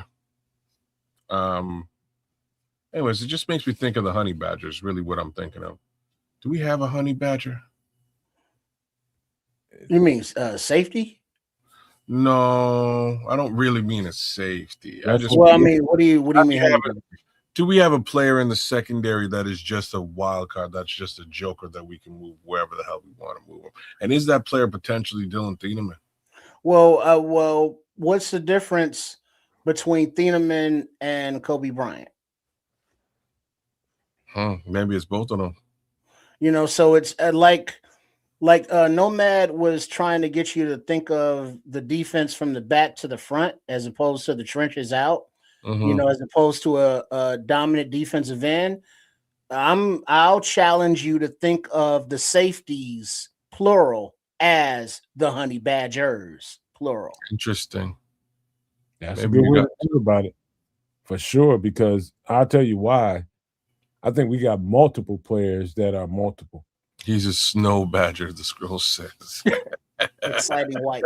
You're talking about Kyler, you're talking about Thieneman, you're talking about Kobe Bryant, you're talking about and this is a stretch a little bit, but even a healthy Jalen Johnson has some multiplicity to him. Even a Cam Lewis. I know what you mean, but it ain't quite as explosive as those other 3 guys you thought. Well, Cam Lewis. And then start thinking about the size of Terrell Smith and Tyreek Stevenson. Talking about multiplicity. You're talking about guys that can slide out there and play safety comfortably and with their cornerback skill set. Those are guys that have been talked about for the last 2 years as, hey, what do you think about, Tyree Stevenson or Terrell Smith as safety? You know how many times I've gotten that question? Well, I don't think that's even a feasible conversation to have now. It is feasible, bro. I don't think so. Now, I think they'll be pushed that way this year. Why would that? Because Dennis Allen plays a lot of, I'm going to tell you, Dennis Allen loves dime defenses. he loves to play with extra DBs. And so when you play with extra DBs, you're thinking about dime coverage. Two safeties, two cornerbacks is what a normal defense looks like. And you're talking about adding two extra defensive backs. What are you going to do with those two extra defensive backs? Those guys have to play particular kind of roles. They're going to have to play kind of hybrid safety. Yeah, he loves dime defenses, man. He loves cover 3. He loves man-to-man, and all that stuff, to me, translates to you better have some dynamic cornerback and safety play. If you got bigger guys, that's better. Interesting. But then also you got the speed in the linebacker room in DeMarco Jackson, Devin Bush, maybe even a Dominique Hampton that they can flex into like a strong safety-ish type role, for the defense while they're on the field at linebacker. If something went down and you saw Kyler float out there to a safety, everything in me knows that I'd be comfortable with him playing that role. Something happened where they had to supplement Terrell Smith or Tyreek Stevenson out there at a safety role. I know enough about those guys that I know I'd be comfortable. And so what they're looking for is dynamic guys that can really move around, and you don't have to have a particular position that you special. We know what Terrell Smith and Tyree Stevenson are. But how do you fare out there when you have to get off the ball and play space? That's what a safety does. Interesting. All right. Hey, 2 thoughts first of all, real quick, let me be the first to wish you all May the 4th be with you. And second of all, we are less than a month from June 1st. And we know June 1st, what that represents in the NFL. Cut day. So think about also players on other teams, that are going to be available, with these 2 or 3 open roster spots that the Bears still do have. You know what, Trish? Good thing you said that, because I do still believe that the roster is incomplete. I think they are definitely waiting, and don't expect some edge rusher to come out of the blue and make you feel happy about this draft. Don't expect it to happen. Expect them to go into camp with the guys that they have, and when they put the pads on for a couple of weeks, tell them what they need to do next, whether they need to do anything at all. When they put the pads on in camp, if they're not satisfied, quite frankly, they can do a whole lot of things. And I think they set themselves up to do that. Right now, they're going to go into camp with what they have and let camp dictate with pads on what we have and what we need to do moving forward. And I would just tell everybody, stop paying attention to what everybody's talking about, trades, and you need to get this player or that player. No, they're going to go into camp and see exactly what they got. Well, fact of the matter is, in all of that, they don't really have the financials set up to do any of those things. Not right now. It's not even a, I don't know, it is a conversation people are having. It's just not a feasible conversation to be had. So unless you hear that they've gone ahead and restructured a bunch of players, now that the draft is come and gone, and these players, these UDFAs as well, have made it onto this version of the squad before they cut down, you're just waiting for that message. If that message comes out, then you can speculate maybe they're making some kind of a roster move. But Nomad's bang on. I don't see them doing anything. Like, I'm gonna say, like, edge rusher pipe dreams are might as well be flushed down the toilet at this point. Just gonna put that out there. They are literally pipe dreams. Like if you specialize in smoking meth and all that kind of stuff, and you just get a kick out of some of the thoughts that people have, and they just know that you one of those people that sit around thinking about who they can trade for, who they can pick up. That's just strictly smoke and mirrors, man. Well, to make matters worse, right? So they lost Akeem to the Chargers, and then let the Dame Tucker find his way to the Chargers as well as a UDFA, right? So it's just like I don't really think they're really looking for an edge at all. I don't think they're looking for one. Somebody needs to slap them and show them that like you need one before that's what I'm talking about right here. True Pilgrim talking about why not sign Joey Bosa for cheap? Well, that goes Jadeveon Clowney, Joey Bosa, any and all of the veteran defensive ends that are still in free agency. They ain't coming free, so money's going to have to be cleared up either way. But also look at the veterans, and you know how they do. Camp starts like August or whatever the date camp starts, they'll sign like the week before. And then they'll spend all camp ramping up, because they're veterans. They ain't trying to go through camp. And, so that could be a last moment thing. But then you got the June 1st, who's available then. Then you're going to have the, camp cuts from other teams. What players are going to shake loose that maybe this staff has their eye on, or that their staff is like, oh shit, that player is available. He's going to make, our team better, bring him in, so these opportunities are still here. Which ones are more feasible? Who the hell knows? Hey, Pilgrim, let me tell you something before we get ready to get out of here is Joey Bosa looks great in a uniform. He looks great out of uniform. But he sucks in attrition. Sucks. Absolutely sucks. He's injured. He's been injured. He's always injured. Always. All the fucking time. And there is somebody that I would throw out there besides that particular veteran. And that's Von Miller. And the only reason I throw the name Von Miller out there again, like they'd have to clear up. Say that in front of Trips, who's gonna just fucking. No, but I was like, hey, he on AARP? He is on AARP, but he still gets 9 sacks a year for like no money. Golly, man, you don't get that fucking stat out of your fucking head. I know something. Golly, what? The fucking sack stat. Get that shit out of your fucking head. I'm just saying he gets the job done. He actually produces. The man produces at an old age for little to no money. So I'm just saying there's guys out there, but long story short, unless they go and unless you hear they've gone and restructured a bunch of players' money, nothing's happening. We get it right now.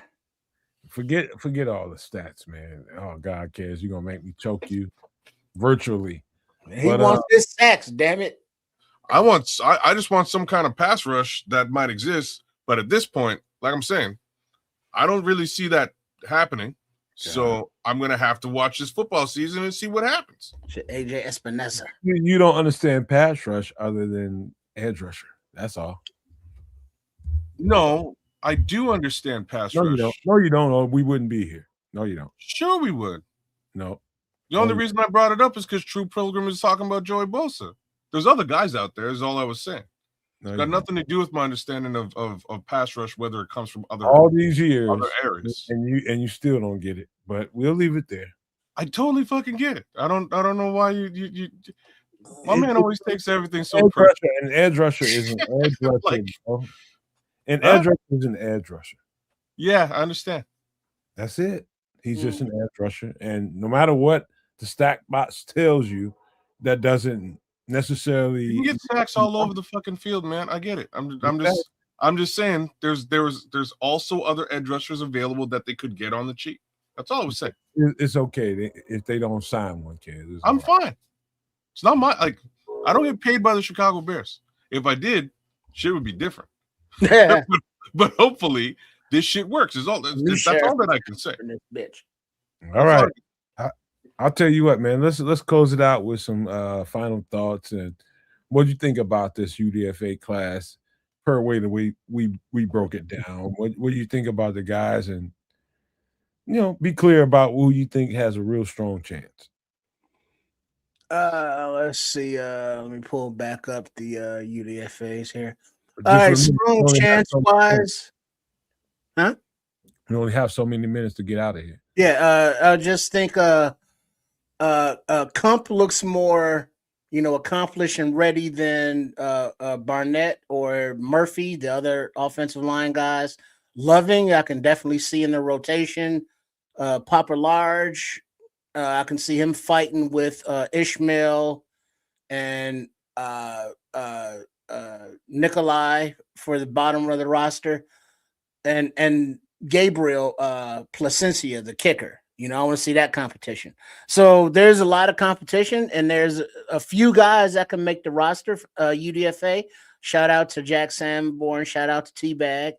Shout out to Ian Wheeler, and a shout out to our former quarterback there that's in the UFL now, throwing 4 touchdowns a game. What's his name? Rush. Austin Reed. Austin Reed. Thank you.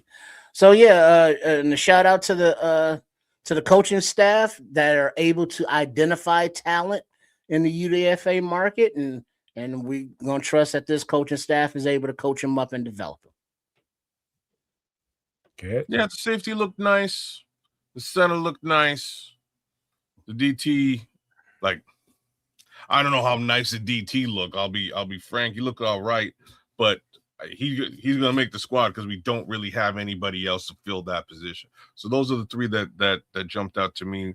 Coleman, the running back, looked nice as well. All right. I'll tell you what, man. I do think Squirrel too. Squirrel looked all right too. Actually, both of the wide receivers looked okay. I will repeat it again.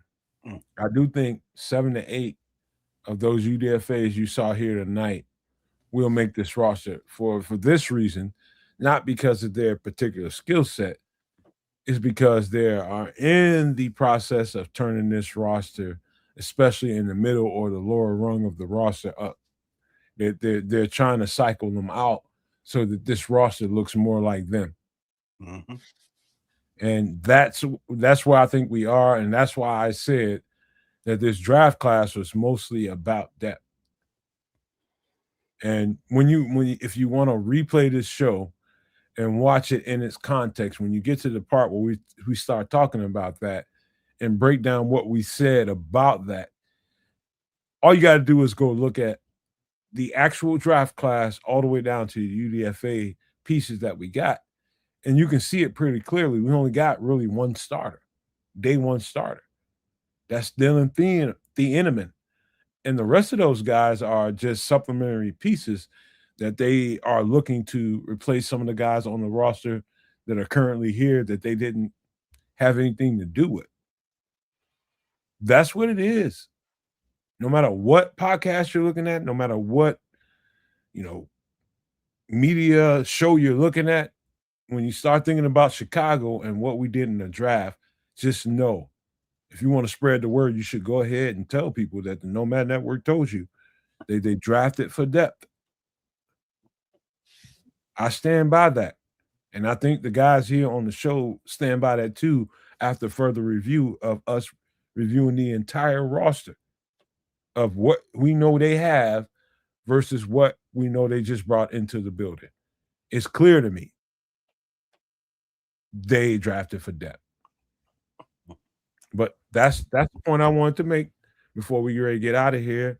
Save a couple of minutes before we go and tell you guys that, hey, we are the Nomad Network.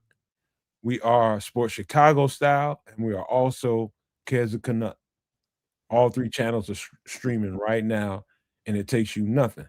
No time at all to just stop and hit the like button at the very least. If you want to help the channels out a little bit, you hit the subscribe button. But thank you guys for being here. It's a pleasure to be a part of the Bears fan base and be able to give you our takes on this whole thing. But we love you guys, and we just want to leave you guys with these famous words. Love, peace, and hair grease, y'all.